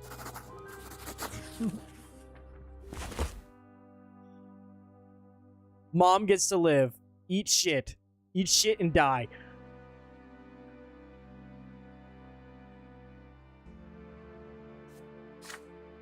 Well, he's here with no mother. No, mother has not failed anyone. She's all good at anything. Or else, in a dark hour. Yeah, eat shit. Eat shit, motherfucker. I'm the greatest at this game. If I didn't have those charts telling me what points gave me what, though, I'd be fucked. I would have screwed it all up. Absolutely, without a doubt. Just based on choices alone, I would have fucked it all up.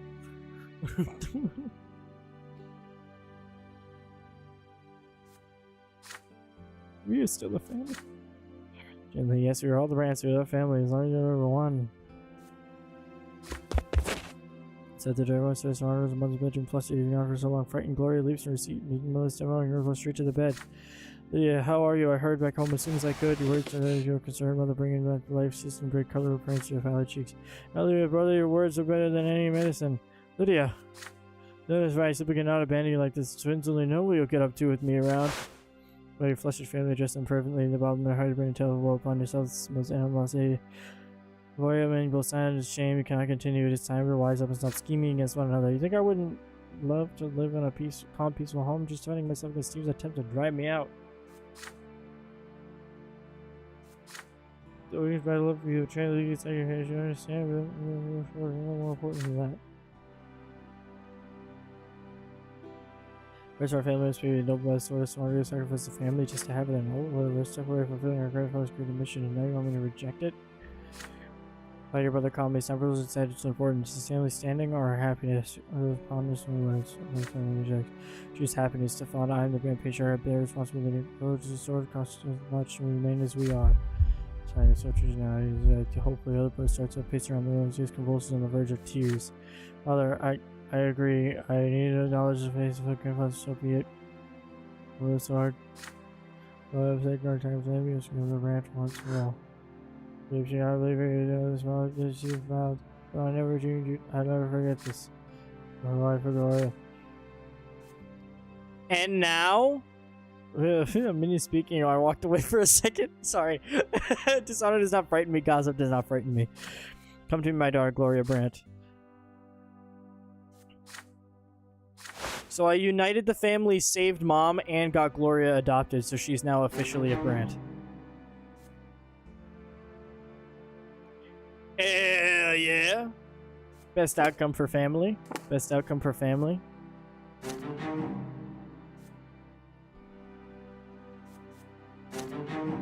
Peace. Prepared for anything.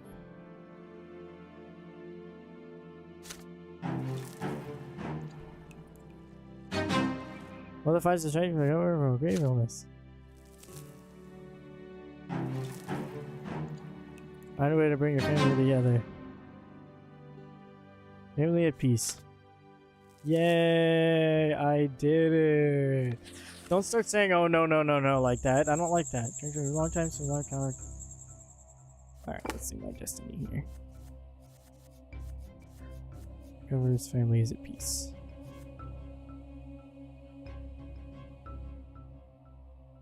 Gloria Brant. Wait, why didn't I get this? Oh, I guess it's later. I just completely...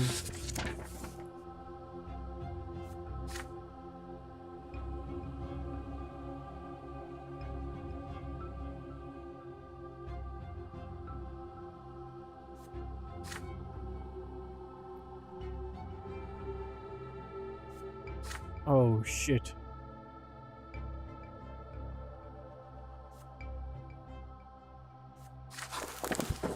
Archives and Margot. Those who just return to the faith.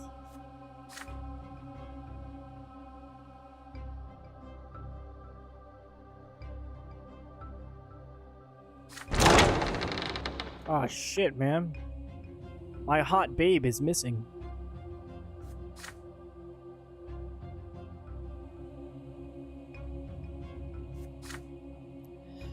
Girl.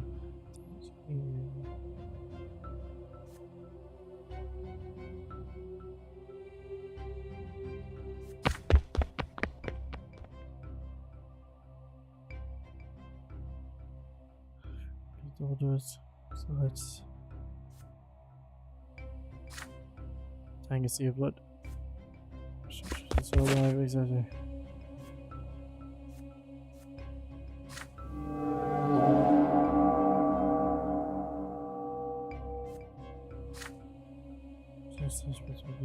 They killed her?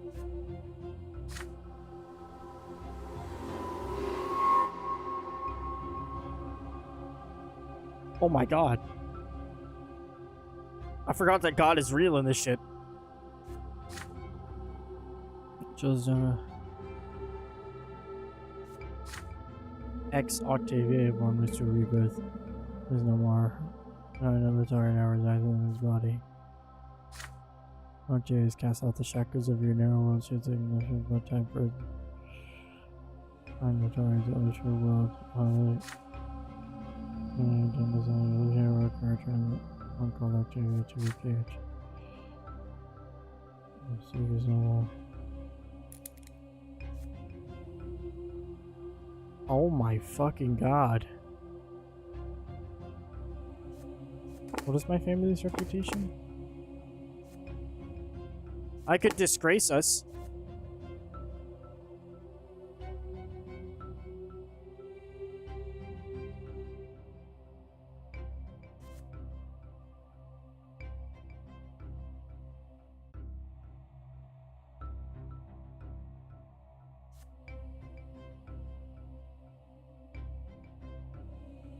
Oh, I'm screwed either way.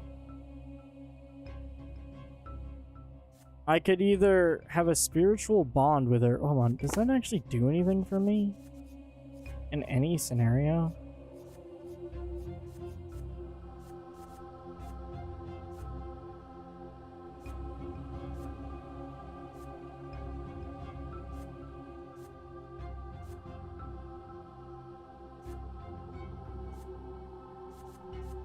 What does having her like me that much do?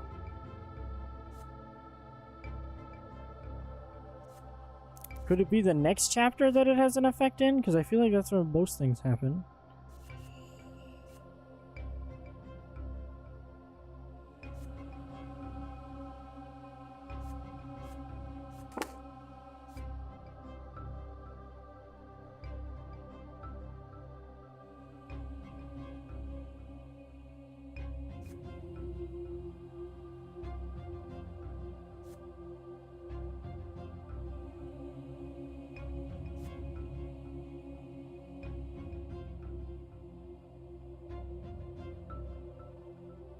So I can let her flee and never see her again. I honestly think this is the best option here.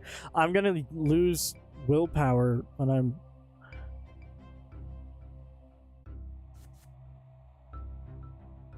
I'm not bringing her back to her family.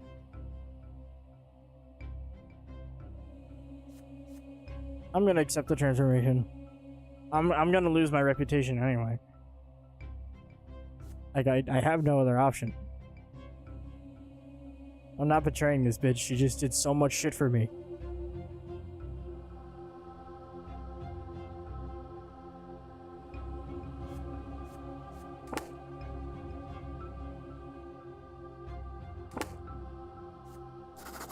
I've made my decision.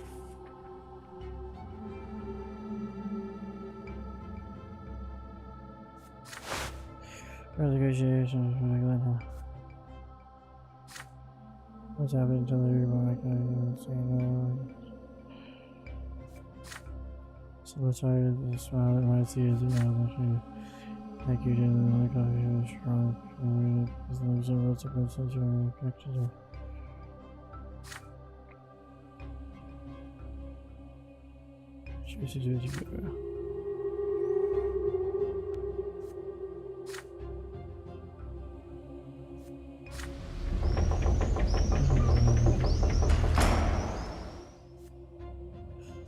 Your water running on presence, much more is not telling me what happened to Octavia.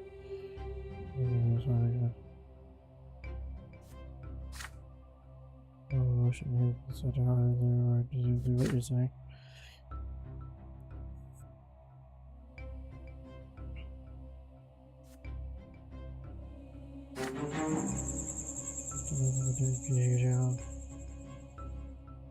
What a weird scenario.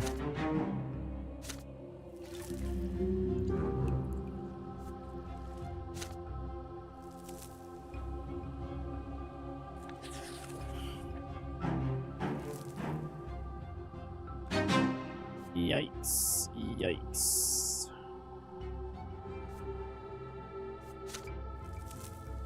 Oh well.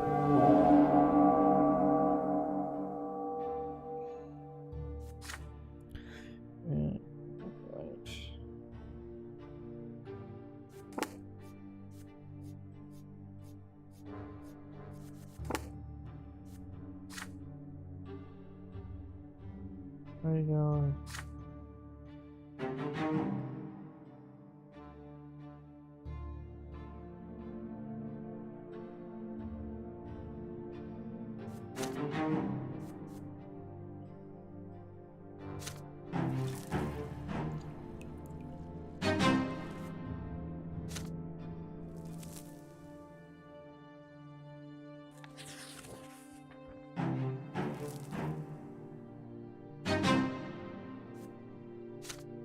There's so much shit happening back to back to back. Doesn't candle city tap survey to change the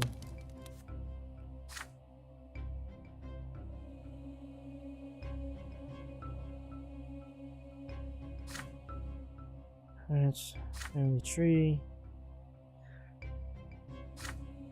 Well, we're already at 0, so how much worse can it get? Oh, so sweet, so happy. Wow. Oh yeah. We were disgraced in the first place, don't you worry.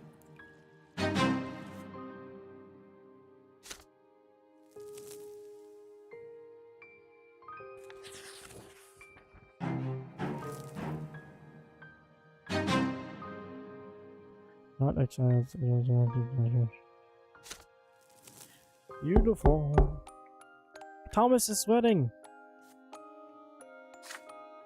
Since I actually go straight here.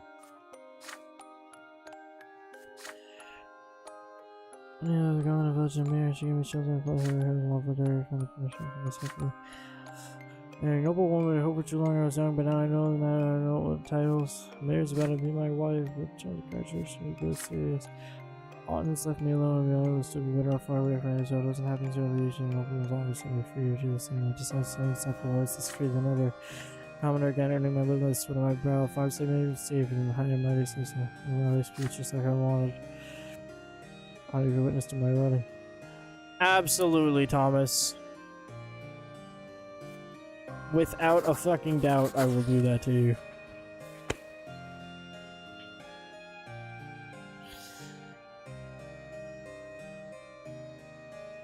You witness at your friend's wedding.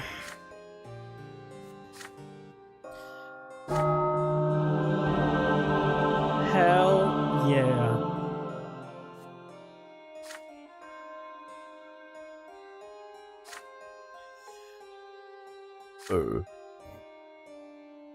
My family is shit, but at least we're happy.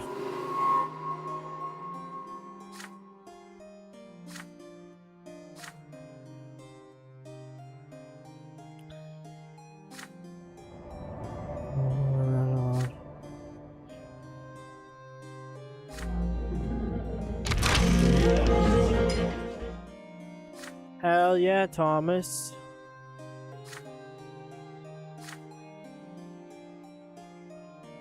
He's gonna name his son after me.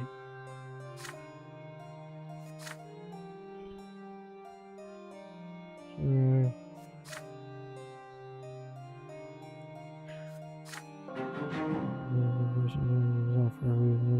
knows?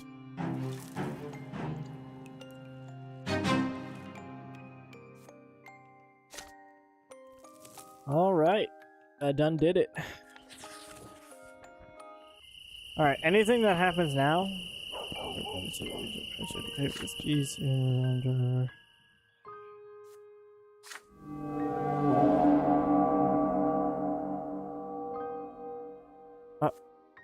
Nathan? I'm just don't worry. I don't know.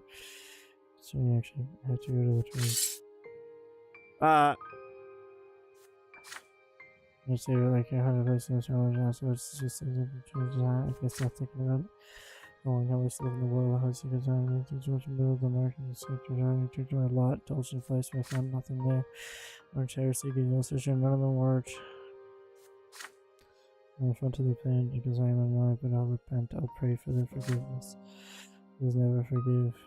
You don't lose this house, they never have, they never will, just here for every false step you take. I'm gonna still try this another one, but it's too big of a price if it works. I can find it useful anyway. He's almost hard.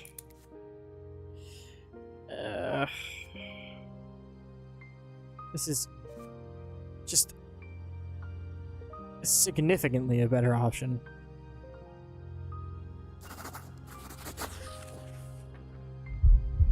Need the question here because what will mother say about this? So it's not because I'm paying the there, mother. Oh yeah, she's your virgin. Jeez. I think it's good that dad held your tighter, mother. I'm so sorry. I didn't think they were the twins. I'm just a little while.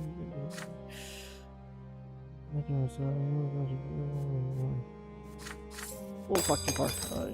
He dropped the knife. He then has dropped the dagger. I'll tell you anything. Themselves like you can do this ass. So you know, do this. I need the prayer. It's a good thing your brother's at your side. Challenge her when you're going to do that. You know how to prayer out when you're saying.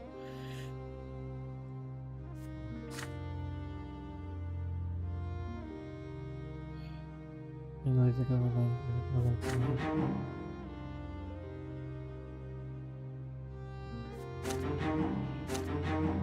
Let's go.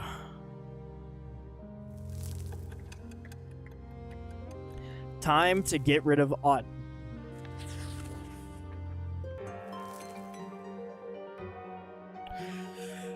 So, cinematography.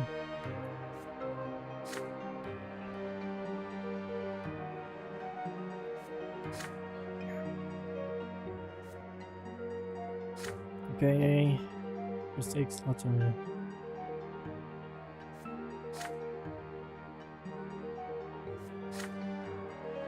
Oh my god, this story is so fucking long.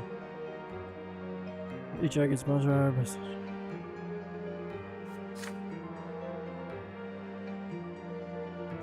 This became less about entertainment and more about like what the fuck is gonna happen here. If I do somehow get famous and people are watching this in the future, I hope you can speed read as fast as I can, because if not, this is not going to be enjoyable for you.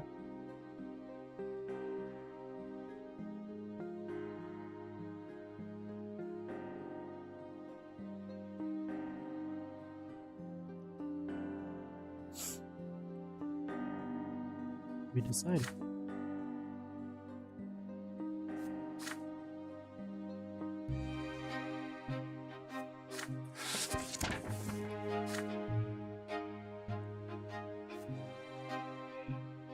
You're expected on. Is he gonna ennoble my sword anyway? That'd be lit.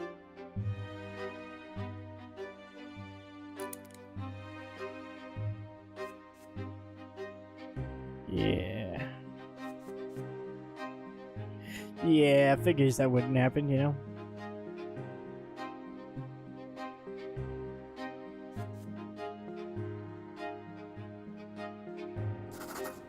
It's the only option.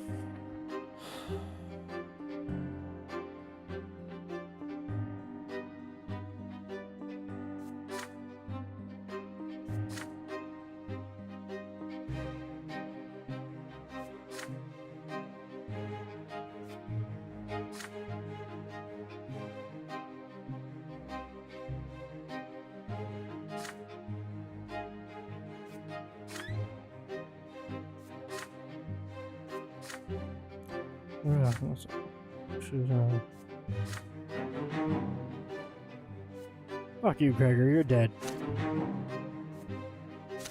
Now I'm prepared for anything.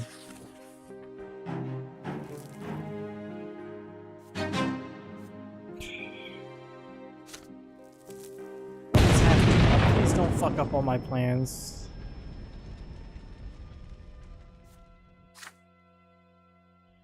Machine gunpowder.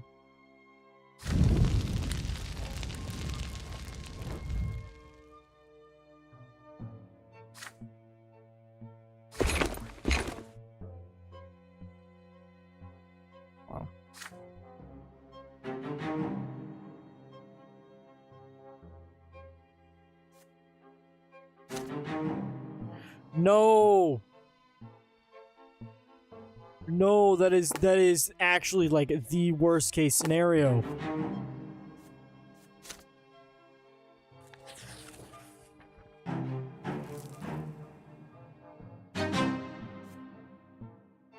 Another one?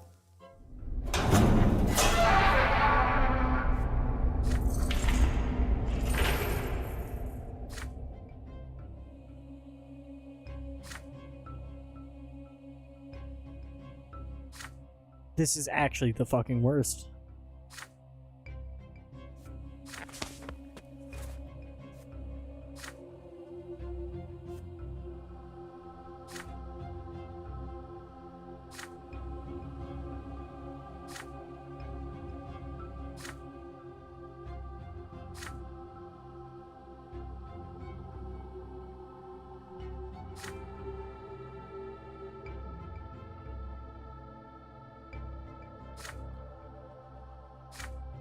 Guess I'll find it here.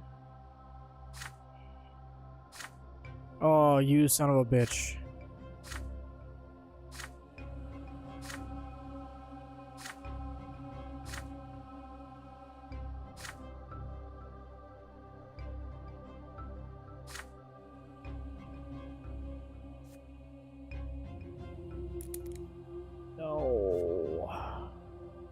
If I do this, I die.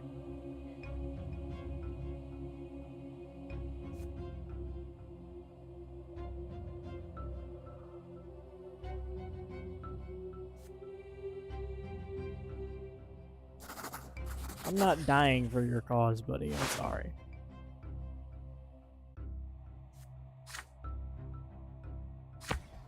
Of course, it royally fucks me.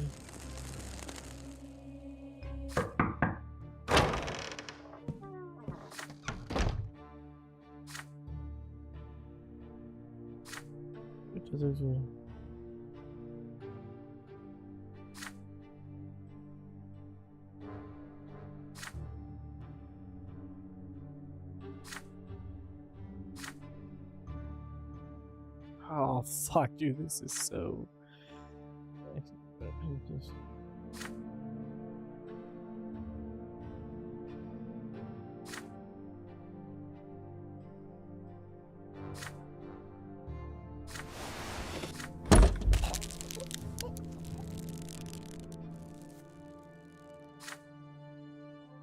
Well, shit. Well, he's dead anyway.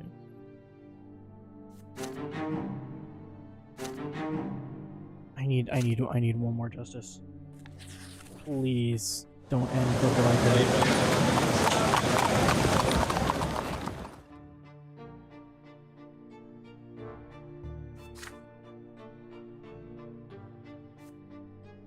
Oh, this is it. This is what I needed. Address the people with the speech. Oh, thank God.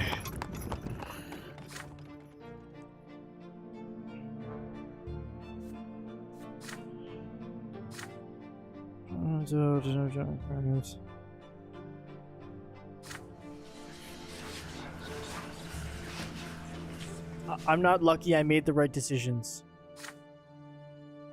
Obviously. Were they stressful decisions? Absolutely, but I made them.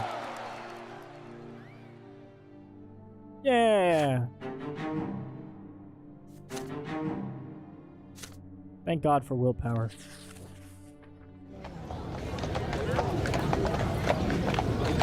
Here we go, baby.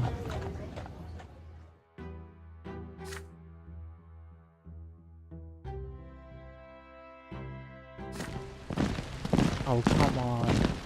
I'm gonna...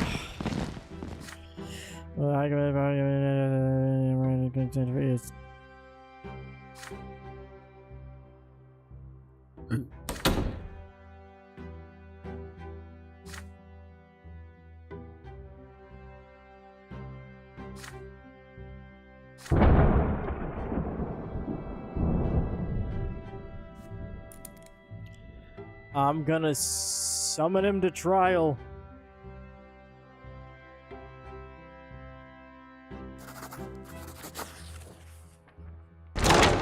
This is what I worked so hard to maintain.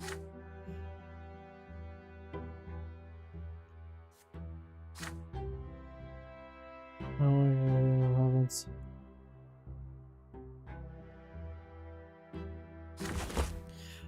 Just message.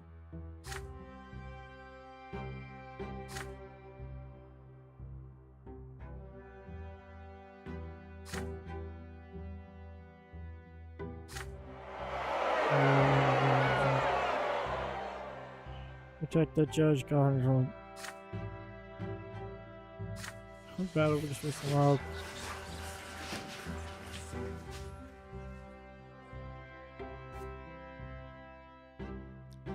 Nobody wished to do it.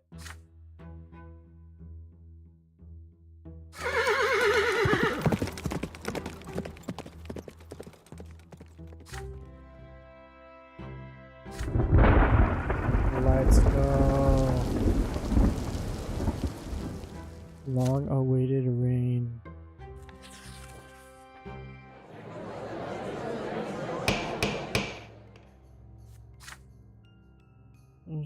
Judge.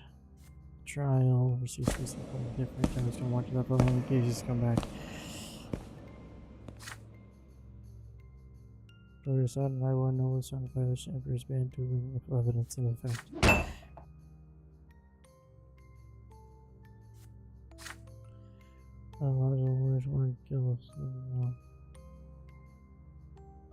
Well, that is not your lot.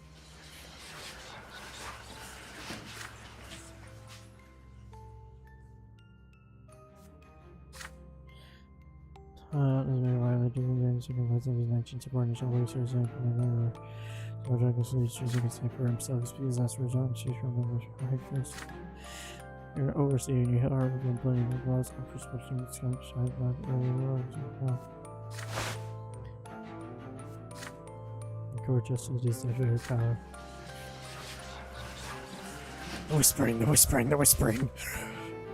You hear Gracie and Robbins? Oh my god. It's happening. Everything I've worked for in the last 4 hours and 20 minutes. It's all coming together.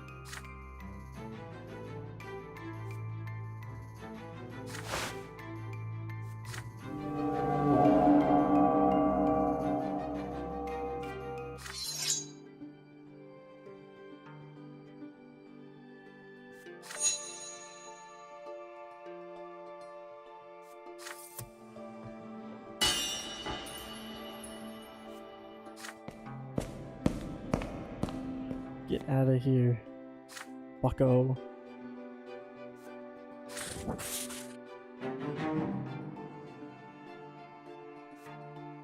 Get out of here, bucko. I condemned the High Commander. It's all coming together now, baby.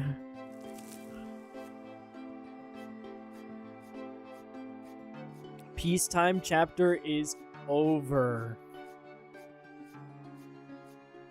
Now only an hour left. That is, At if last, I take my time and read the through day it. has come which would decide my fate, as well as that of my family, and perhaps the entire empire. The day of the revolt.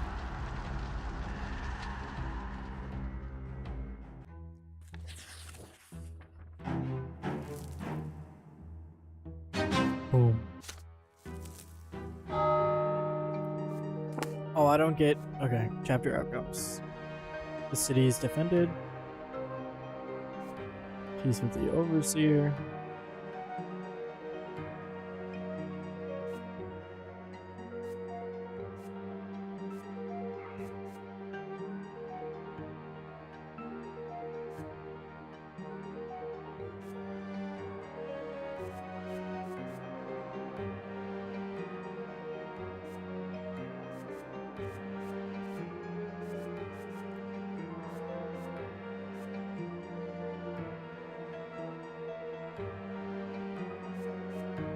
Oh my god. Alright, this is about to get wild. I'm just gonna go for it. I'm not gonna go for a specific ending. I'm just gonna make decisions based on my gut. We're gonna see how it ends.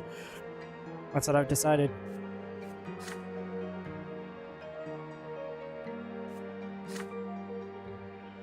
Let's go into exile.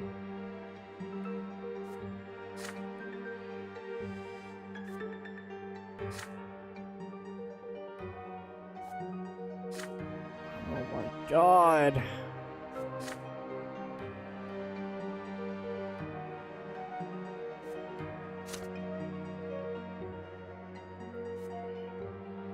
Vermin died. Thank fuck, I hated that guy.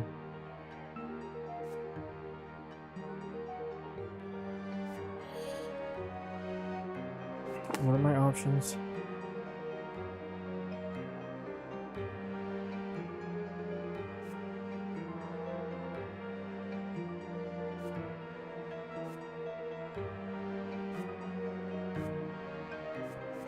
It's seeming like my only real option here is gonna be this one. So I just need troops.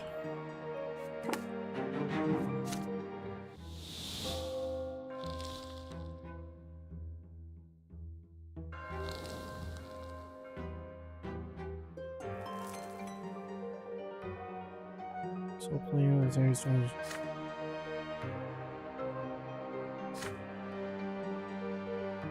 Wait, what? Is it coming?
Oh my god.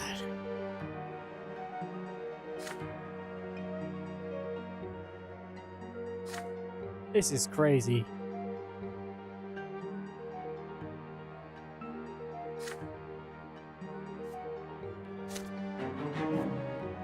Stalemate.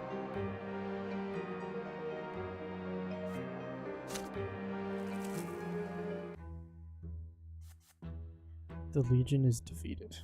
Peace with the Overseer.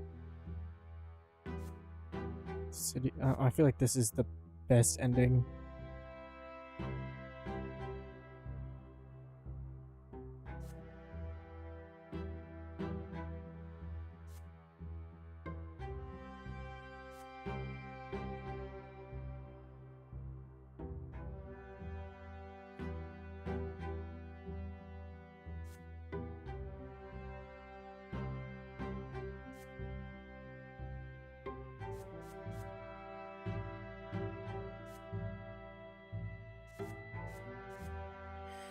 Okay. It's a lot to work for here.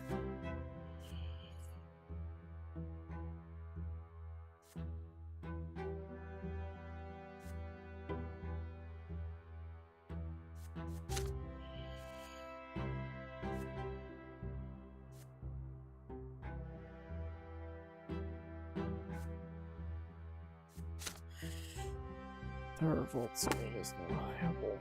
Fuck, dude.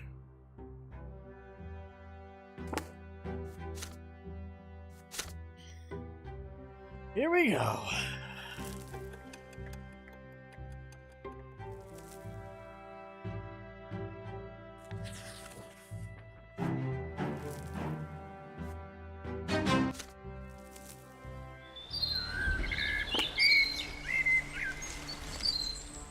Common folk needs to be 3, so I have to gain 1 more for the common folk. Then I need... So everything needs to basically be 2 or higher. So...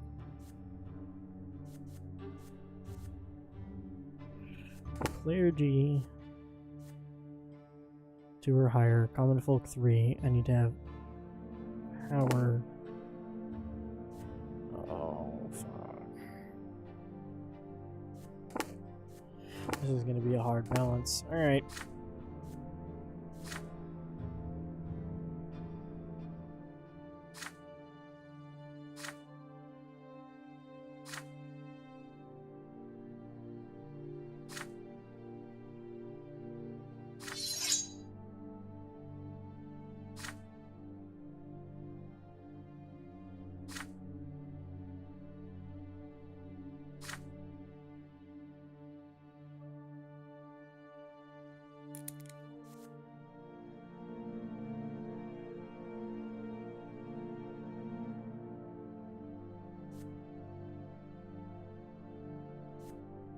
I might force my family to flee.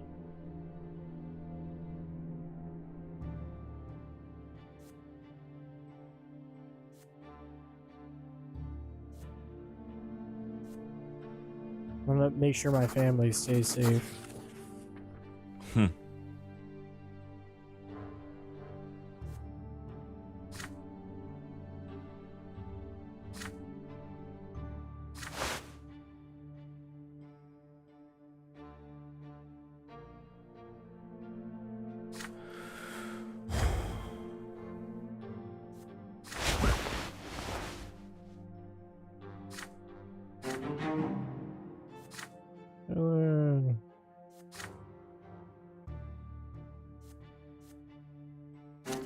Ethan hurried towards me.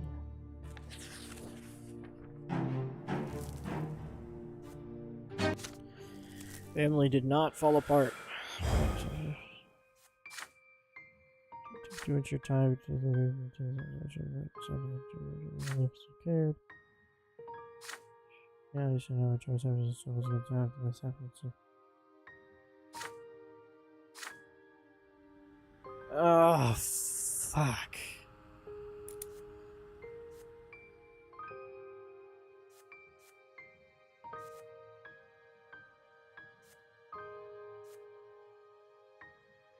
He should ask the elder.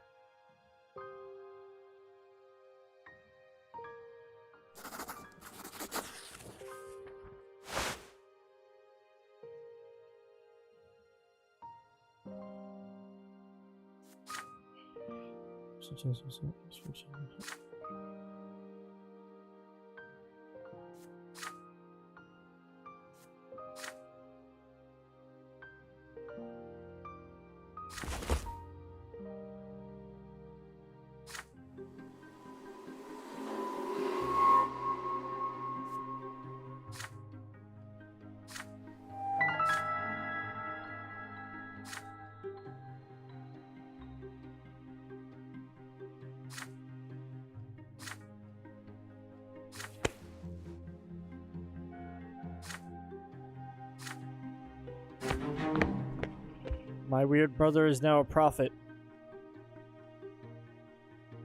He looks just like one, too.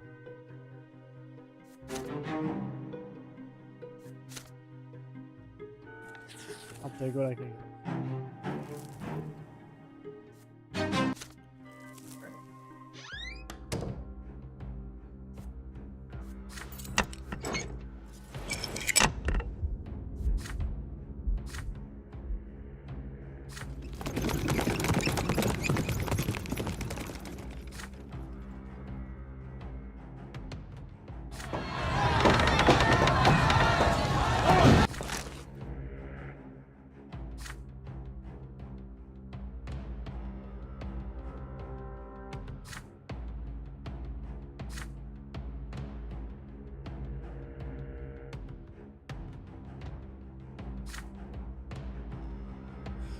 Oh, shit.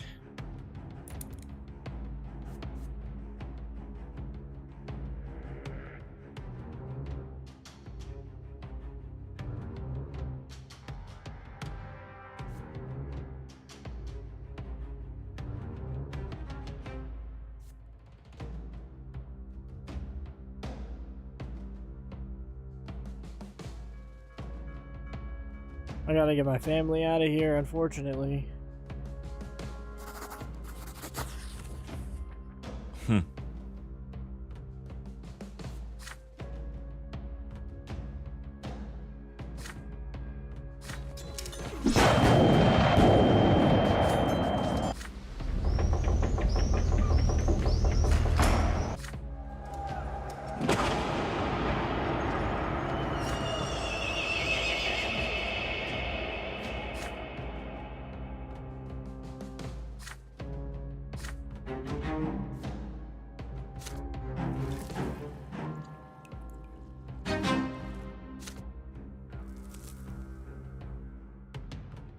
My family shall live on.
Hell yeah.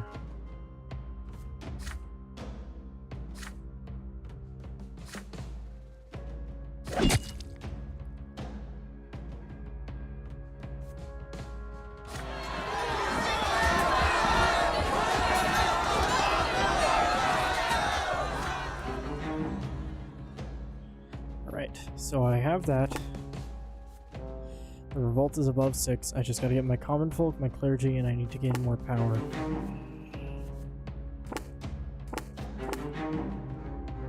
I don't know if I'll be able to alter this though, actually, so... Defending the city might be the only option. Either way, still gotta get the common folk back up. I guess I sided with the revolt. I don't know how that happened.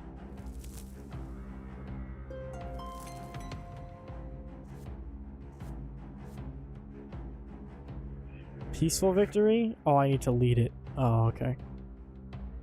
So common folk, clergy, I need to gain power rapidly. I have to lead the revolt. Ah, shit, here we go.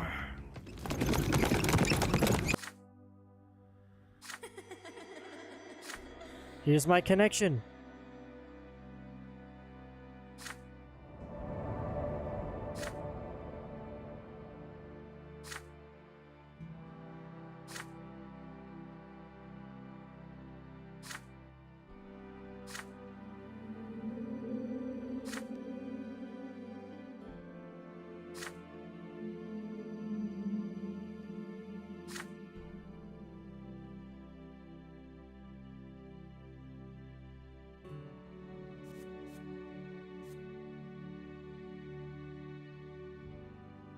Damn.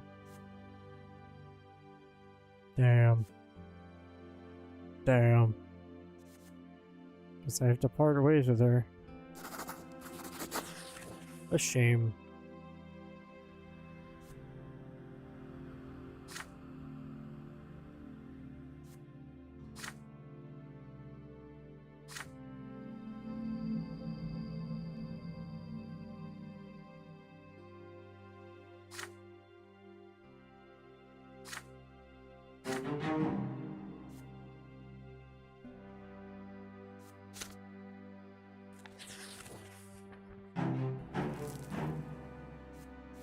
Fuck. So much shit is happening.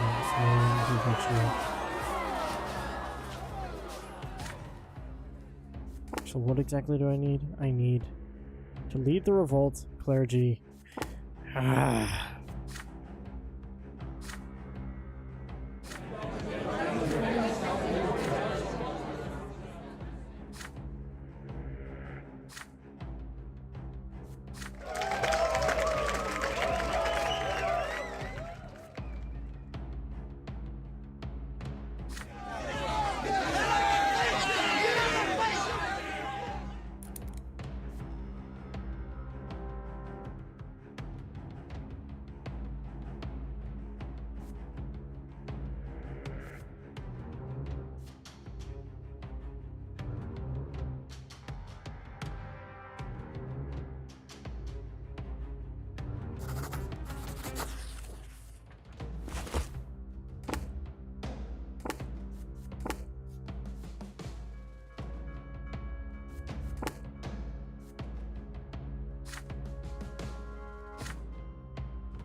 Fuck yeah.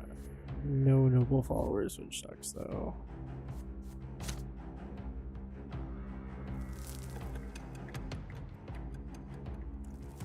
I might actually be getting closer to a different ending than peace.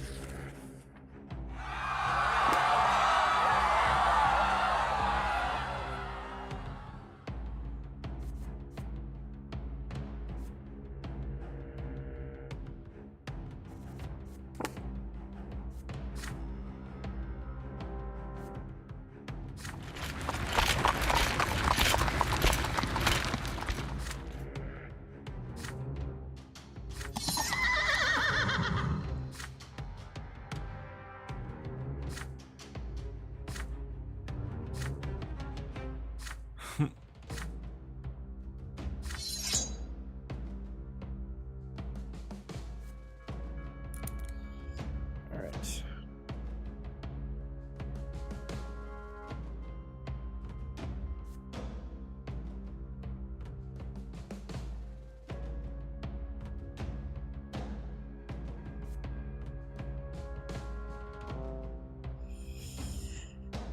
I get out. Oh, I guess I'm hanging Otten.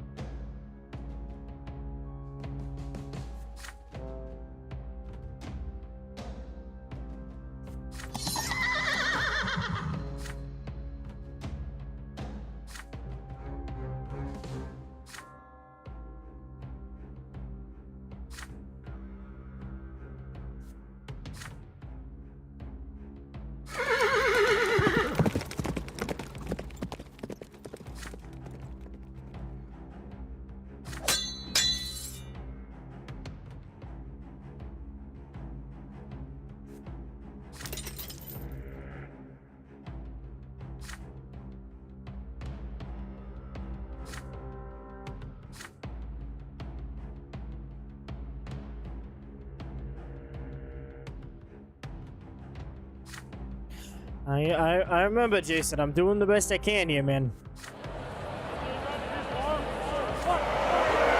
I also need nobles support, which is what I was getting there. So I have a feeling the nobles are going to be hard to earn back. I just need the clergy and power at this point, but I don't know. I think power is determined elsewhere, I feel like.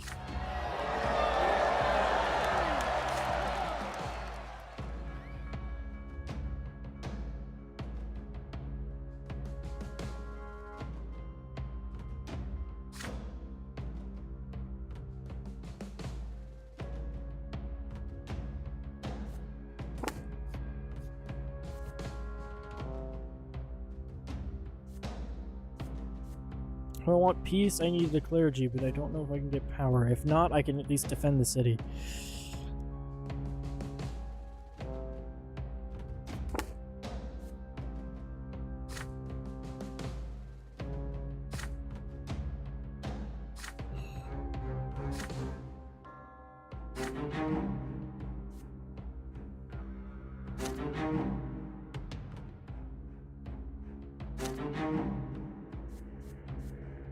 Oh, I'm getting the power I need. Okay. So at this point, I just need the clergy. The clergy and the power. So I have to lead and... Okay, I can do this.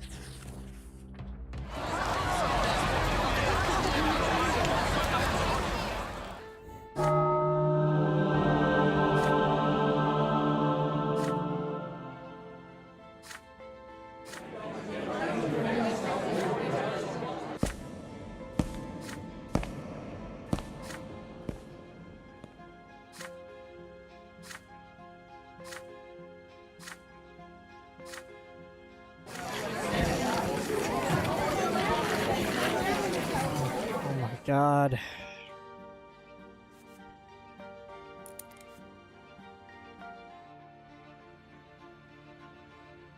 This is my only option. So I'm going to take it because it boosts my clergy.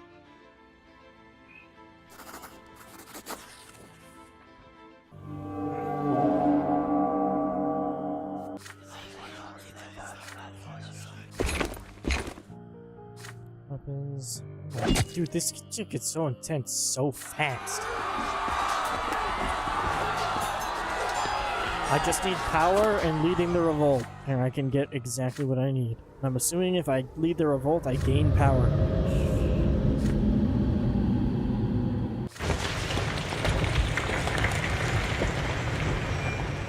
What the fuck is this? Oh, they're taking down the temple.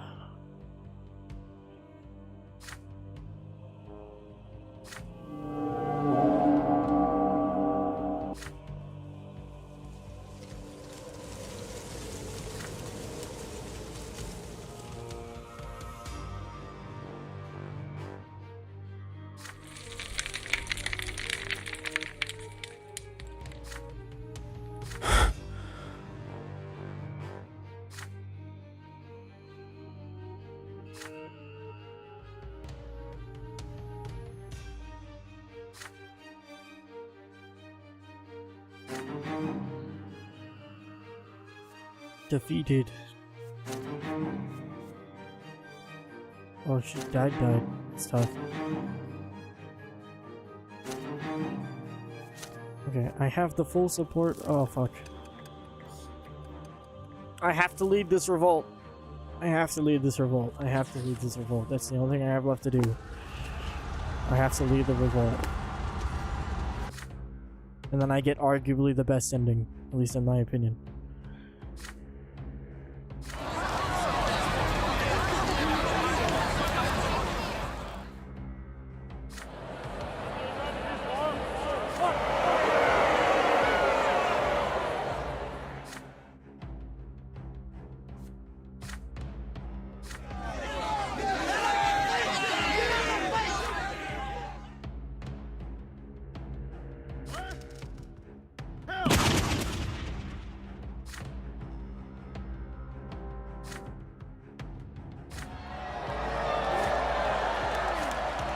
No. I gotta get away from Sophia. Don't want to do it. Fuck. Can I not do that? Well, unfortunately, I'm not gonna build it, but I need more power.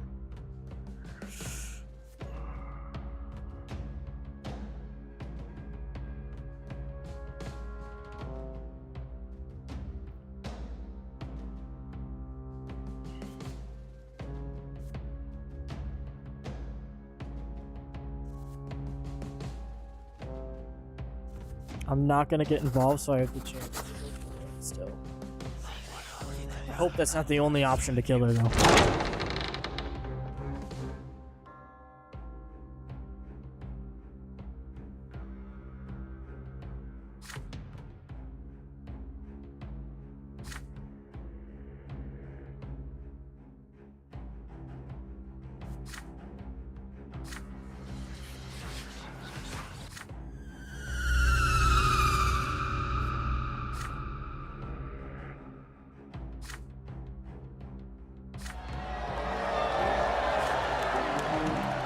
Oh no.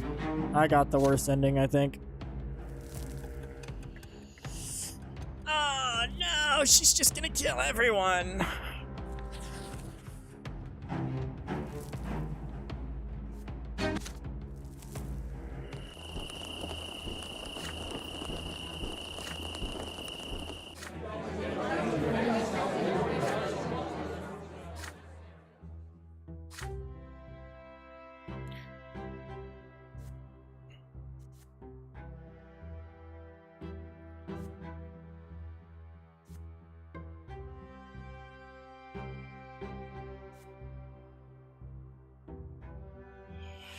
Well,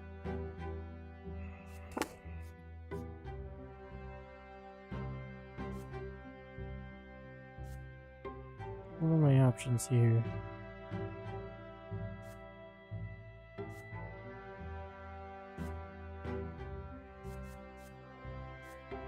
What it's seeming like is I'm gonna get the Anazote Massacre no matter what I pick. So I'm just gonna gain more willpower.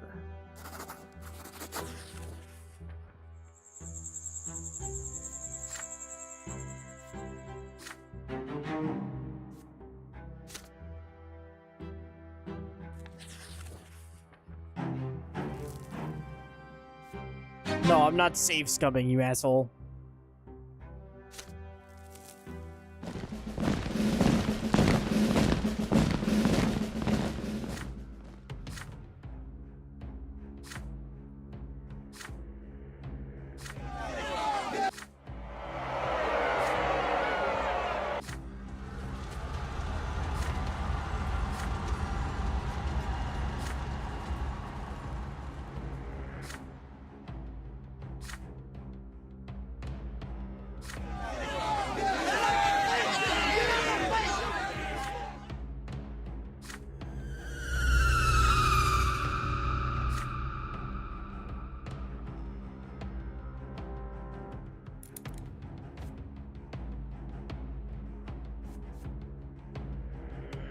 I'm going to die.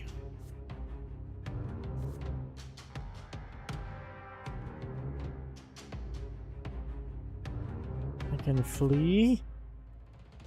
Can stop the slaughter and die.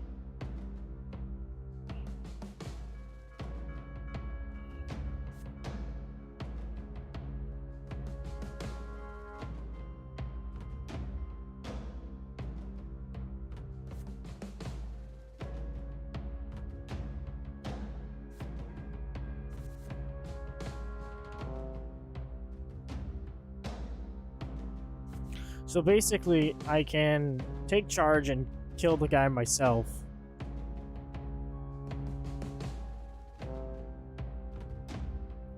Or I can run away and it still happens anyway.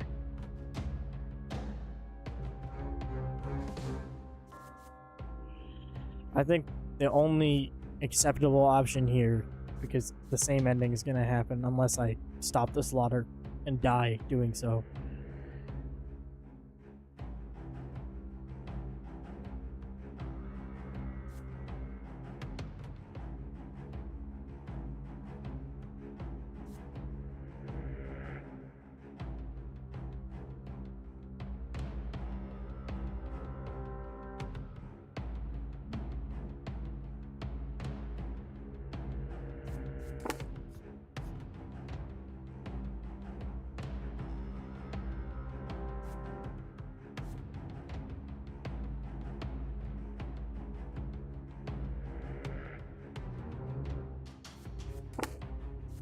Well, guess I'll take charge of it. Actually, wait, what happens if I flee? I never even looked at that.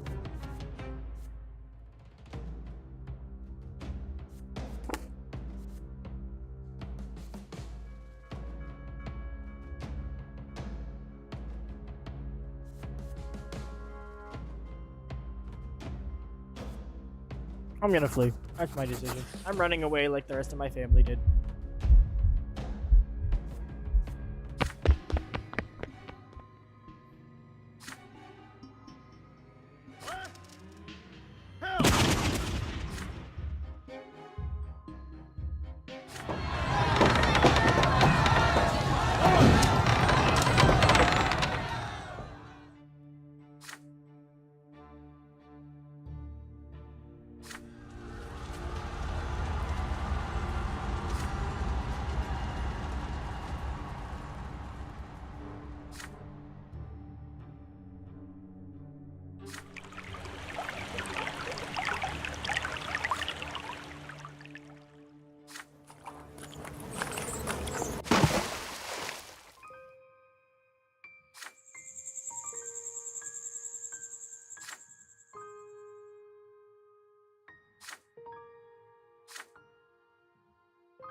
Well, I didn't get the ending I wanted, but I got one of them.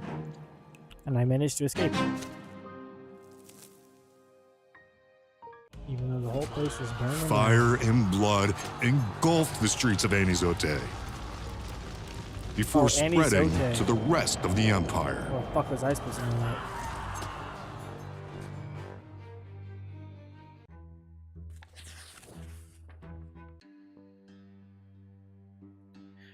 events that transpired in his oat.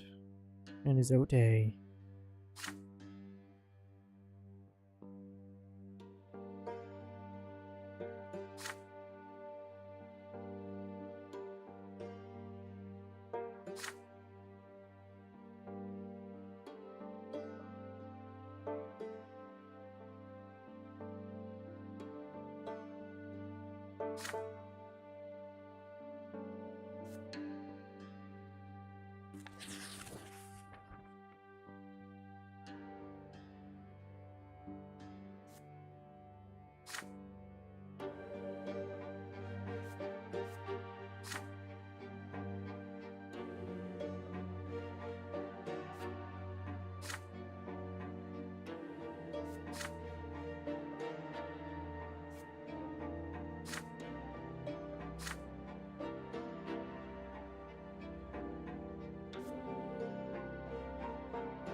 So it was a massacre, and even God abandoned us. He died.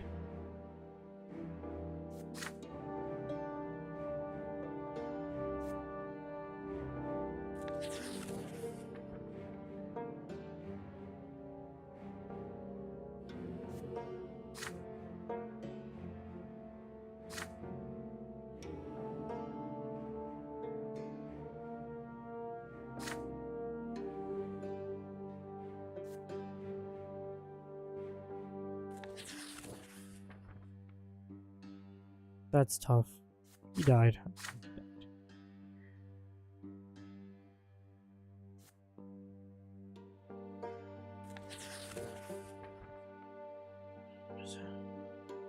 Thank God. Thomas lives. That's all that matters.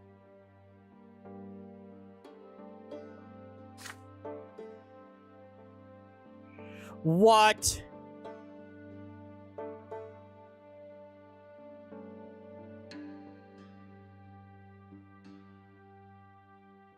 Okay, this is actually the worst ending I've ever experienced.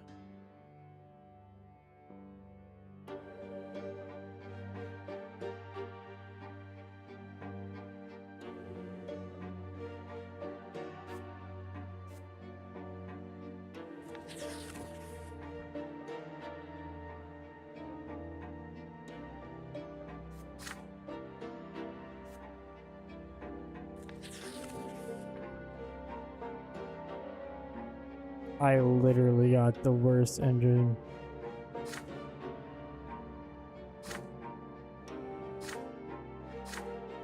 I was doing so good too.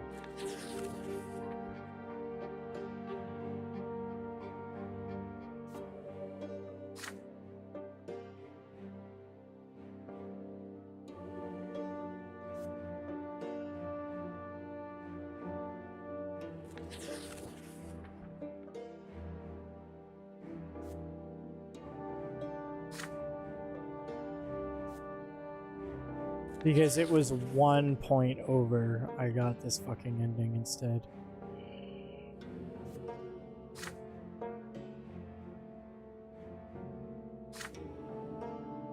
Hi, Shannon, you showed up at literally the worst time. I got the worst ending.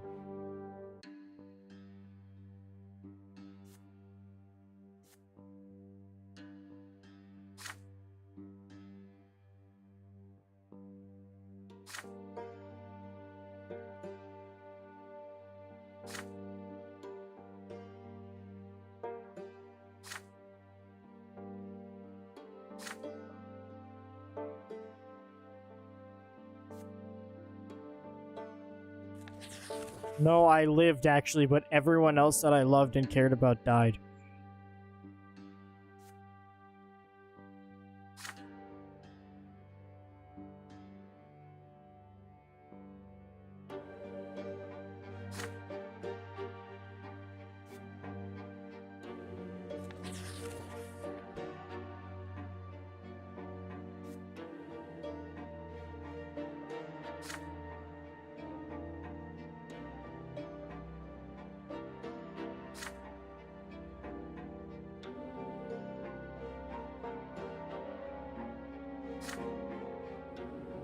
At least Nathan got a happy ending.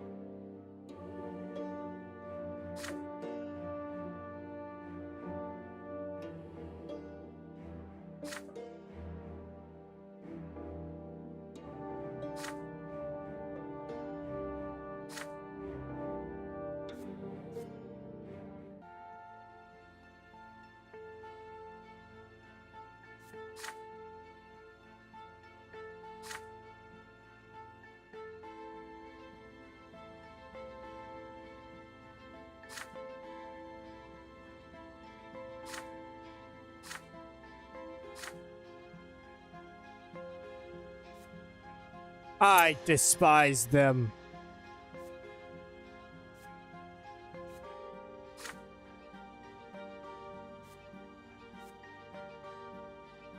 It was suffering.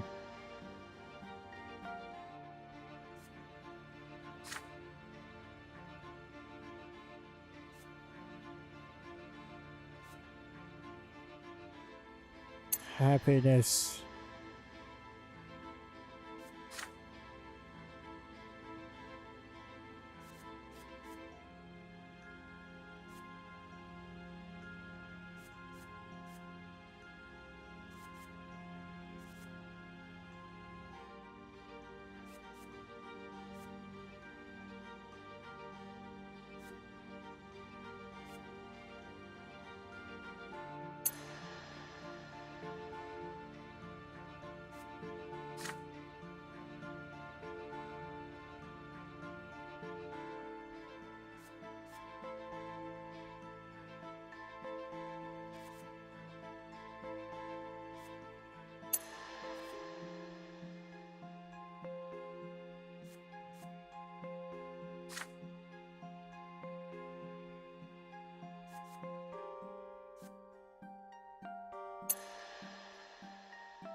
Do I deserve to go to heaven?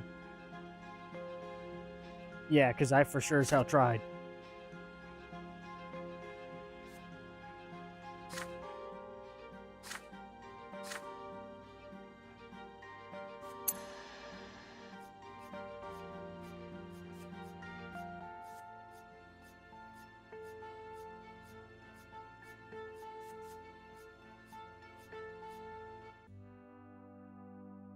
Wow.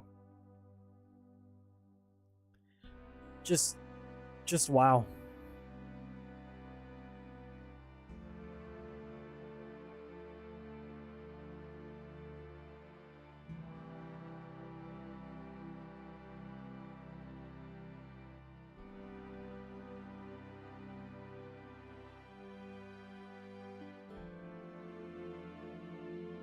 One stat. I mean, I could have died and stopped the rebellion as another option. But at that point, like, I'm dead. I could have been a hero. And I chose not to be. Yeah, either way, it did indeed send me spiraling. And Thomas died anyway, which pisses me off even more.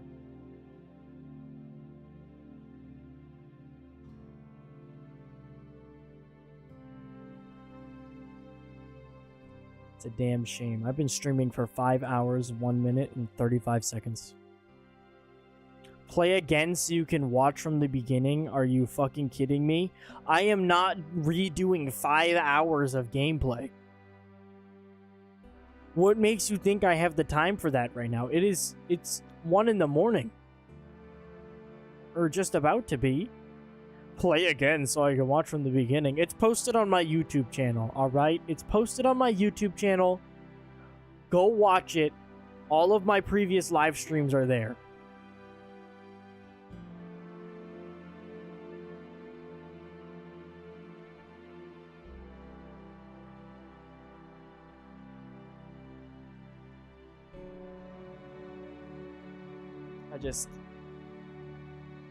I just have no words for how disappointed with that ending I am.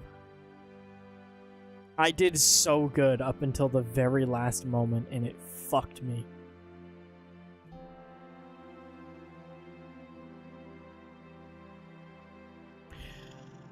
Well, I can definitely tell you it was a good game. I did so good and then went one stat over. And I didn't realize that it could go over. I'm not gonna lie to you. I thought the problem was that it wasn't high enough. I thought the rebellion was at 8 and it needed to be at like above 9.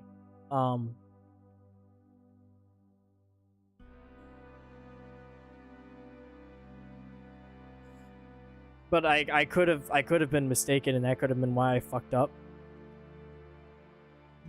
Fuck.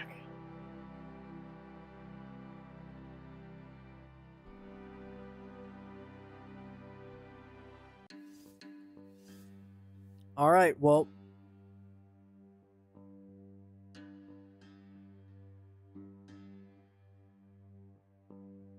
thank you for watching.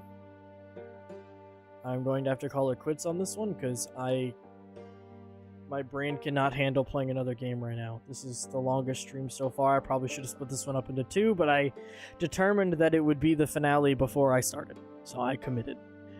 Thank you for being here.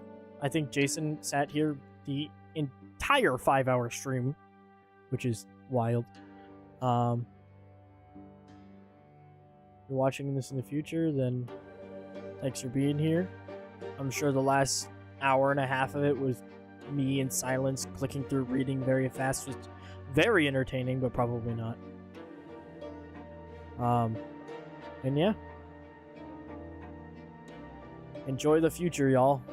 Because mine did not go so well.